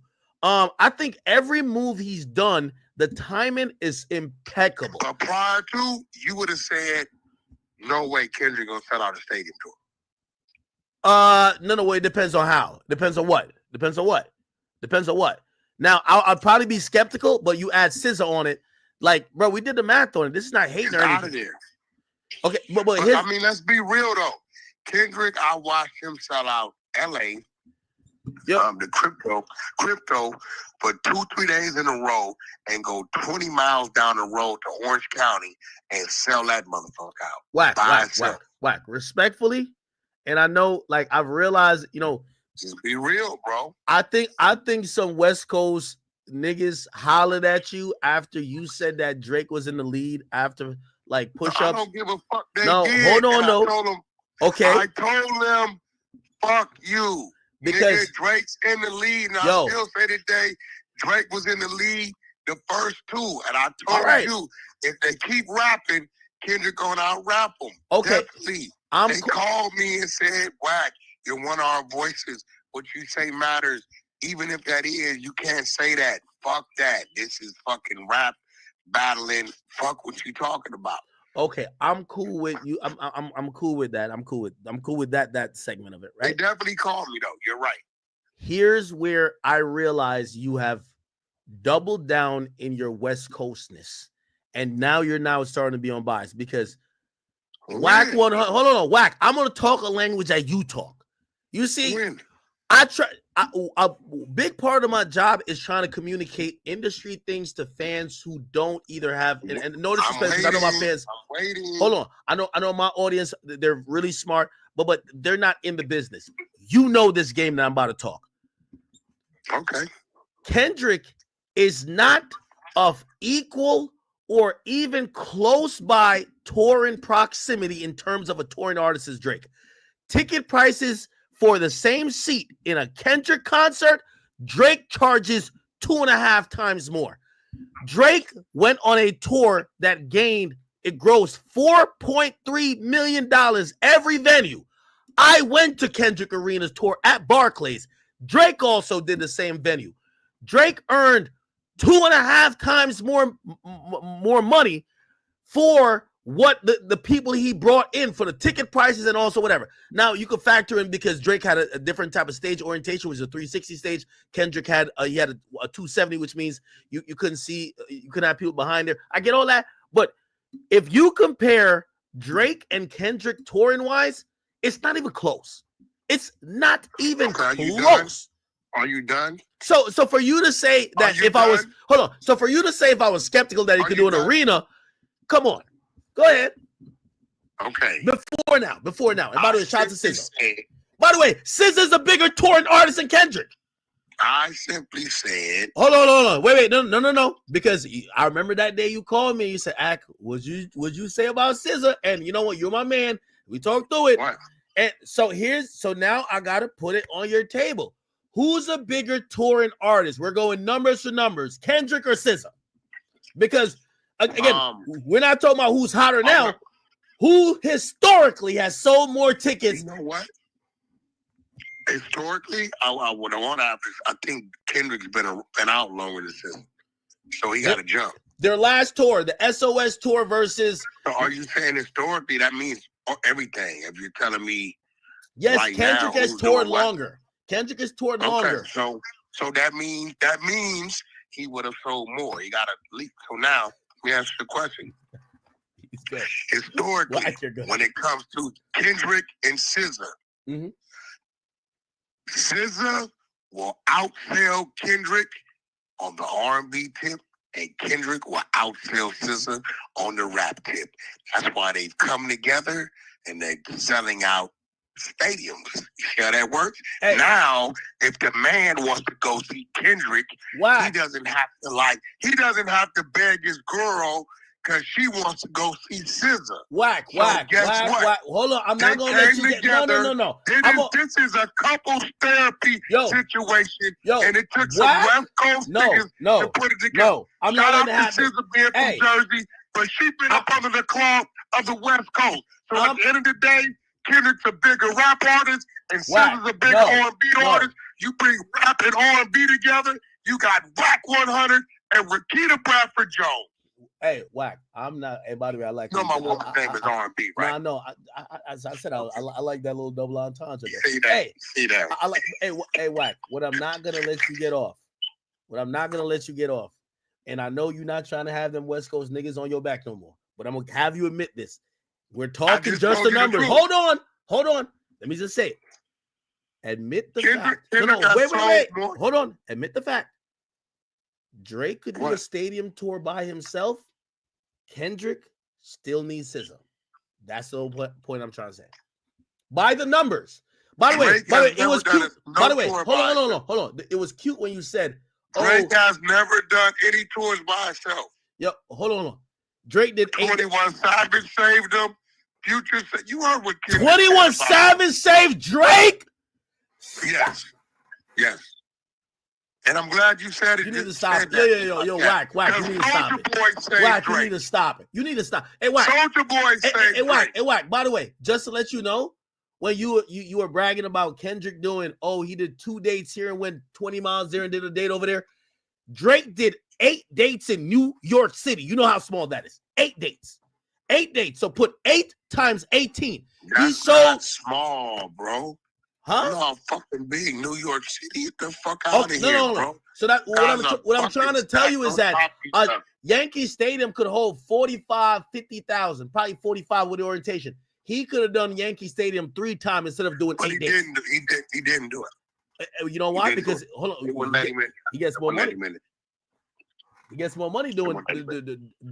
So, did you anticipate seeing Kendrick doing stadium tour? Did you anticipate that? No, I could have saw it down the line because here's the thing, and shout out to my boy Wonder. I don't usually try to name drop, but I got to shout him out for this. He did make a good point. He said, "Yo, listen, when you go to a Drake show, it's very intimate. You're vibing with him. It's like Drake showed up to your spot and he's vibing with you with the biggest records that he's created. This is how people interact with Drake's music. When you go to a Kendrick show, and this is coming from me, when you go to a Kendrick show, you're watching a performance, a really good performance, but it's a performance. Like Drake show is more intimate. So an intimate show doesn't connect outside in a stadium. While if it's just a performance, look back at Beyonce Renaissance Tour, it's just a whole performance. Like those things work in a stadium.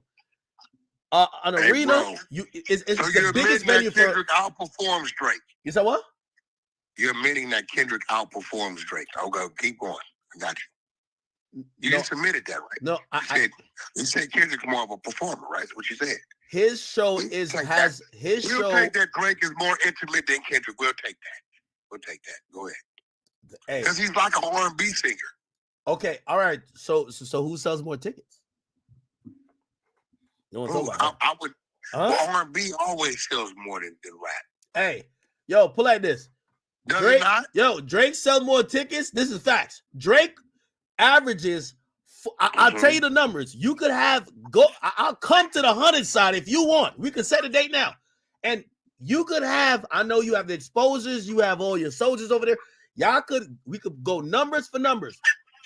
Drake gross per show is more than SZA, her gross by herself on arena tours, and Kendrick gross by himself on arena tours. Put both of them together, they're still on the Drake. And this was crazy, right?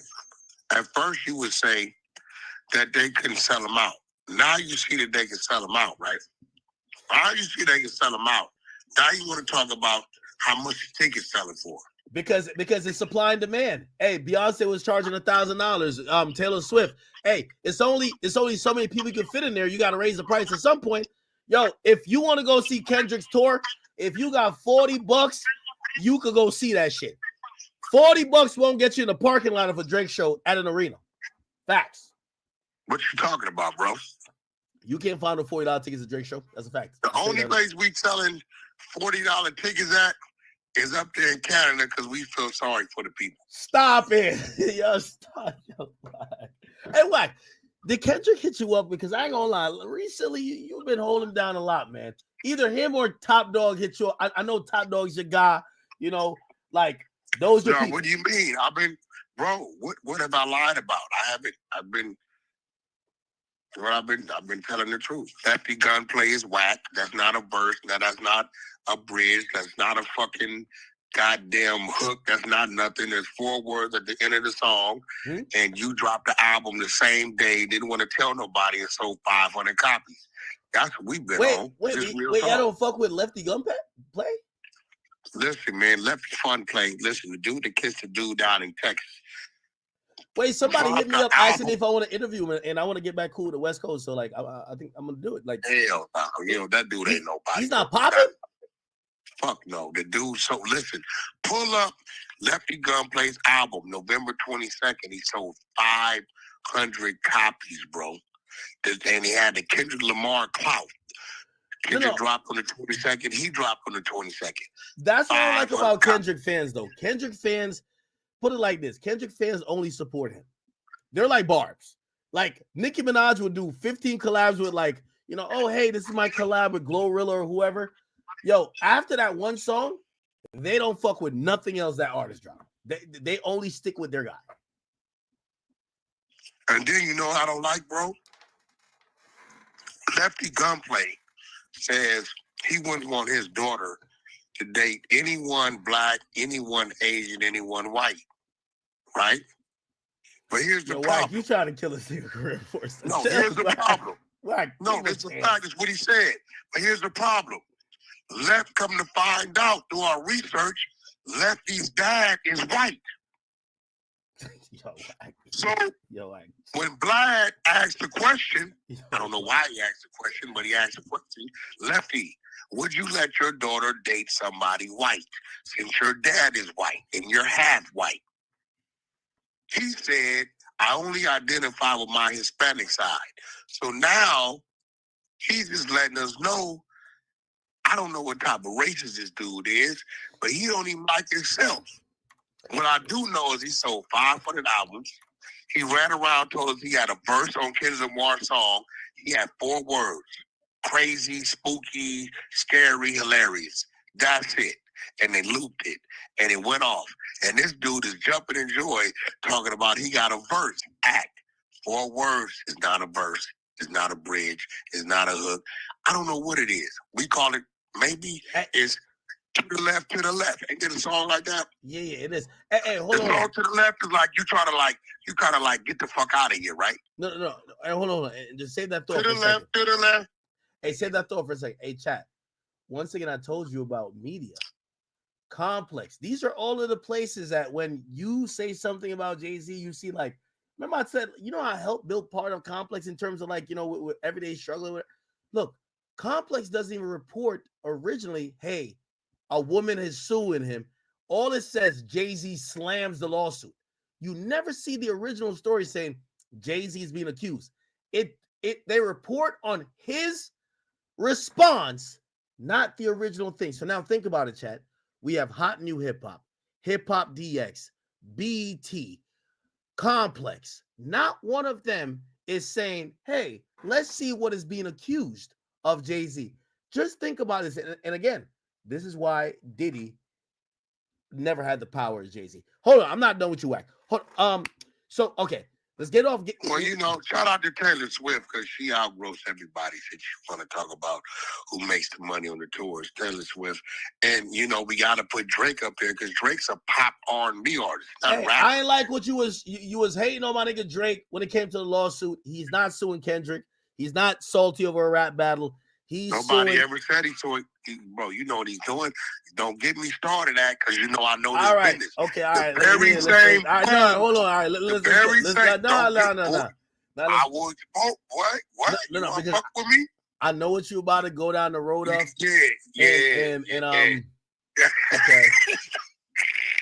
Okay. Yeah. Put some respect. Put some respect on this homicide name, boy. You know better, and you know he's looking crazy. No. It's not about him looking. It's not about him looking crazy. It's like this definitely a move to shake up the industry. And nah, they just trying to buy up all the stock, bro. That's it. Hey, by the way, I have a prediction. I don't know if you want to make a bet on that. I don't think you heard that, right? Why you getting away from it? Did they tell you not to talk about it? We'll talk about what? About them driving the stock, the UMG stock down, so they can come scoop it up. Then he drops the lawsuit. No. By the way, I ain't gonna lie to you. Hey, Wack, I keep telling you, to me, you're like a top 5 media personality. That wasn't a brilliant take. Like that might be. You see, you look at the industry very different than anyone else. And when I heard that take, I was walking around. I was actually like mopping my marble floor because my dog shitted on it. But when I was doing that and I was listening to you, I said, fuck, I should have had that take. That's a take I get. And I was like, Wack is good for that. That was a good take. I like that take. That's a good take. I'm going to be honest with you. And I wouldn't bet you against that take. I wouldn't bet you against that. That's a good take. You better not bet me. You better not. That's a good take. Can't lie. Even though, listen, you know, you want to hear my prediction? Here's my prediction for that. My prediction is that Drake never files a lawsuit. This petition is part of him trying to flex leverage or whatever with Universal. He's not leaving. He ain't going nowhere. But he has to show them, hey, I'm down to try to drop a dynamite and run out the room. And I think they're gonna come to a deal. We'll forget this and whatever. For one, you know why they don't want to give him $600 million, right? You know why, right? Because who he was number one at when they gave him the 400 and the numbers he was doing back then, he's not doing those same numbers today. Nobody is. He's still number one. That's another. Wait, hold on. That's another point you made. Listen, y'all listen to every rap media from like the big guys, you like, you know, Adam, Vlad, Charlemagne, like everybody who matters. And I ain't gonna lie to you, when you said that too, I was a little bit envious because I was like, that's an Act take. Act would get down into the nitty gritty because you said something that I agree with so much, even though it goes against what people are gonna think my allegiances are. You are right. You know, you have inflation, so a dollar back then ain't a dollar now. No. Yo, put it like this. Right now, 400,000 is really 600,000. That's right? what I'm telling you. So I agreed with that take too. Yeah, they came. They like, yo, bro, I hear what you're saying, and we don't know what it's gonna be 3-4 years from now. Is it gonna drop? Yeah, you're still number one, but you're number one at the same number that a guy was number 18 at. Hey, back then. Hey, I have a bigger theory that I think Drake is gonna go think back at. So what Drake is one of the biggest artists. He's really the number one artist that pushed streaming when it first came out. He took an exclusive deal with Apple. He was the biggest streaming artist, and he pushed it before Taylor eventually got down with it. Taylor is the biggest, period. And I think he's gonna realize over time, yo, maybe he deserved more than just them giving him 50 million or 80 million, whatever the money they gave him. He should have got some percentage, because put it like this industry now is billions of dollars, and you're not gonna stay hot forever. So to help build Apple company in terms of streaming, he took $20 million to put his album over there. You know what he should have said? Give me $5 million, but just give me a percentage in terms of some preferred stock. You know, obviously Apple Music goes under Apple, but give me, I want to own shit. Like, oh, Spotify, I'll do some shit.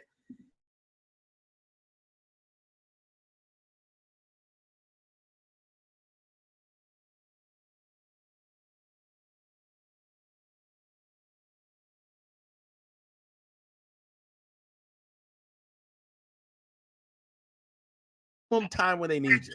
I think right now they're looking at him like, nigga, you got to be kidding me, right? Did you not hear Not Like Us and whatever? Like, I think that's what they're saying to him. And he's like, nigga, what do you mean? Like, I built all this shit. And they're like, yeah, but it's already built. We don't need you. We don't need you. That's a fact. A lot of artists do that, where it's like, and I hate to compare it to my guy, but Joe Budden. Joe Budden built the Spotify podcast atmosphere that when they gave Joe Rogan reportedly $250 million, and Joe said, yo, what the fuck? I need pieces for me building this. They said, well, you should have knew what you were building. You should have asked for it back then. It's already built, motherfucker. It's already built. I think Drake's power move right now, his power move, keeping it real, is he can do what Ye did, just do it in a better way, is to just straight drive all his fans to his own platform and take those numbers from the other platform. Then they'll come begging him to come back. I mean, I would love if Drake goes independent.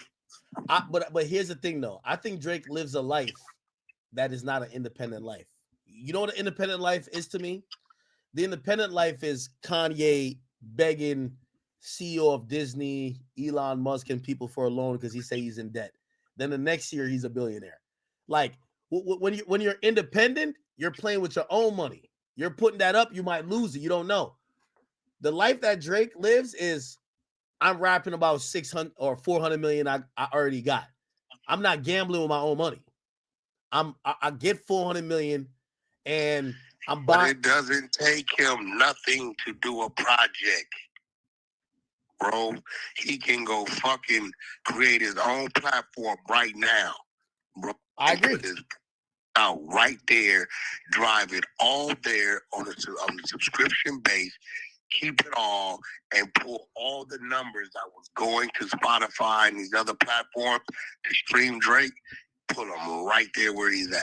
Hey, well, we're gonna see just what type of artist Drake is, because so I had a conversation 2 years ago with Carl Cherry. If you guys don't know, he's a guy who is the curator, the official head of Spotify playlists. Spotify Urban. Yeah, and he's a guy who makes these playlists that all these artists compete over. And I argue with him. I say, y'all wouldn't playlist Drake if he wasn't on Universal. And this is 2 years ago I had this conversation. You know what he said? He said, trust me. People want Drake. Remember, granted, it's 2 years ago, but he said people want Drake. Even if Drake wasn't on Universal, we'd still have to put him on. They were playlisting his demand is there. Yeah, exactly. Like I'm telling you, if he's smart, bro, he'll do a couple things, 2 things, right? 1, the move I just said. 2, keep that top 5 dude away from me. Wait, why you ain't on top 5? He got to keep him away from me, bro. He's bad for him. He's trying to destroy him. He gonna have him in some shit. You ain't been paying attention, bro. You ain't been paying attention to what's been said. You ain't been paying attention. You been paying attention to that case down there, that appeal that's going on. What appeal? You paying attention to what these attorneys are saying? No, fill me in. I know the exposure. The Accusations dude, that Triple X dude, right? You're not seeing. Yeah. You're not seeing what they're saying. You're not seeing. Yeah, but that's bullshit. Like, no. It's like me saying. It's like me saying online, wax my shooter, and then some comes out and they said, "Well, no. This dude is saying shit. Drake ain't saying shit. He's saying shit. Right? He's saying shit. And I just personally had to look out for Drake, and he don't even know it because it is bozo, saying shit, doing shit, up in shit, visual shit, flashing shit. Drake did this shit, gave me this shit, and whoop, wop, wop, wop, wham shit. I've been controlling the situation. OVO 40 better stop playing with them people because I've been controlling the situation. And for what I'm hearing down there, OVO 40. Listen, for what I've been hearing down there and what's going on over here, if I sent you some shit, you will stop fucking with top 5. Drake need to get the fuck away from dude. Dude is a ticking time bomb, bro. He gonna have Drake fucked up in a bad situation. My word to you. If I tell you I got the content, I got the matter of fact, my woman had to get control and have her lock it down so on this shit to where if it even moves, we'll know. Oh my God. Yo, dude is a dummy, and Drake's a bigger dummy if he keep fucking with dude because he knows what dude is doing. Well, I think you're switching up on Drake. I got to get you and Drake on a call. Ain't got nothing to do with Drake. No, this is the help Drake. I fuck with Drake. I ain't got nothing against Drake. Drake, I know Drake. Yo, I know the nigga personally. Whack. Let's me, you, Drake, go to the Beverly Hotel. Just have a nice. That's cool. I need to press play for him anyway. He needs to see. I will show him why he needs to get rid of this dude. All right. One thing you know about me. Yeah. If I tell you, matter of fact. Yo, Whack. Hold on. You want me to see? No. Whack. What I want you to speak on is this Jay-Z shit. And if it's a 13-year-old, do you think the feds start, because according to what Diddy said, they're definitely looking. You think the police is gonna look and be like, wait, hold on. Could we get another nigga in this? By the way, remember it's a RICO too. So if the RICO could say this is an organization where him and his comrades or him and people in the industry that knew and they all supported financially was probably backing and they were fucking a 13-year-old. You never know. Do you think that Jay-Z has to worry about anything criminal? I think that, I hate to say it, I think the feds is playing chess. I don't know if you caught it, that attorney said they were communicating with the feds, and I think they're poking over there because they got something on their side of it. I don't know what's on them tapes. Fuck. Straight up, bro. That dude said we are definitely in communication with the federal government. He said that. Said that. Ooh, I forgot that. Remember, he said that, bro. So these dudes will be like, okay, you guys press that way, get that going, and we'll see what comes of that, and we'll move this way. I'm not eliminating that, bro. Now, I think I have the same thought that many in hip hop have. Like, even though we watch what happened to Sean Diddy Combs, I'm still gonna keep the opinion of, okay, Diddy's one thing. Y'all niggas can't fuck with Jay-Z. That's Jigga Man. That's the guy. You know what I mean? Like, that's the guy who, when niggas started kneeling in football, they brought him in and niggas stood up. You know what I'm saying? I can't see it get that far. And by the way, did you read? So I don't know if you didn't read, I'll read it to you. Did you read his personal note? Yo, he's kind of. We don't know, bro. Nothing on that says it's from him. They just mentioned the attorney's name. We don't know who that's from. Wait, he hasn't claimed it, bro. No, oh yeah, you're right. Because when Drake dropped this song, bro. You're right. When Drake dropped this song and he ain't claiming, niggas said he ain't claiming. You're right. You damn right. Yeah, my man Uptown from Philly, on the 100 side, just pointed that out. He said, "Whack, nothing about this identifies this came from Jay-Z. There's no signature. There's no where it came from. There's no nothing. It's just and it's not tweeted from his account. Oh, yeah, brother. See, look, see, check this out, man. We salute you and your chat over here. You know what I'm saying? But you know, we do our thing over there as well. Hey, whack. You know I'm tapped in. Every morning while I'm doing my dogs and I'm doing my little errands in the morning, of course, I'm listening to the 100 side, I'm listening to Whack 100. Y'all give a different perspective. And sometimes y'all say a couple things that I say, oh, shit, I never thought about that. Let me go dig into that angle. Hey, steel sharpens steel. Like, don't get it fucked up and twisted. Still 100% sharp and steel. I was finna get on the plane. Like I was like, do I think I gotta go out here? Me and my brother gotta have a fight. Oh no, Whack. Bro, I could have been on the end of the freeway when I work for food time, bro. Okay, all right, chat. Y'all, I'm gonna tell you what happened. First of all, if anybody knows me, I'm a little bit antisocial sometimes. Like every now and then, it might take me a while to respond to it. And it's not because I'm busy, it's just because, like, you know, like I just don't. Sometimes I don't contact anybody. Anyway, like just on text. Now I would have when I texted you back because I was on the phone. I don't know if I can say that person's name. You was with Tori. Okay, I was talking to Tori.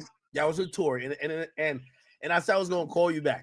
Now I ain't gonna lie, it was a long conversation, but still, I should have and could have called you back. And that a week before, I sent you. Listen, this what I know something's going on. Okay, here we go. By the way, chat, you're hearing two brothers talk. You're hearing two brothers talk. I had Loose Cannon. Yeah. And my right hand man, Baby Cuban Rob, do a song and video. You do a song and video called Big Flex. Okay. I sent it to you. I said, brother, can you put this up? It's my right hand, and this is Loose. Baby Cuban Rob is my right hand. That's the one you always see around. No response. No response. I never just get a no. Wait, hold on. If that's all you. No, November 19th. Wait, hold on. If that's all you wanted up, that would be easy. No. November 19th. And then November 21st, you said, I'll call you back in a few. Okay, every day I'm checking in. Now I'm getting worried now because this ain't like you. I'm like, this ain't like you. All right? Wait, hold on. Hey, hold on, chat. Am I fake? Am I fake at that point? Why make me kind of look away right now? It's all good. Go ahead. It's the truth. Bro, listen. You notice before I get mad, I get concerned. Yeah. So now I'm thinking, I'm like, what the fuck is going on, bro? I'm thinking you got some shit going on that you're focusing on, right? Yeah. I'm thinking something bothering you, right? What the fuck?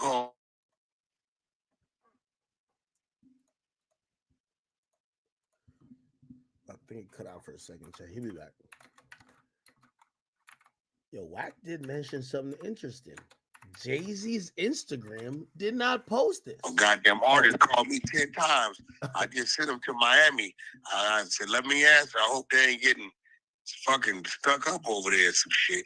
You know, I just did that deal with the EKE guy, and him and True Car got a big song out called Ghetto. That motherfucker was 200% a day going up like crazy. So I just did a single deal with him on one side, and I tied him to a big label on the other side to do artist development and put them to come together and work the single together. So something that never usually happens. You know, new artists get signed to be on the bench 9 months. Yeah. But nevertheless, yeah, I was more concerned because I know you be dealing with shit, bro. Like, people don't know you deal with outside of your business. No, that's true. You got motherfuckers always coming with some bullshit. You got some bullshit over there.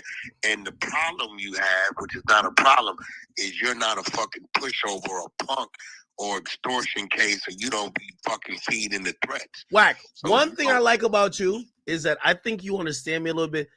Anytime like stuff is happening and I'm like left, right, and it's like a lot, like me, I get real closed off almost to everybody. I know that. You know that. So now, the only thing I felt bad, hold on. The only thing I felt bad is when you thought I'm mad at you, because I'm not mad at you. No. Here's the thing. So now I'm like, okay, now I go into big brother mode. Okay, let me see what's up with my brother. See if some shit I can help him with. Wack's trying to figure out if he got to knock somebody's head off of me or if he got to get some.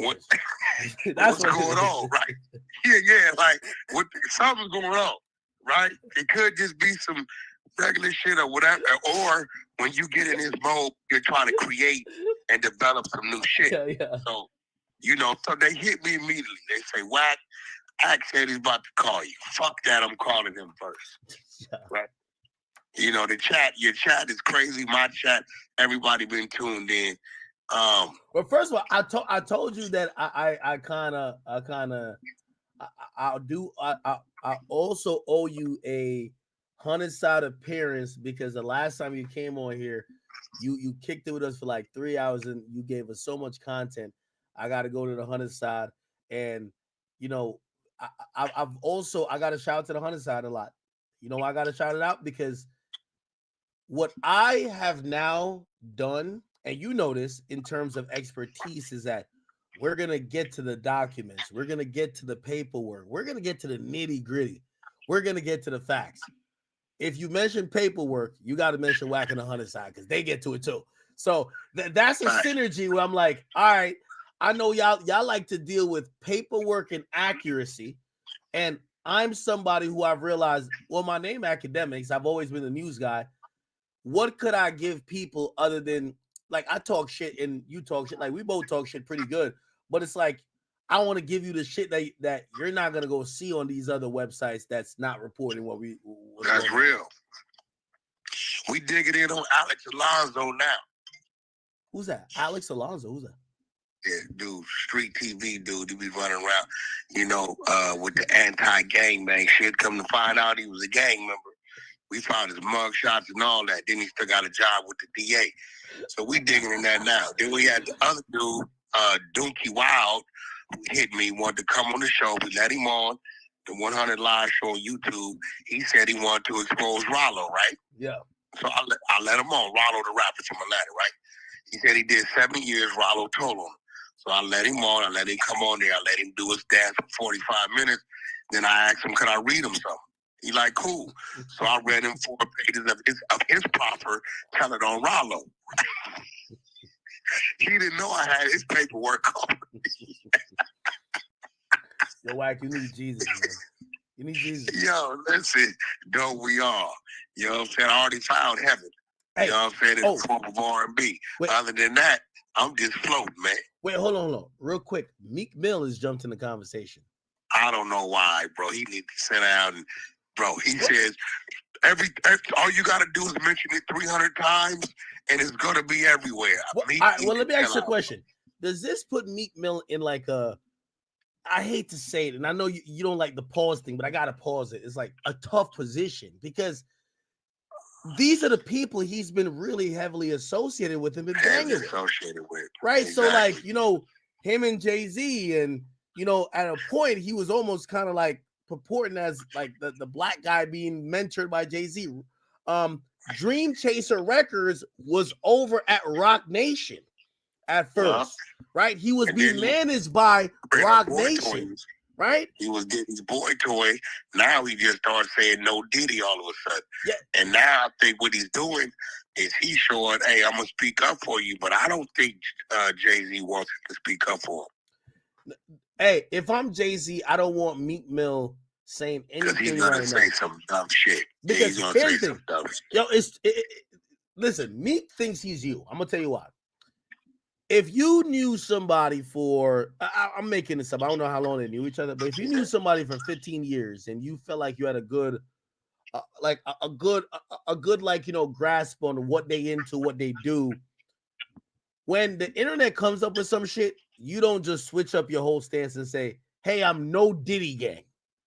You get what I'm saying? And really, he did that all because they called him gay. Right now, if I'm Jay-Z, this is the first lawsuit. By the way, that lawyer who filed it, he said there's another person that he represents that's accusing Jay. We haven't seen that lawsuit yet, right? So if I'm Jay-Z, I'm like, yo, yeah, right now, because I'll read what he tweeted. He says the wrap up smear. And then he says the goal is to start false narrative to create a matrix web. If you can control the storyline, you can control the matrix. American media is totally unbelievable. I see Jay-Z raping a 13-year-old 300 times scrolling. It's called programming. Okay, I'm not knocking him saying that. The problem is that if once niggas start clowning Meek saying, you know, you used to be at them Diddy, them Jay-Z brunches. As soon as they start clowning him for being at a Jay-Z brunch, he gonna have a video saying, yo, I'm no Jay-Z gang too. You don't want nobody to be defending you that if they get bullied by people, they're gonna then throw you under the bus. Because when I heard him say, I'm no Diddy gang, I never met Diddy a day in my life. The nigga who was kicking it, partying with Diddy, saying he's no Diddy gang, it makes me feel like Diddy did this shit. Crazy. Yeah, that's crazy, bro. That's crazy. And he knows that he was Diddy's sweetheart. He knows he was Diddy's boy toy. He knows he used to be in the swimming pool, kicking his legs, but Diddy was calling him, you know, what he was calling him. I think he was throwing out that behind. He was throwing out that booty. The shit was probably on fire. Diddy took a honey pack, a little rhino, took one of them enhancement pills, did his and ran thing. into it. And then bulldozer style. He got to throw it out. It's like, you know, you ever had chicken in the freezer and you trying to go like cook it? You got to throw that bitch out. That landlord said, he said the sheets was bloody when they left. Yeah, that's crazy. That was crazy. What he said, bro. That was crazy. That's what he said, bro. That's one of the things. That's one of the things with Meek that I don't get. Like, for example, right? We all saw that clip with Diddy and Fabulous. Fabulous is just quiet. He's not like selectively speaking. He's just quiet. So we don't know what he thinks, right?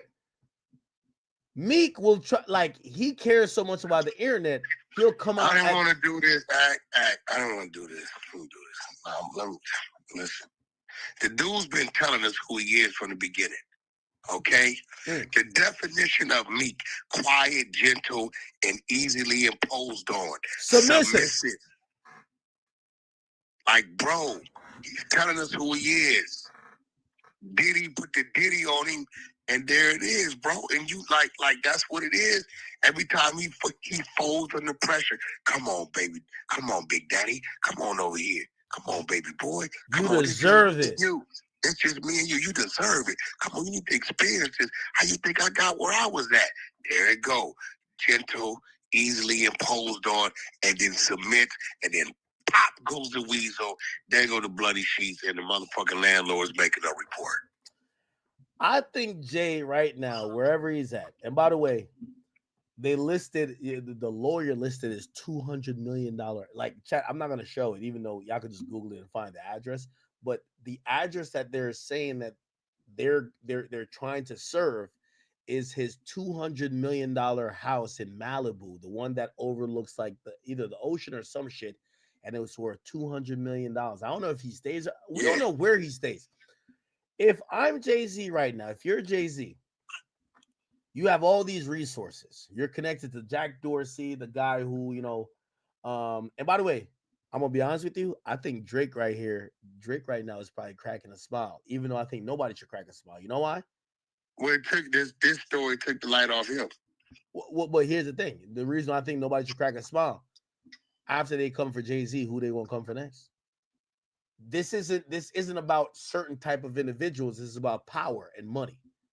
Nah, I don't Drake is on that line. You don't think Drake on that line? Drake, listen, Drake may fuck with a chick 20. He may fuck with a chick 19. But Drake ain't fucking around with no underage. No, not like that. No, not like that. No, I'm not saying that. And by the way, I don't know if Jay-Z did that. Do you think Jay-Z fucked that 13-year-old? Be honest.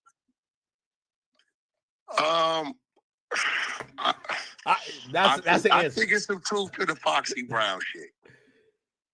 So you think Jay-Z was? Well, hold on, but do you? And chat, I'm not trying to make this no better or nothing, because I know sometimes y'all be thinking I'm defending.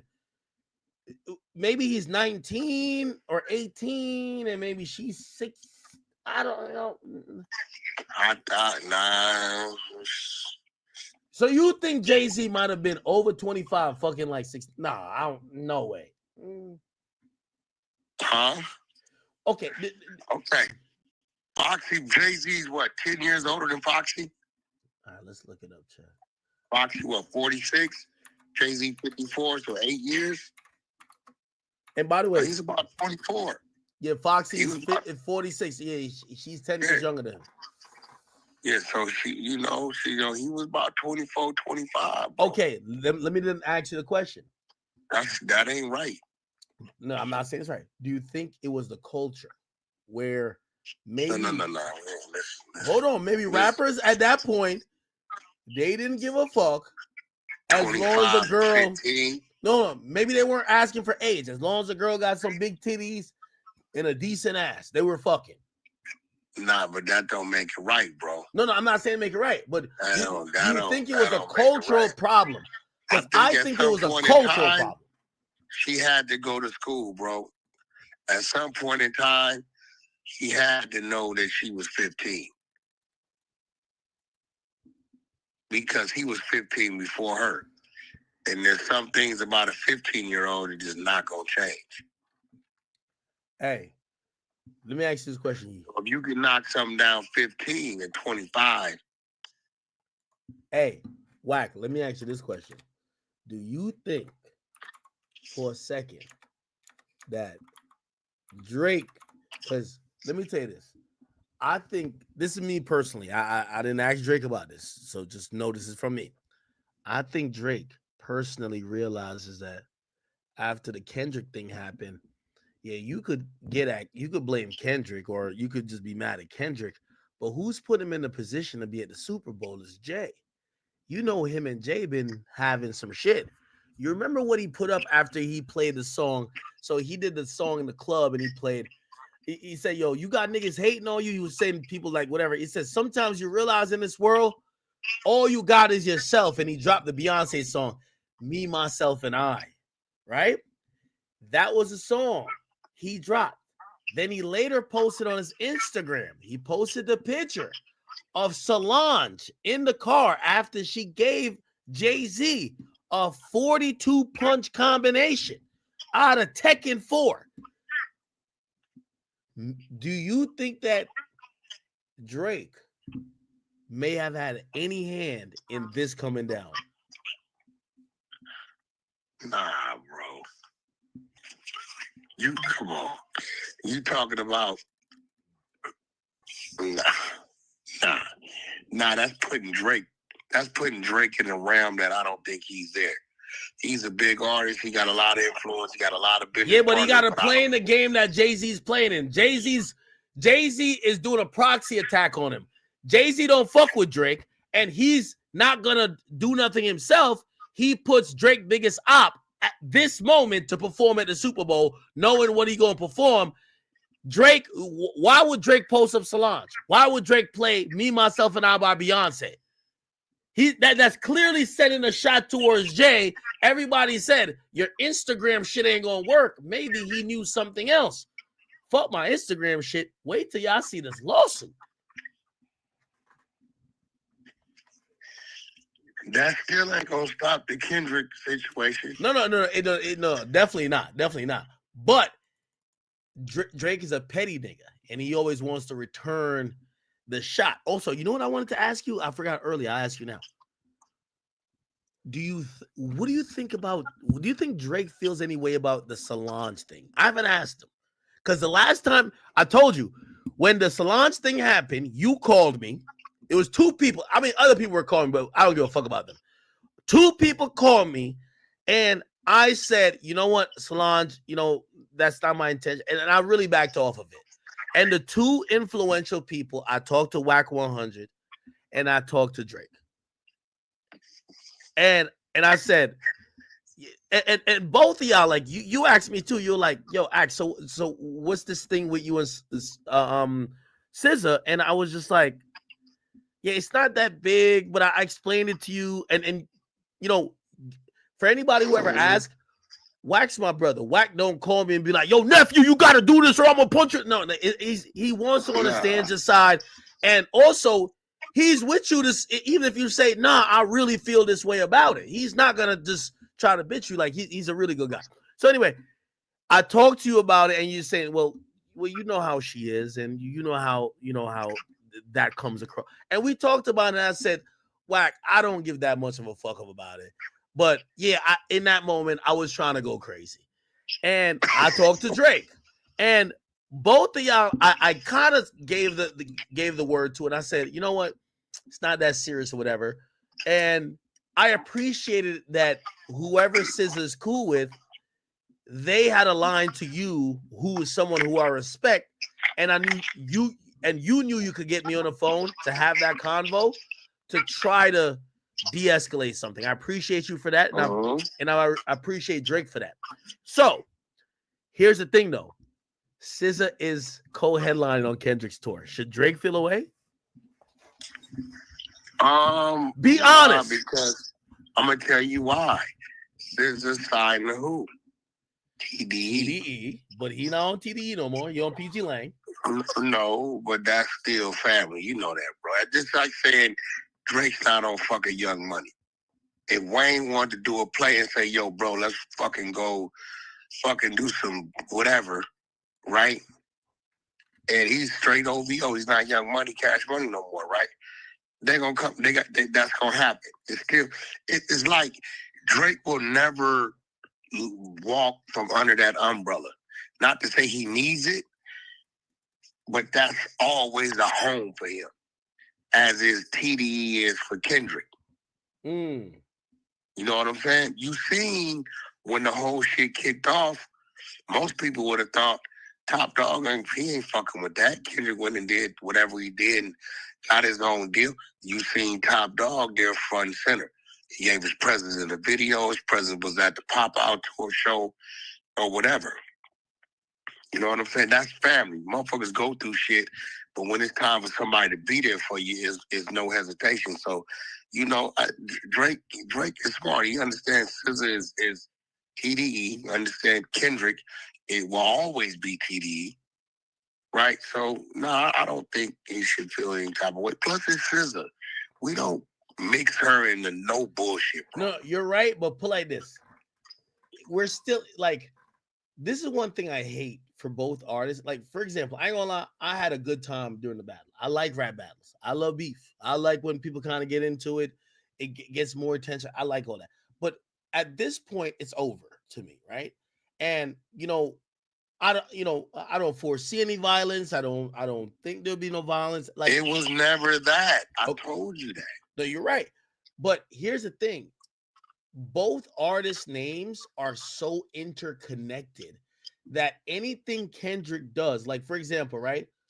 If I give Kendrick credit for having a stadium tour, they feel like I'm down in Drake. Like, oh shit, you're giving Kendrick credit. That means, but Drake never did the stadium tour. Is like they're two different artists. And what's happened is that everything Kendrick is doing looks bad on Drake, and anything Drake does look bad on Kendrick.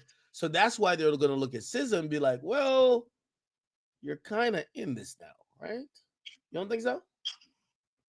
Man, listen, that's SZA. You can't do that. You can't just factor everybody into some shit because you have a situation going on with a person. You can't do that, bro. You know what I'm saying? You just can't do that because it's like now nobody can do business with certain people when that business doesn't have anything to do with your issue with that person. Mm.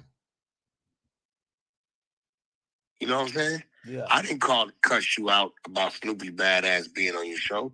I knew Flacco brought him up there, right? Yeah, I just told you. and also, I think because it's different though. It's very different because you're much more relevant than Snoopy Badass. So if you're not there, like if you were there, like the views and everything would be different. So you don't care. But imagine if it was someone just as popular as you, right? Like I don't know, like I don't think you beef with like imagine you and Charleston White was all the way into it and all he had to talk about was just only you. And then I bring him on to only talk about you. You'd probably be like, your nephew, you can But we talk. know it's one. Listen, if they do it, first of all, SZA's gonna do her set. Kendrick's headlining. Is that what it is? Well, we don't know. I don't know. Sometimes when it's a co-headliner thing, so they might choose what dates. What markets? Yeah. Like for example, I could imagine if she comes to Jersey, maybe she closes out the show. You know, definitely. I hope Drake doesn't go buy up the whole stadium so it looks like it's sold out. Nobody's there. I'm gonna be honest. I think that would look whack. I'm gonna be honest with you. Okay, because you know what I would do. You know what I would do. No, I gotta be honest. I think that would be just lame. Because if I'm Kendrick's team, I'm still gonna get the W by just posting our Ticketmaster numbers that we sold out. So it don't matter who showed up. So thank you, Bozo. I would actually even categorize it. Thank you, Bozo. You spent $1 million on all the floor seats. You gave us. Guess what? The fans that hate him, the fans that really wanted to go that couldn't, because it's fake sold out, would hate him. Now you shouldn't do that. The only thing he would have to do, obviously, I don't want this to happen, and I don't even think it's possible, is if like some crazy lunatic in Toronto tried Kendrick, but it's a stadium show. Like, there are gonna be so many cops around that stage. There's gonna be so many security personnel around that stage. Is like, unless you're having like a mass stampede of like 300 people, like nothing's gonna happen. Again, I don't think nothing's gonna happen at all. Yeah, if I'm Drake, I don't look at those shows and think I have to prove nothing. Yo, this guy's doing a show. It happens to be in your city. He's selling out the Rogers Center. I think Drake's motive has to be, let's disconnect my career from this guy. Because they keep everything you do, like for example, and that's why I say even Drake's wrong in some of this stuff. Yo, the same day Kendrick's performing at the Super Bowl is the first day of your tour in Australia. Like, come on, bro. Like, come on. Like, oh yeah. They're gonna compare you. Like, you're a big artist already. If it was you and Pusha T, like maybe people wouldn't give a fuck because people don't care about Pusha T that much. But I think you help Kendrick when you file a lawsuit that you can't file. Oh, he definitely boosted it probably another 70,000 sales, bro.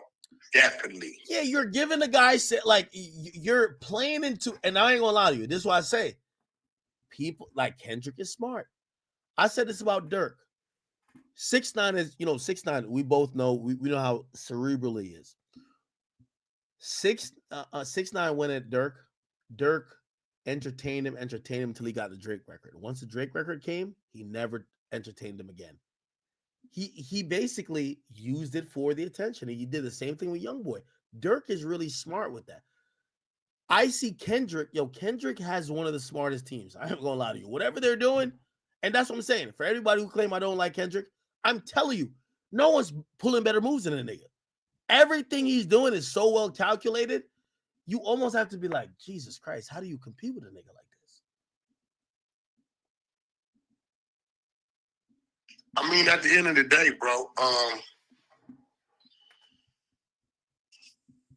Kendrick is unpredictable. And I think that's his advantage over Drake. You can read everybody else. It's hard to read Kendrick. You know what I'm saying? You don't like he just been quiet. He's just been doing his music. You know what I'm saying?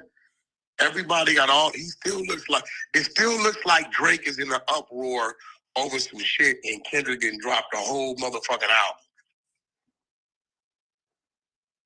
Drake ain't did shit. With Drake, he released like a bunch of content. Whatever he did, we don't know what that was about, what he did or whatever. But it's like, we need Drake to get back to being fucking Drake. Get back to doing Drake. Do Drake. Because right now, it's starting to look crazy. You know it. Wait. Hey, Drake. Drake is still the biggest streaming artist. He's still extremely relevant. He's still on top. He's looking down too much, bro. You had a battle. You took an L in that battle, right? You still generated a bunch of money with your songs. Like, bro, keep moving. Yeah, 100%. I definitely believe Drake's gonna be all right. I don't think he's pulling the exact best moves with the timing, but I mean, he should realize his demand is still, bro. He just went to sell tickets in Australia, and 300,000 people try to buy one. They had to add more concerts. He's good. The thing is, this battle is over. We're moving on to other shit, but I do think that it's gonna get complicated because even though they're gonna still call it the battle, it's the him and Universal shit. How do you get past that? Yeah, that's and bro, it kind of looked like he's a whistleblower, bro. You know what? This shit ain't looking right, bro. Yo. Put like this. I call Funkmaster Flex. I'm like, yo, bro, what the fuck are you doing, bro? Were you okay over there? Yo. We talked for damn an hour, bro. Flex wilding. He's happy Drake's doing what he's doing. Yeah. I'm gonna be again. I think Drake's bluffing. I think he's playing a game of chicken. Because here's the thing: in the history of covering lawsuits, like even think with the Diddy shit, ain't no chick filing no petition. They just file a lawsuit. Ain't nobody say, "Hey, let's file a petition to get Diddy to give us the surveillance tape." No, they just filed the lawsuit. Why the hell is Drake filing 2 petitions? Just file a lawsuit. But I don't think he wants to sue them. I think he wants to threaten the lawsuit to be able to close a deal, and he's gonna sign there. Like, again, nothing has told me from Drake. Yeah, but did you see the shit he put in there, bro? He went a little too far, bro. All that could be water under the bridge. P word. He used payola. Yeah, hey, that's nasty work. Definitely nasty work. That's bad shit, bro. Yeah, but he had to show them how far it could go. I don't think he. Listen, let me tell you this. You have to realize. Let me ask you this question: do you think that if you're Universal, this guy is threatening to sue you, would you put out a project by him? Yes or no? Because yeah. No, I wouldn't. I definitely, because if I don't, I'm on the contract.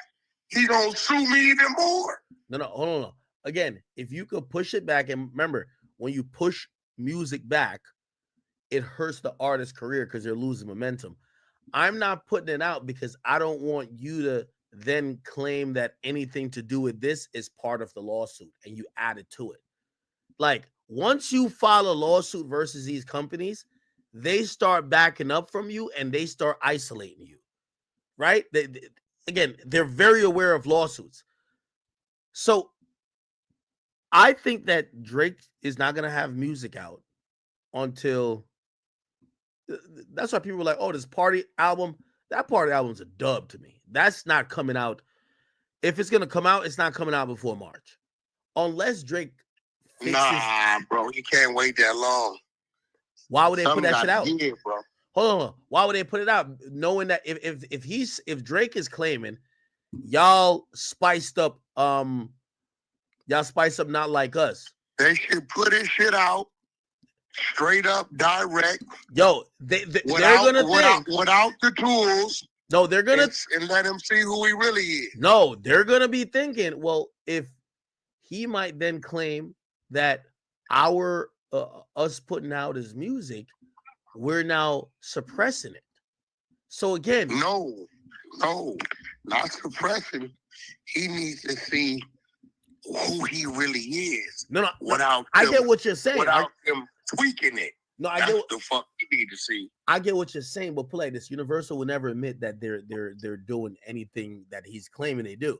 What I'm saying is that why put out the artist music when if they're thinking about suing you, they might then sue you for the current project if they feel like it didn't sell enough and say, yo, you suppressed us. And then now you basically gave them more stuff to go talk in court about. This is an impasse. They're going to look at Drake to say, hey, listen, if you want to drop music, you withdraw those petitions and we could go forward. Here's the money we're going to give you. I personally think in the next 90 days, we're going to get to a resolution in this because I don't think Drake is going to bucket no motherfucking Universal. Because here's the thing. So we have a hearing. We're going to hear I think we're going to hear some big news. Drake could prove me wrong, but I don't think Drake ready to bucket the establishment. He ain't never show me that. He ain't never showed me that. So to me, this is just a negotiating tool.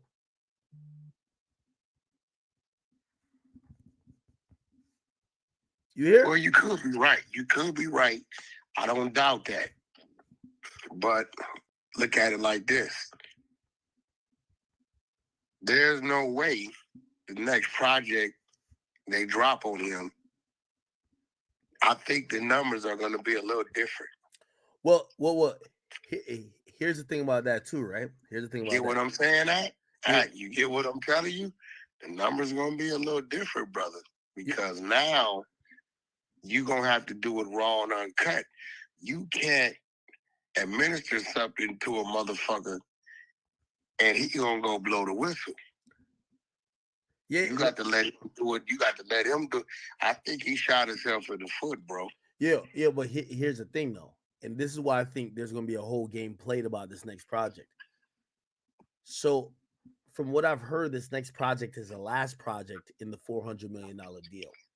We all know how contracts go. We don't wait till you finish your deal to negotiate the next deal. It's like the NBA. You want to sign him to a new contract before he becomes an unrestricted free agent.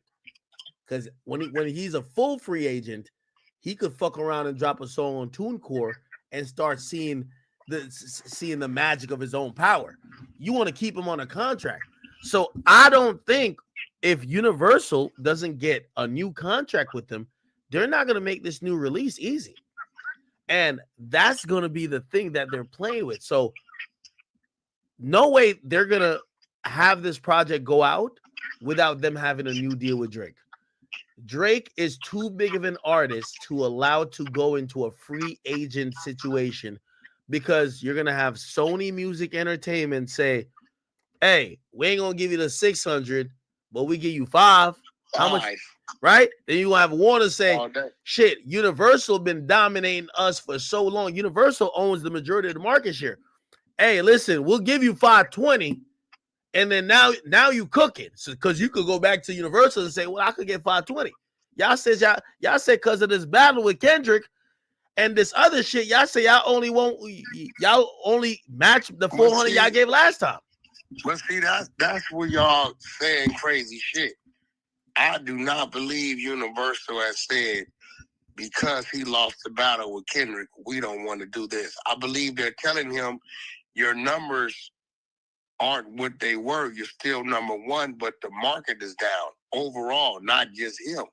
This has nothing to do with bro. If Kendrick would have had that effect on him, he wouldn't be holding the top spot. He's still in the top spot. That's a good point.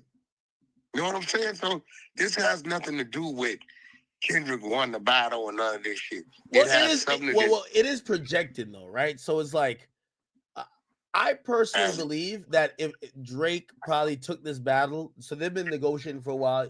I think he took the battle and say, I'm about to beat this nigga's ass. I'm about to violate him. And after I violate him, I know I was asking for 6, but I'm going to tell these motherfuckers I need 7. Price just went up, nigga. Here's the thing. Anytime you go to the casino, you gamble, you know, they always say a push is a win. So the only motherfucker had the risk was Drake. Yeah. Because Kendrick came in the underdog. Yeah, but that's what I'm saying. So, like, if he essentially devalues himself in the battle, he lost. He lost in valuation of what Universal will give him. But if he had won the battle, that might be an additional bargaining chip to say, hey, even if you're saying the numbers from a couple of years ago are down, I'm the guy. Give me that motherfucking money. We gonna still work. You get what I'm saying? I get what you're saying, but do you get what I'm saying? His numbers are still our top numbers, but they're less than what they used to be. So why the fuck we see he's getting of age, right? All right. They're doing all kind of other little things they're watching, right? Motherfucker had a motherfucking million dislikes. That's never happened. They don't know, bro. Every dog has his day, and you know that, bro. We didn't see a lot of motherfuckers up there that we thought wouldn't come down. It's a fact. So I don't know, bro. It could be a gift and a curse. They could be offering him 400 million, 450 million right now. He don't take it. He can wait till next year. Some other shit happen. Lawsuit pop up. Weird ass allegations. Or he drops something that doesn't perform. And now they talking about 250. Yeah. He's not in his prime right now. He's just who he is. He's not in his prime, bro. I don't think he's going to grow anymore. I think he'll sustain and maintain, but I don't think he's going to grow anymore, bro. It's going to be real. Not as an artist, now will he go do some Jay-Z shit on the business side? Absolutely.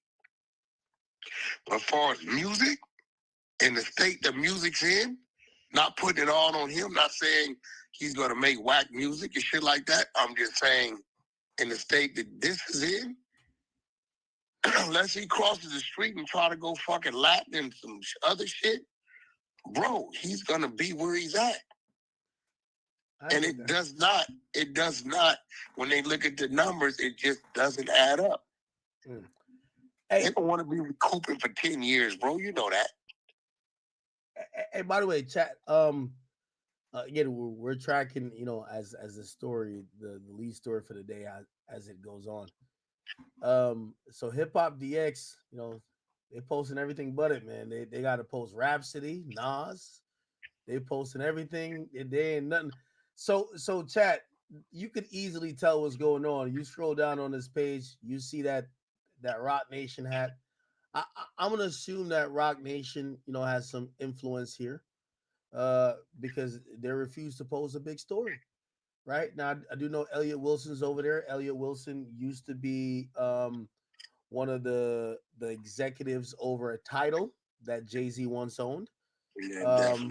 Yeah, they then sold that, and you know he definitely has close ties to Jay-Z. And you know, by the way, Elliot, I fuck with you, and I do love you, but I'm gonna call you out on this one because this is why maybe you and Drake got into it, because I see you know Drake and you are into it, whatever. Drake installed this over interview, but think about this. You interviewed Drake a bunch of times more than anybody else in the culture. You've interviewed Jay-Z, maybe other than Angie Martinez, more than anybody else in the culture. When something bad come out about Jay-Z, you ain't finna post that shit. Yeah, But nothing but said you were about it. but you were hyping up everything that Kendrick was saying about Drake. So I could understand why he might feel away. Like again, when it comes to Jay-Z, it's insulated. You don't post the allegations, but you post his reply. I get it. You get what I'm saying? So my man usually posts with no caption. He says "Whole Rock Nation." I get what that is. You know, it is what it is. But sometimes people act like they're all completely independent and not having a side in things. But when certain things happen, like I ain't gonna lie, like there's been times that I had to post shit about 6ix9ine. Like he's my friend. I don't like to post bad things about him. Yeah, but then I had it be times, it be and times, bro. And I'm talking, I gotta address what it is, bro. Mm-hmm. You know what I'm saying? Yo, what? Yeah, I'm not saying he's not that. That's my little partner, you know what I mean? But it's hard, but you gotta keep it real. Elliot, he gotta keep it real, bro. Yeah, and again, that's a part of the game which I think I don't knock him or anyone else who won't even listen to the topic, but this is why people like me exist and you exist. No Jumper, the Vlads of the world, is because people do want to. There are certain protected people that nobody else talks about, right? By the way, did you see what I did to Rhapsody? So Rhapsody, you know who Rhapsody is? Yep. Okay. So she dropped a freestyle. She dissed me and she says, yeah, niggas like academics, they bitches. And niggas like that, we got to check. I guess she does a play off the Kendrick thing and she's like the weird cases. So I responded to her just yesterday. I say, hey, listen, I don't want to be attacking women and I like her. She's a good rapper. I really like her, And I said, listen, I know you're trying to do what Kendrick does or like the whole like this thing, but I do want to say you're signed to Rock Nation. And I'm going to be honest with you. I know Wack does this. I know the Exposures does this, but this is when you get to the heights of the media. You got to be careful what you say because you don't want to be living in a glass house, right? When you talk about people having anything going on, I'll go to my email every day and I see like 15 things and most of them I don't put out, but I said, oh, interesting. I'll just keep that in the tuck over there. I'm gonna just whatever. I could tell this one they probably sent to Whack 100 and the Exposures. I watched them hammer that out. That's how it goes. So I said yesterday or the day before, I said, man, you want to be careful talking about these cases because anybody could claim anything. And I'm sure because you're signed to Rock Nation, the people you're in the board meetings and the business meetings with, you don't want to be talking about their situations, which might be a little bit more fresher because they're currently pending and it might come out. A day later, it came out. Yo, Ack, we'll flame Rhapsody ass up. No. You know what? Hey, listen. She's a good We'll rapper. Fire Rhapsody will fire her ass up, boy. No, she a good rapper. She better go get in that corner. Boy, listen, she better chill out. No, she a good rapper, but we just have to let her know, like, hey, listen. Let's put the 30-day heat on her, Ack. Just blitz her. No. Don't do that. You see, this is why you can't fuck with Whack, and when you get to the 100 side of the trenches. Hey, what's the latest with you and Jay Prince? Is everything cool? Yo, I keep telling everybody, I respect Jay Prince's business hand and what he's done for the culture. You can't take nothing away from the Ghetto Boys and the whole Rap-A-Lot movement. I don't know how Big Mike feels about that. That's another story. But I'm only in this storm because I'm protecting the elderly Black woman. That's it. That's it. Hey, so. But I know I've shook some bushes up, and I've said some things and exposed some things over the last month or so that has shit in turmoil down there because I started to expose the links to the inner workers of the city. And they said, what? I'm going to see the shit. They said, since you did that, 2-3 months, been removed, replaced, pulled out of office, shit getting crazy down there. So, actually, I'm going to see you some guys. Chill, man. What? Nah, I ain't going to say. I'm just going to show you, like, what the fuck is going on. Man, we love Houston. Hey, Wack. So Rock Nation, they play a little dirty, and this is the only thing I say. I say to them about the lawsuit. Again, this is my opinion because I know right now that lawyer watching us, and I don't want no lawsuit from him. Again, if we got to get a lawsuit, it is what it is. So I don't want people to think that I'm just gonna be pussy and just like bow down to these guys. But I do want to say, I want to stick factual. Hey, Rock Nation, y'all acting like y'all haven't bullied rappers. Y'all acting like y'all didn't play a little part, or the CEO wasn't at court hearings for Tory getting locked up. Y'all aren't the most just out of the, like, you guys have kind of weighed your hand on a scale a couple times to make things go in y'all favor. And y'all have been seen as the big bad wolves of this industry. And even though people now kind of look at Rock Nation, they just say Desiree Perez because her history. Jay-Z owns y'all. It's Jigga. When this comes back, there are certain people looking at this and say, y'all have done your fair share of bullshit. Well, now y'all got to handle this. I'm wondering what's going to happen with this, because here's what I believe is going to happen. The way how Jay-Z, if that's Jay-Z talking in that statement, man, there's going to be a lot of lawsuits filed. Actually, I ain't gonna lie. I thought Jay-Z was talking gangster in the statement. Low key. You heard what he said? He says, you made a terrible effort, error in judgment, thinking that all celebrities are the same. I'm not from your world. I'm a young man who made out the project of Brooklyn, nigga. We don't play these type of games. We got very strict honor and codes. We protect children. You seem to exploit people for personal gain. On your network, only your network. That was important. Only your network of conspiracy theories, faith, physics will believe these idiotic claims. This is what I would ask. I think that Jay-Z has the biggest network in hip hop. He says that that's a fact. That's a fact. And he says, I look forward to showing you how different I am. That was an interesting ending line, because usually you hear lawyers say, I look forward to proving her innocence in court. I look forward to do this, blah, blah. You know what he said? I look forward to showing you how different I am. It don't look like he might be in court.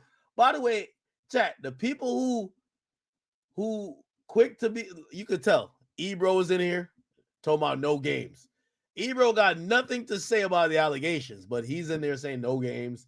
You're gonna scroll through, man, like everybody who's on the payroll for these guys, they're all gonna be just tapping in. They all gotta, jump in the mix or whatever the case is.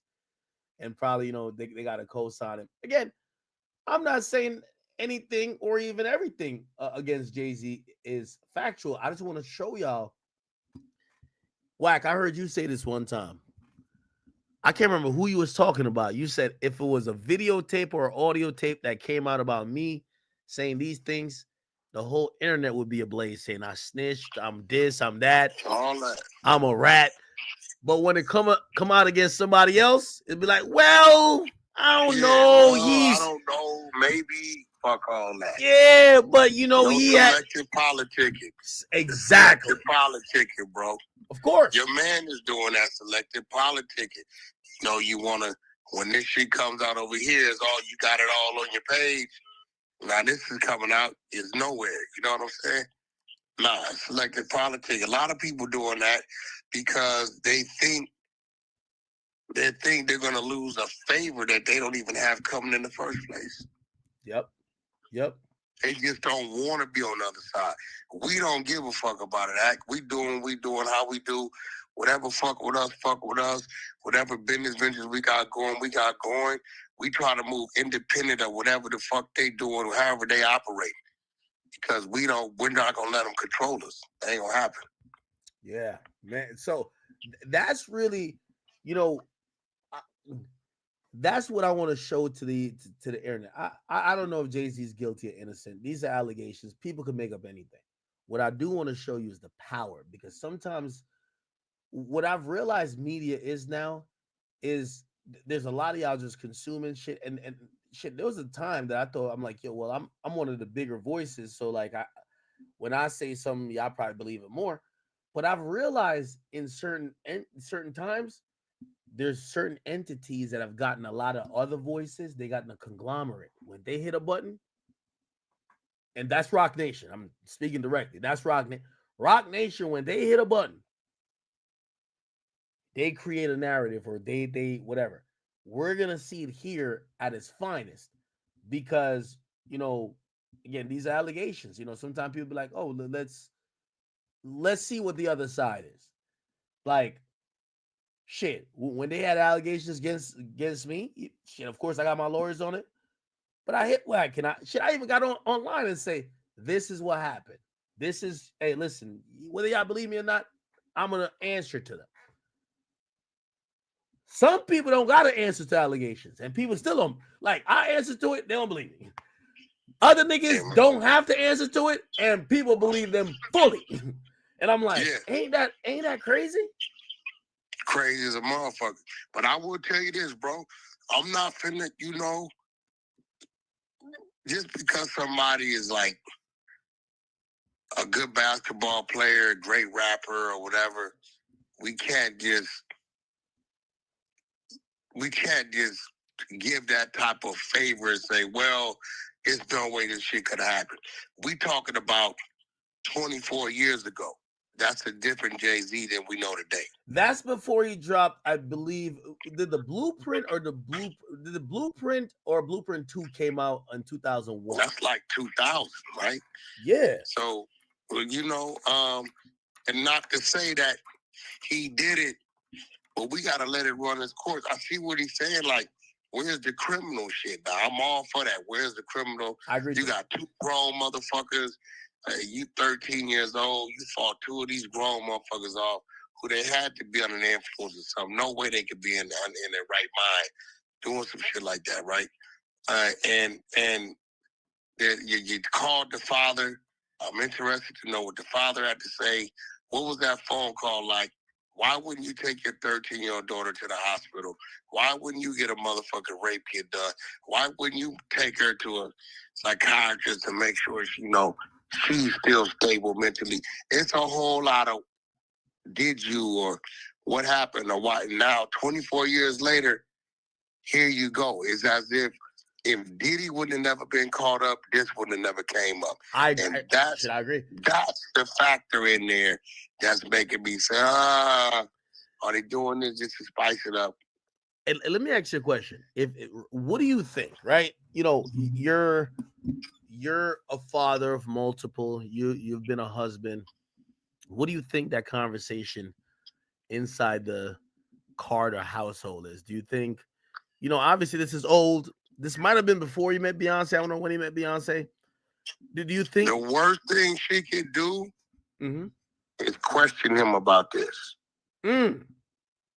If she questions him about this, it's gonna cause friction in the household. We've never heard, like, the only time we heard about a problem between Jay-Z and Beyonce was when she in the elevator. Well, the elevator came out, but like even then, like him and her weren't arguing. It seemed it was the sister, but when she came out on the Lemonade album and said, "Oh yeah, he cheated on me with Becky with a good hair," but we've never seen, like, she's not the person to air him out. She don't expose him. Like she don't talk shit about She was him. bad when she did that. She probably regret doing that. Someone was gonna. You know what I'm saying? But I'm gonna tell you, the worst thing she can do is question him about this.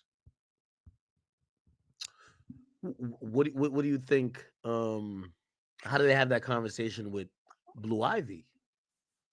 Well, that's easy. They gonna teach Blue Ivy what slander is, and let them know that your mom and dad are these people, and you are also on a level of status, and you are a little worse than us because, unlike us, who we got this fame later in our later years, you already have it now. This is why you gotta watch your friends, what you say to your friends, what you do around them. They gonna give it to her like that. Yeah, part of it, like that. Part of his statement, and I guess that's the part that kind of did interact with me a lot, is where he says, my only heartbreak is for my family. My wife and I, obviously him and Beyonce, will have to sit.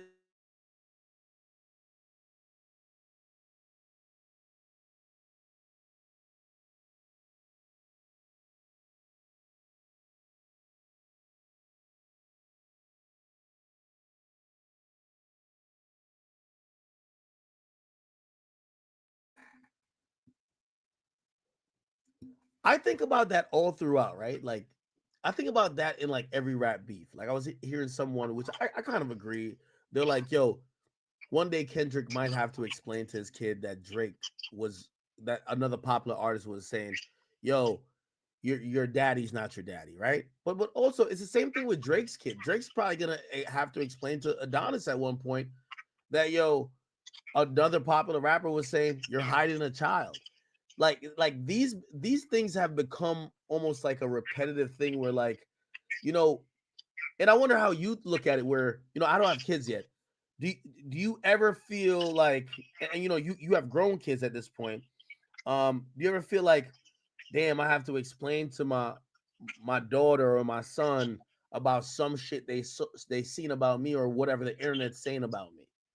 Nah, I taught my kids, right? Your kids is gonna be your home team. So end of the day, they know you. You know what I mean? They know if you did it, didn't do it. You know what I'm saying? My kids look up and see, if it says something whack 100 involved in the fight, this, they know it's a good chance that shit didn't happen. That definitely happened. If they look up and see some wild shit, a bunch of goofy shit, they don't even pay no attention because they know that their dad is in the eye of the media. They know that. You know what I'm saying? So it's never gonna be a panic. I think the only time I thought my daughter would have panicked is when that bozo Spotify went on Instagram and said Whack 100 shot dead, his white Porsche is taped off in the city of Pacoima, right? Oh, wow. So when I get the phone call from my daughter, she says, Dad, why are they lying? I said, what? Well, you just dropped me off to get my hair done. You're in the Range Rover. That Porsche been parked in the garage in the backyard for 8 months. You haven't even driven that thing, right? So it was like I was just relieved that she didn't see that and go into a panic, because I'd have been like, I just dropped you off. I'm not even in that car. You know what I'm saying? So It's like my kids kind of know, and it comes from communicating with them and let them know what's going on. Like they know. Like I'll tell them, hey, such and such, such and such, you know what I mean? They don't pay attention to trolls. They don't pay attention to none of that. But if you got your kids like locked away in some secretive shit, and then it starts to come out, and they get to school around their peers, that's when it's a problem. Yeah. My kids aren't blind to the fact. They understand the world. They understand social media, what comes along with this shit. But you know, one thing I'm gonna give Jay-Z and Beyonce credit for, they live these secret lives. We don't know where they at. Like, we don't even know what town they be in. We don't know what school they go. Like even now I'm thinking, I'm like, maybe she goes to online school. Like, we don't know nothing about, like, how about them. Bro, for one, they're not on social media. Two, every time you hear about them, it's a business move or accomplishment. or they're on stage.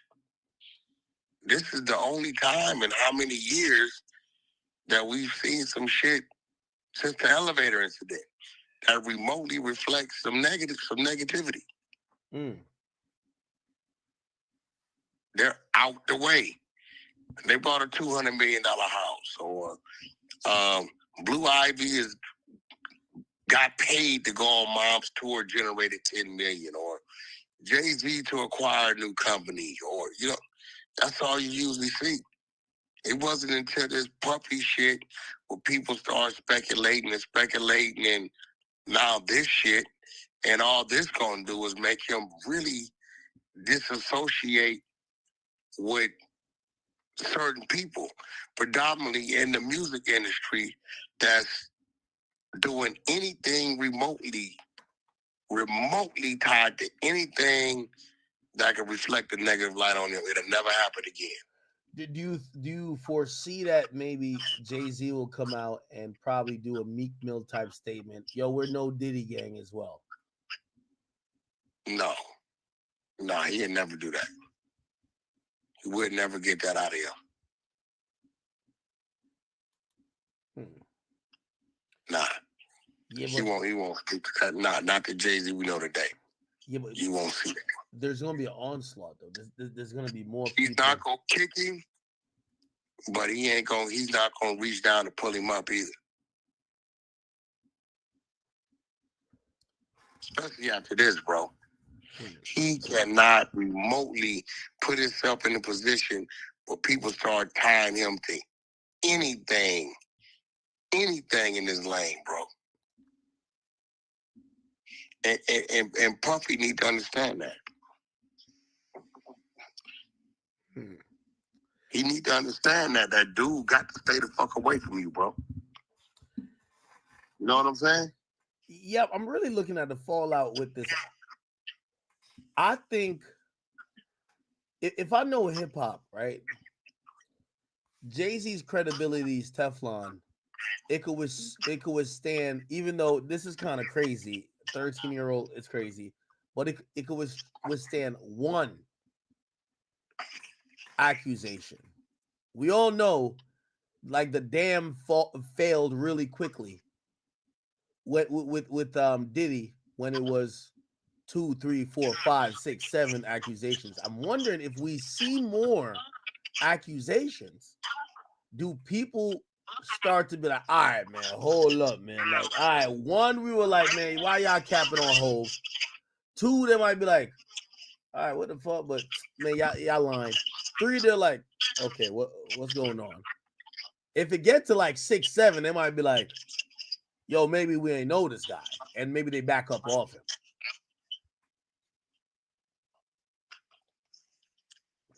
Bro, everybody has backed up off your mans. You see that. Show me one person that's speaking up for him. Wait, are we talking about who? There's only one person we can be talking about. Diddy? Jay-Z don't need nobody to speak up for him right now. He don't need nobody to speak up for him. He's in a position where he's innocent and they got to prove it. And he's ready to fight him on it. You know what I mean? And the first hiccup, the first slip up, the first inconsistency, right? You're dealing with a superpower when it's coming to Jay-Z with his legal and all that. They're going to have their ass. Like, can't no games be played, right? But when it comes to your other guy, ain't nobody fucking with that, bro. Nobody, you know what, 6ix9ine might even be in there with him. Didn't they ship 6ix9ine back to New York? Yeah. 6ix9ine, you know they're going to put 6ix9ine on the PC side. You know that. Yeah. I wouldn't be surprised if they in there on the same pod. But nah, man, it is what it is. I hate to see it because from here, it's fucked up that you said it. I can see a Drake being next. Wait, what you mean? Because, bro, they're going at all our people that's on top. But that's what I was saying about, like, damage control. if I'm Drake, if I'm someone like Drake, right? And again, I want to say someone like Drake, not necessarily Drake, but someone in that position, even like a Future. I'm just hitting up all the scallywags I've ever fucked, just kind of making sure everybody cool. Everybody good? Yo, you know what I mean? Yo, I'm sending y'all a purse this Christmas. You know, just make sure because it doesn't. Yo, it appears that it's disgruntled. You can't do that, bro. Yo, no, hold on. Just make sure check everybody's temperature because it feels like they only file this when they're hella broke or they're disgruntled. They're tight. Like you doing 2 months with your new girl. You cannot do that. You can't do that, bro. You can't do that. You can't fuck with that. If I'm Drake, I'm sending Birkins. All right, Birkins for all the last 100 girls I fucked. Birkins. Nah, bro. Why not?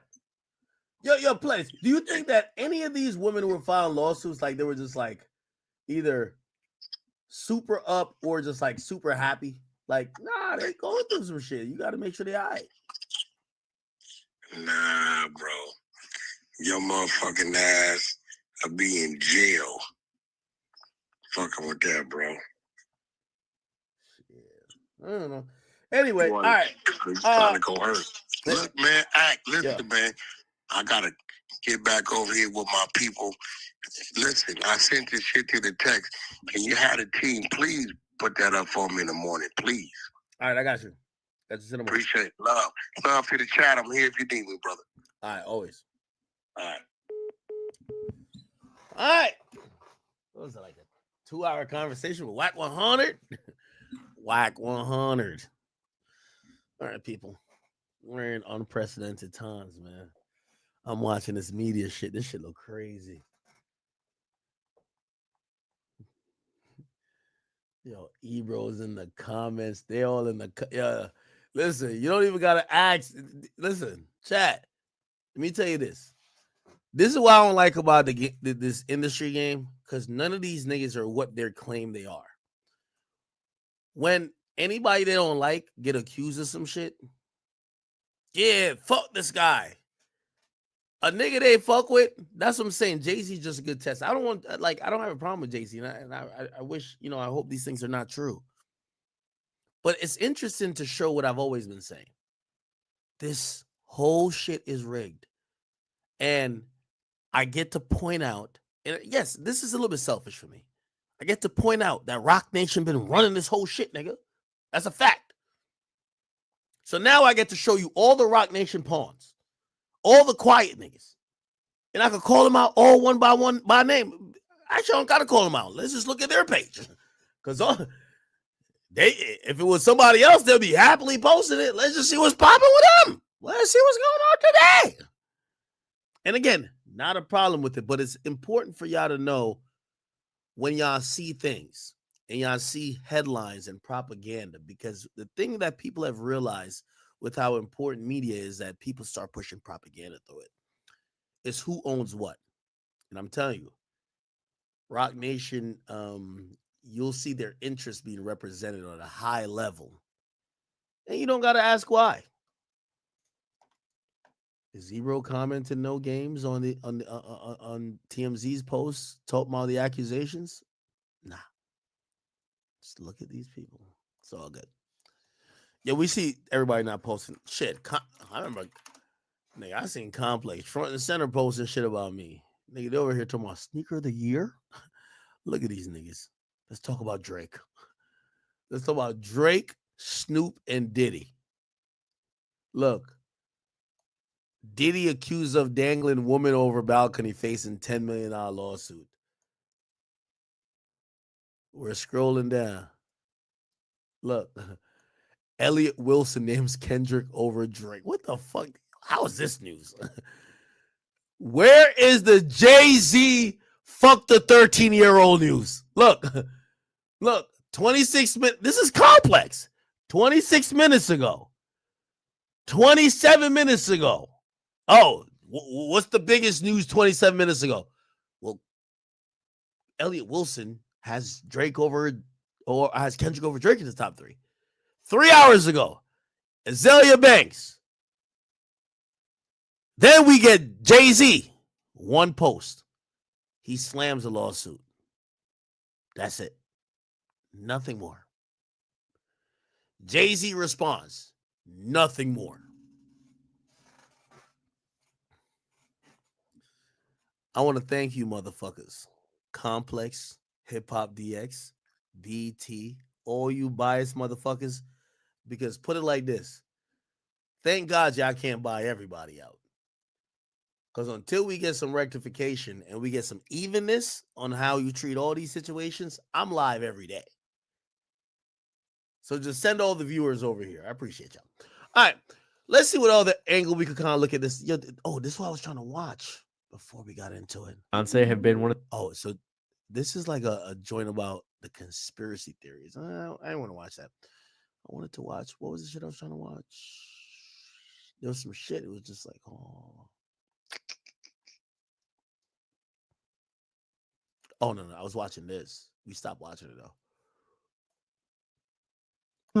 Claims she met Jay back in 1999 when she was 18 or 19. In this interview, Jay-Z tells us otherwise, as in 2007 he did an interview with Charlie Rose where he told Charlie he met Beyonce 10 years prior to that day. 10 years before 2007 would have been 1997, which would have made Beyonce only 16 when they met. If we look at Jay when Charlie asked him this question, he starts to act a bit suspicious. When he's asked how long ago he met Beyonce, he didn't give a straight answer, only that he's known her since she's been recording music, then stating that it was 10 years prior. Because Beyonce has a deal and they know I know her.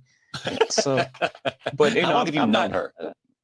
Wow, a long time. How long? 10 years? How long? However long she's been recording. That's when I met her. Don't you remember how long it was? Yeah, when I met her. I mean, was it 5 years? Was it? I met her 10 years ago. I met her 10 years ago. But did you say to yourself at that time, wow? I said, yeah, that's a fantastic talent. Was that what you said? Yeah, because as you heard for yourself, you can see Jay-Z didn't want to answer that question. He appeared a bit nervous and was caught off guard by that question. The look on his face alone shows guilt and that he didn't want to answer. What this interview proves is that Jay-Z, who was 28 years old in 1997, was already around Beyonce when she was only 16 years old. We all know he was attracted to her since he met her, as just a couple years later, they would start their public relationship. Jay would go on to eventually marry Beyonce, and they ended up becoming hip-hop's most loved couple. In my opinion, it's obvious Jay-Z was pursuing Beyonce romantically since he met her at 16 years old. I'm confident that they had already been together since then. All Jay did was wait until she was of legal age to make it public. This alone suggests that Jay-Z is a certified PDF file. While people might say that they're at least together to this day, that's not the problem. The problem is Jay, who was a big star at the time, on top of the music industry, took advantage of a young Beyonce who was 16 trying to make it in the music industry. At that moment, Beyonce was willing to do anything to make it. She obviously got with a much older Jay-Z because of the opportunities it would provide her. This is literally the exact reason Diddy is being indicted for, because he abused his power and made people get into relationships with him for opportunities. I believe Jay-Z took complete advantage of his power, and Beyonce wasn't even his only victim. When we look at Jay-Z's relationship with Rihanna, it further confirms that he's a certified PDF file. Jay-Z and Rihanna's relationship goes back to the beginning of her career. Just like Beyonce, Rihanna met Jay-Z when she was only 16 years old, trying to make it in the music industry. In fact, the first time Jay-Z met Rihanna was the day he signed her. The way that Rihanna got discovered and signed, to me, always left me with many questions. Rihanna was a teenager in Barbados with no connections when she somehow managed to get into a hotel room with Evan Rogers, a music producer who just so happened to be vacationing in Barbados. Rogers would have Rihanna perform a song in a hotel room alone with him and two other 16-year-old girls, where he decided that he was only interested in Rihanna. Rihanna would end up signing a production deal with Rogers' production company, Syndicated Rhythm, and then put out a demo. Two A&Rs working at Def Jam heard the demo and quickly showed it to no other than Jay-Z himself. Rihanna was then flown to New York City, where she would meet with Jay-Z. This is when she performed for the label, with them being blown away by her performance. L.A. Reid, the head of the label, told Jay-Z not to let Rihanna leave the building without making her sign the dotted line. This is when Jay-Z locked Rihanna into his office. And according to Rihanna, Jay-Z told her that there was only 2 ways to get out of this office. You either sign this record deal and walk out the front door, or you can go out through the window from the 29th floor. Rihanna would sign her. Yeah, I think I remember seeing that. Rihanna on signing to Jay-Z. Yes, he said, we don't sing songs here, we sing artists. And there was this little pause, and I was nervous. But then he said, and we're interested.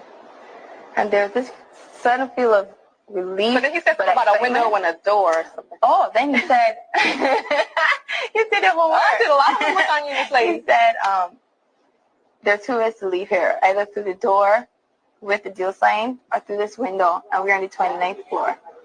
So yes, he said, there are 2 ways to leave here, either through the door with the deal sign or through this window, and we're on the 29th floor. Sounds normal. First major record deal at exactly 3 a.m. And it just so happened to be a 6-album deal.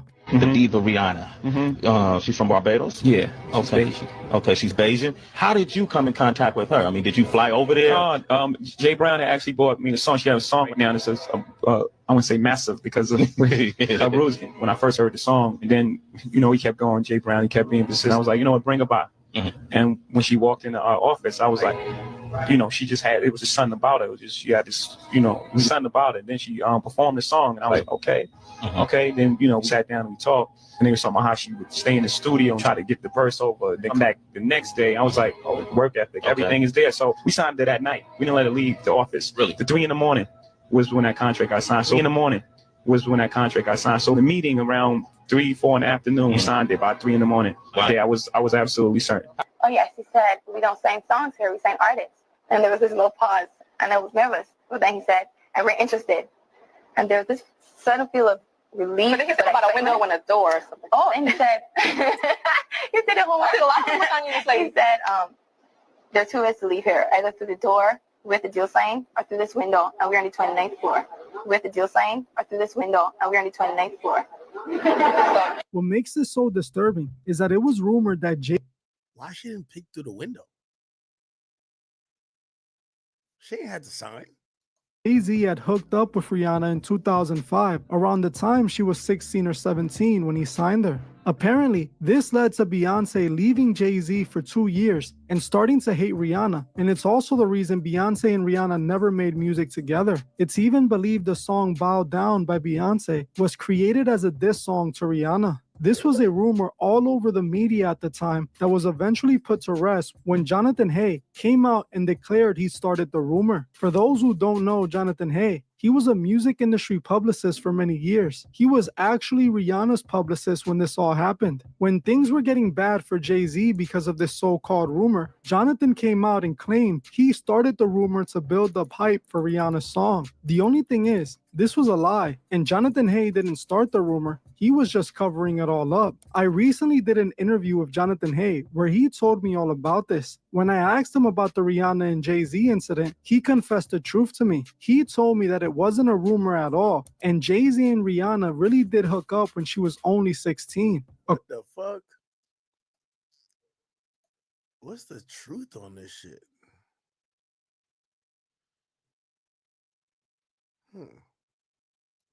I don't know what your guys' opinion is about Jaguar Wright, but she has been right about a lot of things. And I'm just going to read a tweet that's recapping the most recent video that is alleging that Rihanna was trafficked to Jay-Z. This tweet is from Liz Crokin. Jaguar Wright suggests Rihanna was trafficked to Jay-Z. Jaguar Wright says producer Evan Rogers discovered Rihanna at 3 a.m. in a hotel room with no parental supervision on the island where she comes from when she was a minor. Wright says Rihanna was then put on a private plane and ended up in a boardroom with Sean Carter, aka Jay-Z. Rogers has claimed he was in Rihanna's native country, Barbados, vacationing with his wife. Rogers has said Rihanna came up to him while he was on the beach and just started singing. In the book The Sound Machine, author John Seabrook wrote of Jay-Z's meeting with the then 16-year-old Rihanna and claimed he would not let her leave the building until she signed with his label. Seabrook wrote that they were there until 3 in the morning while the lawyers worked out the details. Rihanna later recalled Jay-Z saying there's only 2 ways out. According to Jonathan, he was paid off by someone on Jay-Z's team in order to declare to the media that he started the rumor. They did this to cover up the fact that Jay-Z was in a relationship with Rihanna when she was 16. The fact that you mentioned Jay-Z, I want to actually ask you a question about Jay-Z. You said in that interview with Jaguar Wright and Real Life Productions, you stated that you were actually the one responsible for spreading the rumor that Jay-Z and Rihanna had hooked up. Now, my question to you is, do you believe that at all? Did you believe that rumor before you said it, before you claimed it? Do you believe that there's any truth? Not saying that you're accusing Jay-Z. Let's make this clear. We're not trying to get anybody in trouble here. But do you believe that there's a possibility that that could have been true? So as far as the rumor, I came out and said that I started the rumor a long time ago because I was told that I would be rewarded significantly. Okay. You know, for coming out and saying that I started the rumor, and it stuck. I was to be the one that was to fall on the sword, so to speak. Now, you didn't answer the question. You don't have to if you don't want to. Yo, chat, I ain't gonna lie. I'm with y'all. After this live, I'm finna go check on my doors, get my dogs ready for some. I ain't gonna lie. This is some Illuminati shit. All these, there's not one. Let me tell you this. Remember when nobody would mention Diddy? Everybody was like, what story? What are we talking about? Who house got raided? What y'all talking about? We don't know what's going. Everybody act like they know what to talk. Like nobody want to talk about Diddy. This is 20 times worse. I can't wait to listen to the Breakfast Club in the morning. Y'all need to talk about Jay-Z all morning. Hey, all news platforms in hip-hop, since y'all love to quote and be on my dick, let me give something for y'all to be on this dick tomorrow. Was niggas in the 90s and early 2000s fucking kids? Was Jay-Z doing it? I'm naming all these niggas. Was anybody? I mean, Jay-Z. I don't name anybody who died, but was Jay-Z, Diddy? Actually, maybe not. See, I like some of these guys. I don't want to name them, but y'all niggas should go explore that. Are we gonna talk about this or not? We won't hear a peep tomorrow. Y'all don't even got to talk about the Jay-Z shit because I do know certain people who say, "Hey, listen, our style is not to jump in on topics like this. We wait till whatever." That's why I say let's talk about the culture. Was it a cultural thing that people cognizantly knew that rappers were fucking kids? Because I hear that there was a time that people knew that R. Kelly was fucking a child and people ignored it. A lot of his peers still shot videos with him and he was fucking a child. I'm asking is this something that was pervasive among other people that ended up being moguls and legends? Was Diddy fucking children? Was Jay-Z fucking kids? This is important to see. You will never get these conversations. I would love for the Breakfast Club print this shade room. Y'all post me all the time. Could y'all post this? Elliot, you post me all the time. Could you post this too? Who else? Who else posts me all the time? Neighborhood Talk. Could y'all post this? None of y'all will post this shit. And I wonder why y'all don't post it. Because when I be talking some shit about Drake and I just say some random shit, I look up on the blog and everybody posted it. What? Yo, Academics #1 is not like us. Ha, ha, ha. Fuck that. Not like us being my #1 song on Spotify don't mean nothing. Is Jay-Z touching kids? Can we talk about that? Headline news. Is Jay-Z fucking kids? Could we put this up on all the blogs? They ain't gonna post this, right? This is gonna be the quietest day tomorrow. I'm gonna wake up, go like this, let Pluto out, play my little dogs, go look online. Damn, not one person posted. Did I even stream last night? Yo, I'm telling you, when I say the most random shit, I'm like trying to be like, journalistic, and I'm like, let me be fair today. Oh no, Kendrick, nah. Kendrick did it. He did his big one. Like, nah, he did his thing. He doing a stadium tour. Everybody posted. Academics admits Kendrick is doing his thing with a stadium tour. Fuck that. Fuck a stadium tour. Fuck the Drake battle. Fuck Drake losing, winning. Kendrick losing, winning. It's Jay-Z touching kids. That's my new thing. I'm going to say 20 times. Don't post me on your blog unless you post this part. I ain't say nothing interesting. It's Jay-Z fucking a 13-year-old. Do I got to say it 20 times? It's Jay-Z fucking kids. No, I'm not crashing out because I want all these niggas, because now at this point, I don't got no problem with Jay-Z, but I'm about to start picking on y'all media niggas. Don't post me on your blog if you don't post me when I talk about everything. Don't post me, period. Because I will sit here and torment Jay-Z, and I don't got no problem with Jay-Z, but I'll torment him because of you. You either respect everything I say or don't pick and choose. Today, I haven't had this many people on my live stream since Diddy got locked up, and before then, since the Drake battle. Is Jay-Z guilty of fucking children? Also, is this sign of a bigger problem from our legends in the 90s? I got mad questions to ask. LL, did you do this shit? Nelly, you ever did this? 50, you ever did this? Ja Rule, you ever did this? Fat Joe, you ever did this? Fab, you ever fuck? I want to know. I'm a little younger. I want to know. Oh, nobody want to talk about that right now, right? This is what I like about this hip hop shit. They pick and choose. They mad loud about something when they're like, we'll fuck with that person. I just want to know. Everybody come out and just let me know what's popping.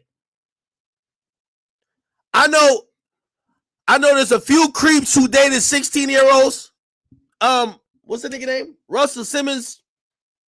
Russell, you pop in the conversation now. Stop twerking in Bali. Come over here too. You tell us what's going on, because we don't get what's popping with this type of lawsuit. Russell, this is the time we want you to talk. Remember when I had some random comment about old heads dusty and broke or whatever? Everybody had a comment. Russell, we need you for now. Were niggas in the 90s fucking kids? I just want to know. Nobody gonna answer that question? All my journalists from back then. Angie Martinez, Shaway, Elliot Wilson. I have a question to y'all. Did y'all know these niggas were fucking kids? Or is it lies? If it's lies, cool. Well, just let us know. But we just need y'all to talk about this. We just need y'all to talk about this. I'm sorry. Somebody said Tiger. Yeah, Tiger was fucking a child. Well, not a child, but she's fucking a. How old was, what's her name? Did he start fucking at 16 or 17? All right, still a kid. We called Tiger out. Yo, Tiger been called out more than Jay, bro. Stop playing, bro. We all know Tiger was fucking with. Come on. We know Tiger was like, nigga, we used to have jokes that when Tiger go to fuck Kylie, she got a Power Ranger panty on, bro. Like, yo, bro, you know you shouldn't be fucking, bro. She don't even, bro, she got a Power Ranger panty on. What you talking about, bro? Nigga, she got a powder puff girl panty on. What you mean? Why you fucking? We just want to know, was Jay-Z fucking 13-year-olds? That's it. Come on, we all knew that Tiger was on some shit, bro. That's a fact. We asked him, we grilled him, we clowned him. That's where all that shit came from. Until like she got older and we realized, oh, wait, he's actually staying with her. No, he's actually wifing her. Okay, oh shit. Maybe, and then we just try to like, yo, maybe he was red shirting her. Bro, that was happening. Yo, I need all the hip hop historians. I talk shit about the current rappers, but I wasn't around then. I was in Jamaica. I just want to know all y'all rappers who was fucking Aaliyah under 18. I need to put y'all on some type of list. I need to send it over to Kendrick that he could add it to the certified pedophile list. Every rapper who done fucked Aaliyah before she turned 18, God rest her soul, she probably over there is casting a spell up in heaven to send y'all niggas to Satan. Who fucked Aaliyah before she turned 18? Who? Could y'all give me some names? Or y'all won't talk about that anymore, right?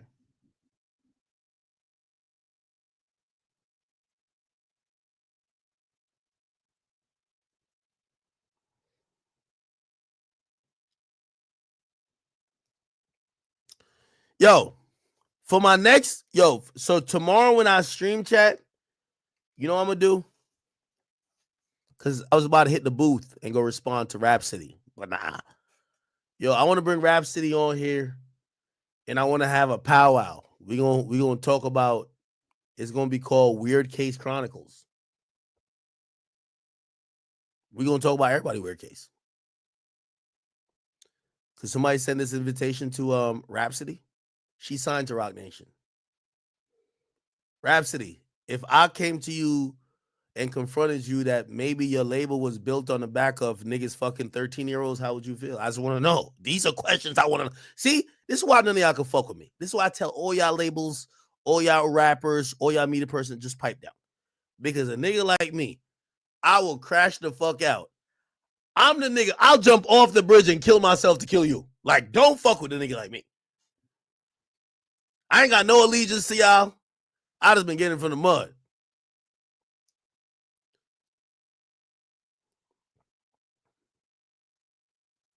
Chat, give me some hypocrites name I should call out. Who do we want to hear from tomorrow?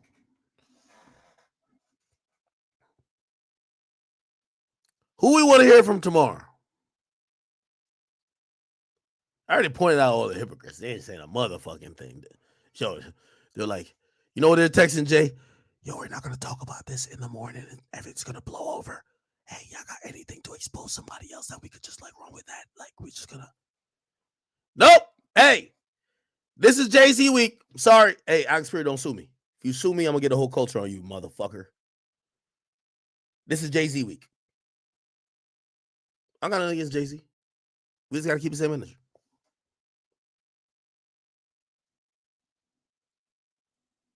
All right, let me tell him. No, it's not Jay-Z week. That nigga want to sue the fuck out of me. I'm good. Nah, I'm straight. I'm trying to go up against no damn Rock Nation.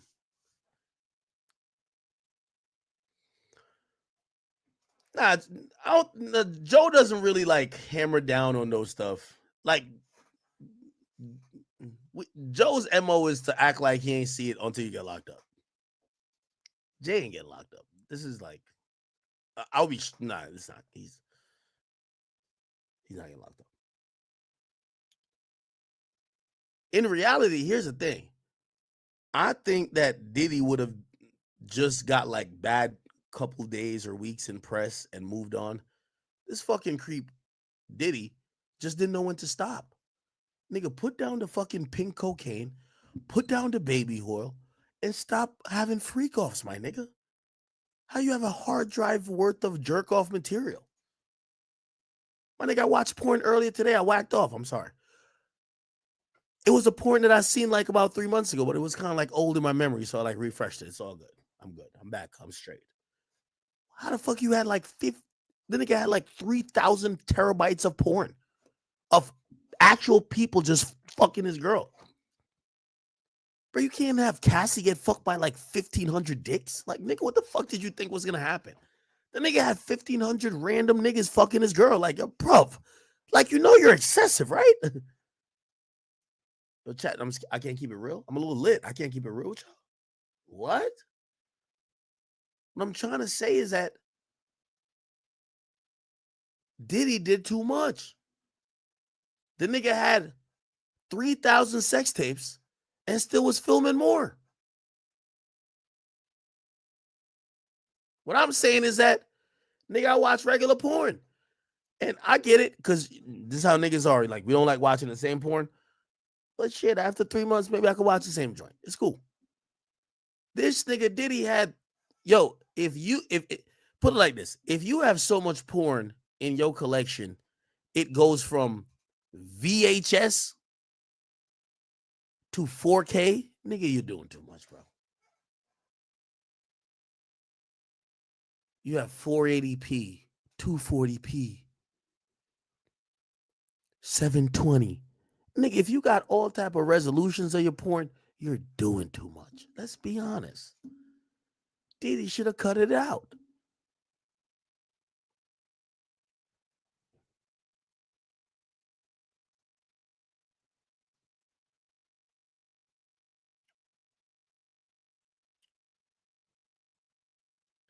Chat, y'all gotta watch Wolf of Wall Street.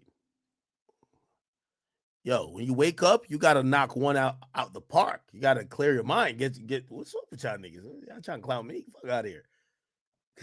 Knock one out in the park. You gotta clear your mind to go on with the day. I gotta conquer the day, man. I got money to make. What the fuck? Can't be walking around like Diddy. That's how you get indicted. The fuck? You walking around with like a dick full of cum and horny and shit, and you a billionaire? Yeah, that's how you gonna start freak offs. Go watch Wolf of Wall Street, man. Shout out to Matthew McConaughey. You say, yo, listen, man, it's my boy right here. Like, he told you how to live life. Matthew McConaughey, Wolf of Wall Street. This is how you avoid all that shit right here. Look, chat. Hey, Facts. hey, Yup.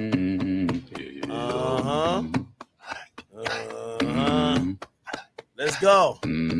Yeah. Right here. Now, we don't co-sign the cocaine part. Oh, this thing is wild. Tweaking. Thank you. Here we go. Incredibly excited to be a part of your firm. Watch this, chat. The clients you have are absolutely. Chat, everything he said was facts. I'm telling you. Yo, chat, who you gonna believe? The Wall Street Wolf and me, we're both millionaires. Like, bro, I'm telling you, this works. Fuck the clients. Let me tell you this. We spend too much time of our day chasing around bitches. That's a fact. When you wake up, knock one out the park early. Bang! Get your mind clear and get to the bread. Facts! Otherwise, you're over here looking at your phone, texting random whores, waiting for these bitches who ain't got no jobs to respond. Fuck out of here. Get your mind right and get to the paper, my nigga. That's a fact. Bro, you know what I wake up now and I look at? After I bang one out, pause. Extra pause. I look at the Bitcoin price and I said, damn, you know what my average cost of Bitcoin is, motherfucker? 43,000. Nigga, I'm up 2x. What's the problem? I look at Ethereum. I'm like, yo, bruv, we're at like 4,000.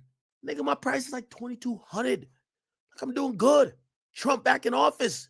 It's lit. It's back lit. We making money. What's the problem? What's up with y'all niggas? Oh, y'all waking up chasing pussy? Get out of here, man. Watch this. It'll get you off that. Your only responsibility is to put meat on the table. That's your only responsibility. No Diddy. Put the meat on. Wait, what the fuck? You got a girlfriend? I'm married. Right here. My Right wife, her here. name's Teresa. She cuts hair. Congratulations. Thank you. Think about Even Teresa. if you got a girl.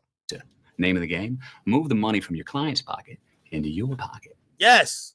Shout out to my nigga Trump. Here we go. But nobody knows if the stock, we don't create shit. Here we go. We'll every single time. Good business. First of all, Here we go. Here we go. you gotta stay relaxed. You gotta. You jerk off. That's a real question. It's a real nigga shit. Don't get mad. That's just real shit. Yeah. You jerk off. Do I jerk off? Yeah. Yeah, I jerk off, yeah. How many times a week? Like three, four times maybe. Rookie. I gotta pump those numbers up. Those are rookie numbers in there. Pump those numbers up. Rookie number. I love this movie. I fucking love it. I fucking love it. Track it. I myself, I jerk off at least twice a day. Wow. Once in the morning, right after I work out, and then once right after lunch. Really? Mm-hmm. Okay. I want to. Yeah. That's not why I do it. It's not because he wants to. Do it because I fucking need to. Yes. Think about it. You're dealing with Listen, this is game. numbers all day long. Decimal points, high frequencies. It's above the shoulders. Feel me? I'm over here thinking about rap all day. I'm over here crunching numbers. First week sales. projections. I'm going through court documents. Bang, bang. Fucking digits. Yeah, exactly. All very acidic, above the shoulders, mustard shit. Facts. Right? It kind of can wake some people out. Word. Right? You got to feed the geese to keep the blood flowing. And keep the Feed the geese. Get the blood flowing. rhythm below the belt. Done. This is not a tip. This is a prescription. Trust me. It's not a. It's a prescription. If you don't, you will fall out of balance, split your differential, and tip the fuck over. Here we Or go. worse yet, I've seen this happen. Implode. Oh my I don't God. want to implode, sir. No, you don't. I'm in it for the long run, you know? Yeah, implosions are ugly. Yeah. Pop off to the bathroom, work one out anytime you can. When you get really good at it, you'll fucking be stroke. This is when I'm like, he told me this. I've been trying to get to this so long. He said, when you're good at it, you'll whack off to the thought of money. I still got to watch a video. Yeah. Pop off to the bathroom, work one out anytime you can. When you get really good at it, you'll fucking be stroking it and you'll be thinking about money. Second key to success in this racket is this little baby right here. It's called cocaine. I love this movie. Yo, did my boy, did my boy, well, both of these guys should have won, you should have won supporting actor and or cameo actor or whatever. And he should have definitely won actor of the year for this shit. This shit is golden, bro. Okay, what were we talking about? Yo, I'm still flabbergasted that the Jane Doe that was 17 that Diddy fucked is this man's girl. She's bad as hell now right now. I ain't gonna lie to you. She didn't even look white. Like, remember the pictures that she was, I thought she was black, real talk. Look, the pictures was this. I thought she was black, but she was white. Hold on. Look, Anna Kane. Let's go to her Instagram. Is this her? Oh, she made her shit private. Yeah, shorty a little baddie. She kind of bad. I ain't gonna lie to you. Anna Kane. No, this is another person's page. No, what the fuck? No, it's someone else. Someone else. Chat, what do you rate her? We're just gonna go off of this picture. Let's go to his page. He probably posts her a lot. Evander Kane Instagram. I know he posts his wife a lot. He love her. Is this her? No. What the fuck? Is he still with her? Might not be with her no more. Okay, that would make sense why she's suing Diddy. Is this her? Wait, where the fuck? Anna Kane. Oh, he must have. Oh, this makes sense.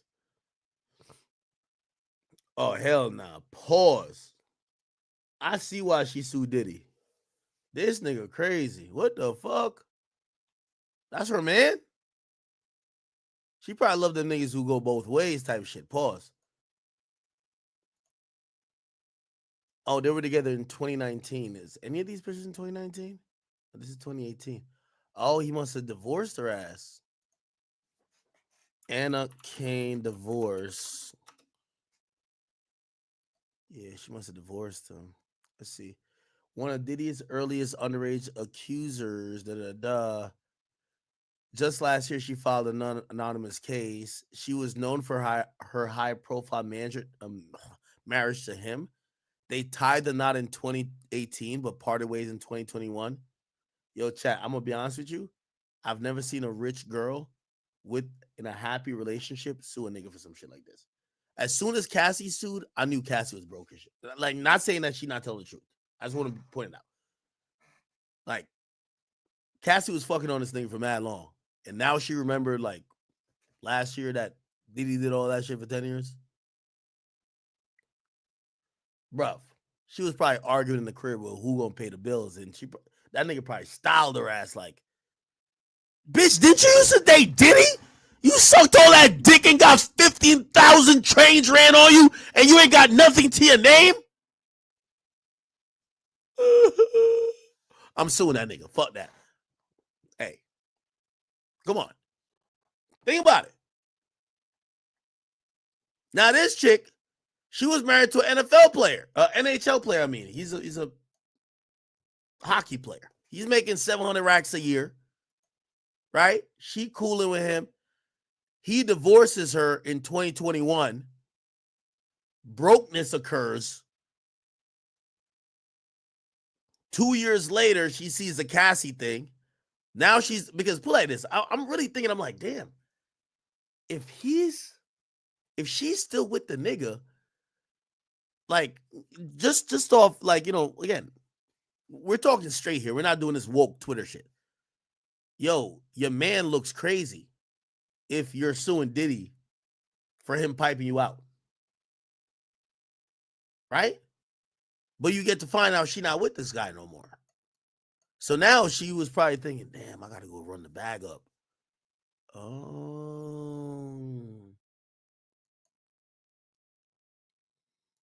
Do they got a kid together? Probably do. Oh, okay. The identity of whatever. Yeah. It says it date back to when she was in high school. She was taken to her. Yeah. I guess she do got a kid with this nigga. Motherfucking Diddy, man. This is her. She look different here. She don't got blonde hair. Okay. All right.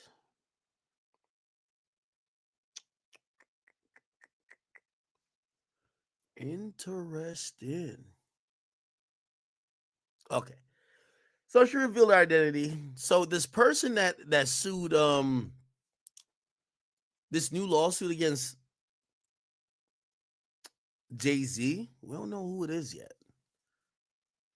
So they did file new documents to say, because what's going to happen is that Jay-Z's lawyers are going to file an appearance and say, hey, we're representing Sean Carter.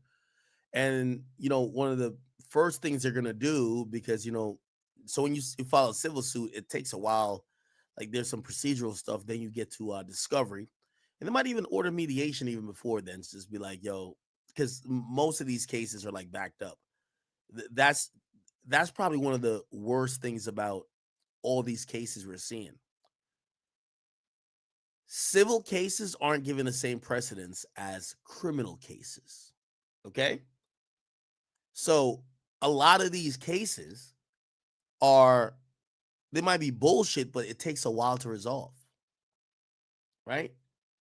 Like I can tell you this. Again, I'm being sued for defamation.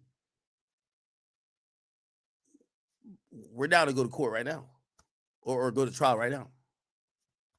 It's a bullshit case. Like, I have protected speech. I didn't say nothing crazy. The person don't want to go to trial. The person filed an appeal after the judge struck them down and say, oh, well, Akademiks didn't respond in time. So we just want a default judgment. That's not, what?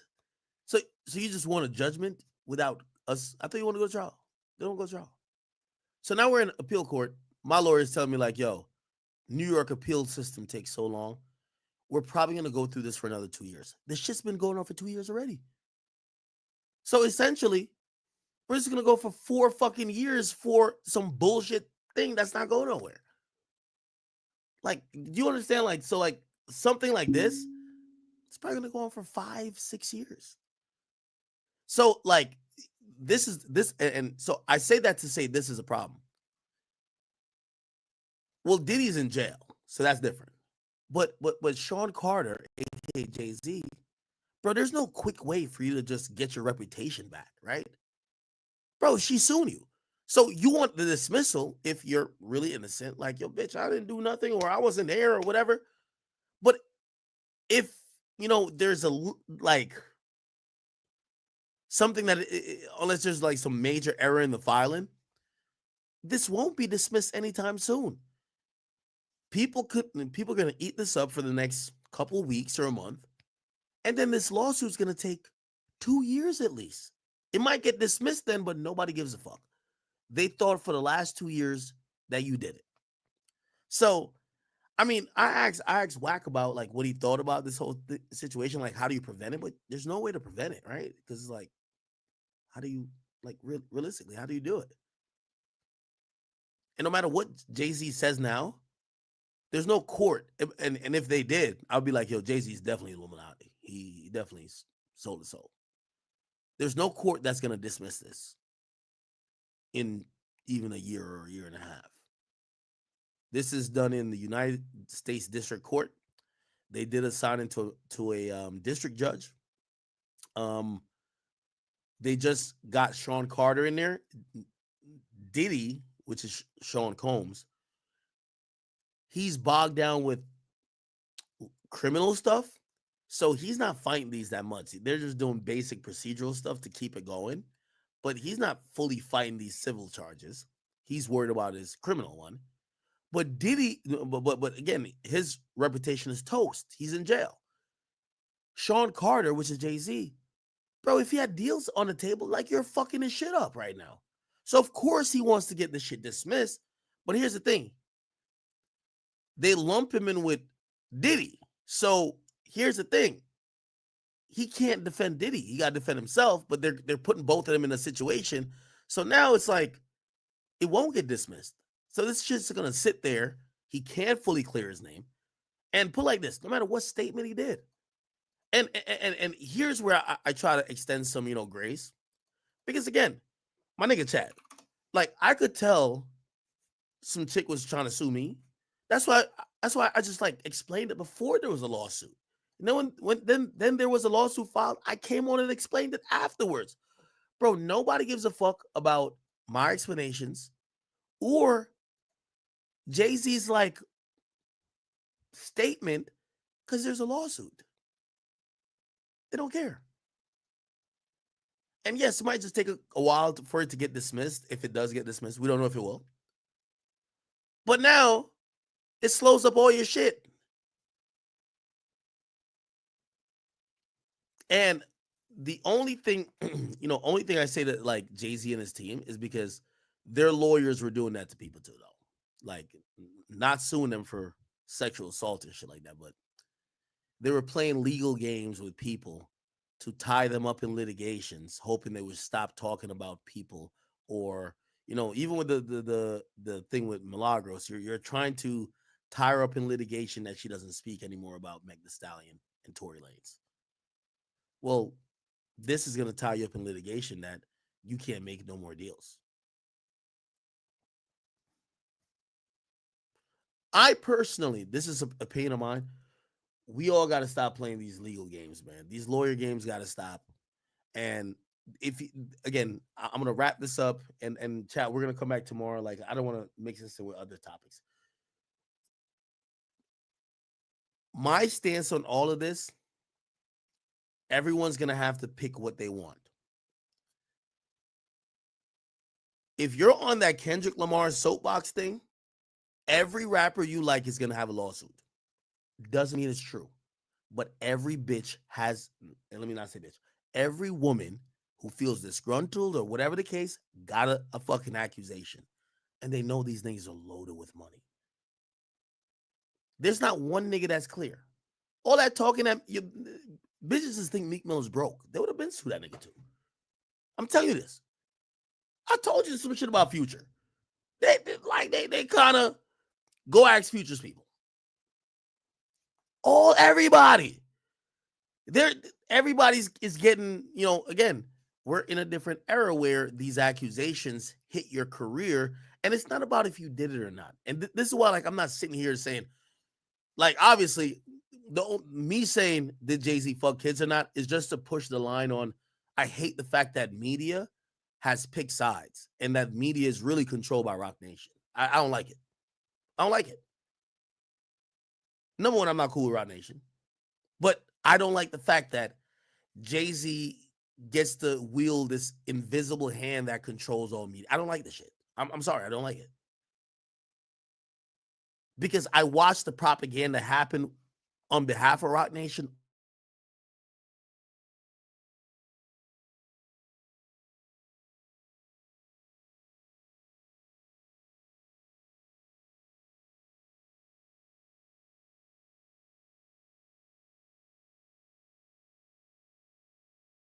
Show y'all.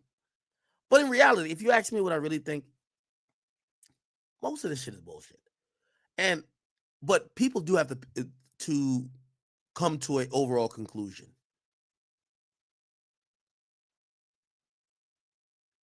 if you're on the Kendrick side, because you know Kendrick's soapboxing, like that's even another thing with the whole Kendrick shit. Yo, you know why? And I'm telling you, I'm sitting here and I'm just twiddling my thumbs because Tom's gonna come. Kendrick must have forgot that all his friends are rappers, and Kendrick must have forgot that he's made a lot of money for people on his side. There's people right now who are, nigga, again, don't wait till it comes out. They're all trying to shake people down. So that's why I look at niggas like Kendrick and I'm like, you know, you wouldn't say your man has a weird case or your man is whatever, but it's easy to gaslight for some other people you don't like. But you know they're trying to shake down your mans in them now, right? You know that people you stood next to, because you said that, they're trying to get at, right?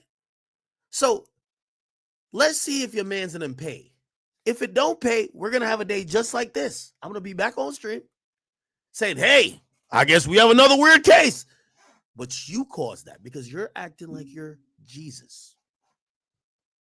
And everybody's profiting off of it because whether it's true or not, and I keep saying that, whether it's true or not, you've created, and it's not only you, there's other people, you've created an environment where allegations should flourish. For all we know, as of today, Jay-Z fucked a 13-year-old. We don't know if that's true. Could be fucking false. It could be completely made up. I literally sat here and showed y'all a prisoner who wrote up a lawsuit on lined paper saying Diddy fucked him. Like, do y'all believe that? But again, we're in the era, and some of the rappers, you know, again, and I'll call Drake out too, because sometimes I think I'm like partisan with this. No. Drake, don't be calling no niggas out for beating a bitch. Kendrick, don't be calling out no nigga for no weird case. Both y'all niggas is stupid, because both y'all got homies that beat their bitch, and both y'all niggas got homies with weird cases. Y'all both are just fucking up the game, and we see it manifest here because now they got the Kingfish. They got his head in the beam. So let's watch how this plays out, because now Roc Nation, who silently powered a lot of the stuff with Kendrick, because Roc Nation don't fuck with Drake. They try to play a little underhanded tactics. Won't get too much into it. Drake knows it. They try to do some weird shit. They did some weird shit with Tory. They did some weird shit with many other situations. Now y'all head is in the beam, so we get to watch y'all because y'all claim y'all were saints. But if you ask me personally, if you was 13 and got fucked from 24 years ago, you never went to the cops, you claim it's been destroying your life, and as the story goes, that is as it sounds, nigga, please. But again, I always say, give me the rules and we go by it. So I end the stream by saying this, chat. I appreciate y'all. I just want to make this stream concise, one topic. Jay-Z got a weird case. I hope he's in around. Right, Kendrick?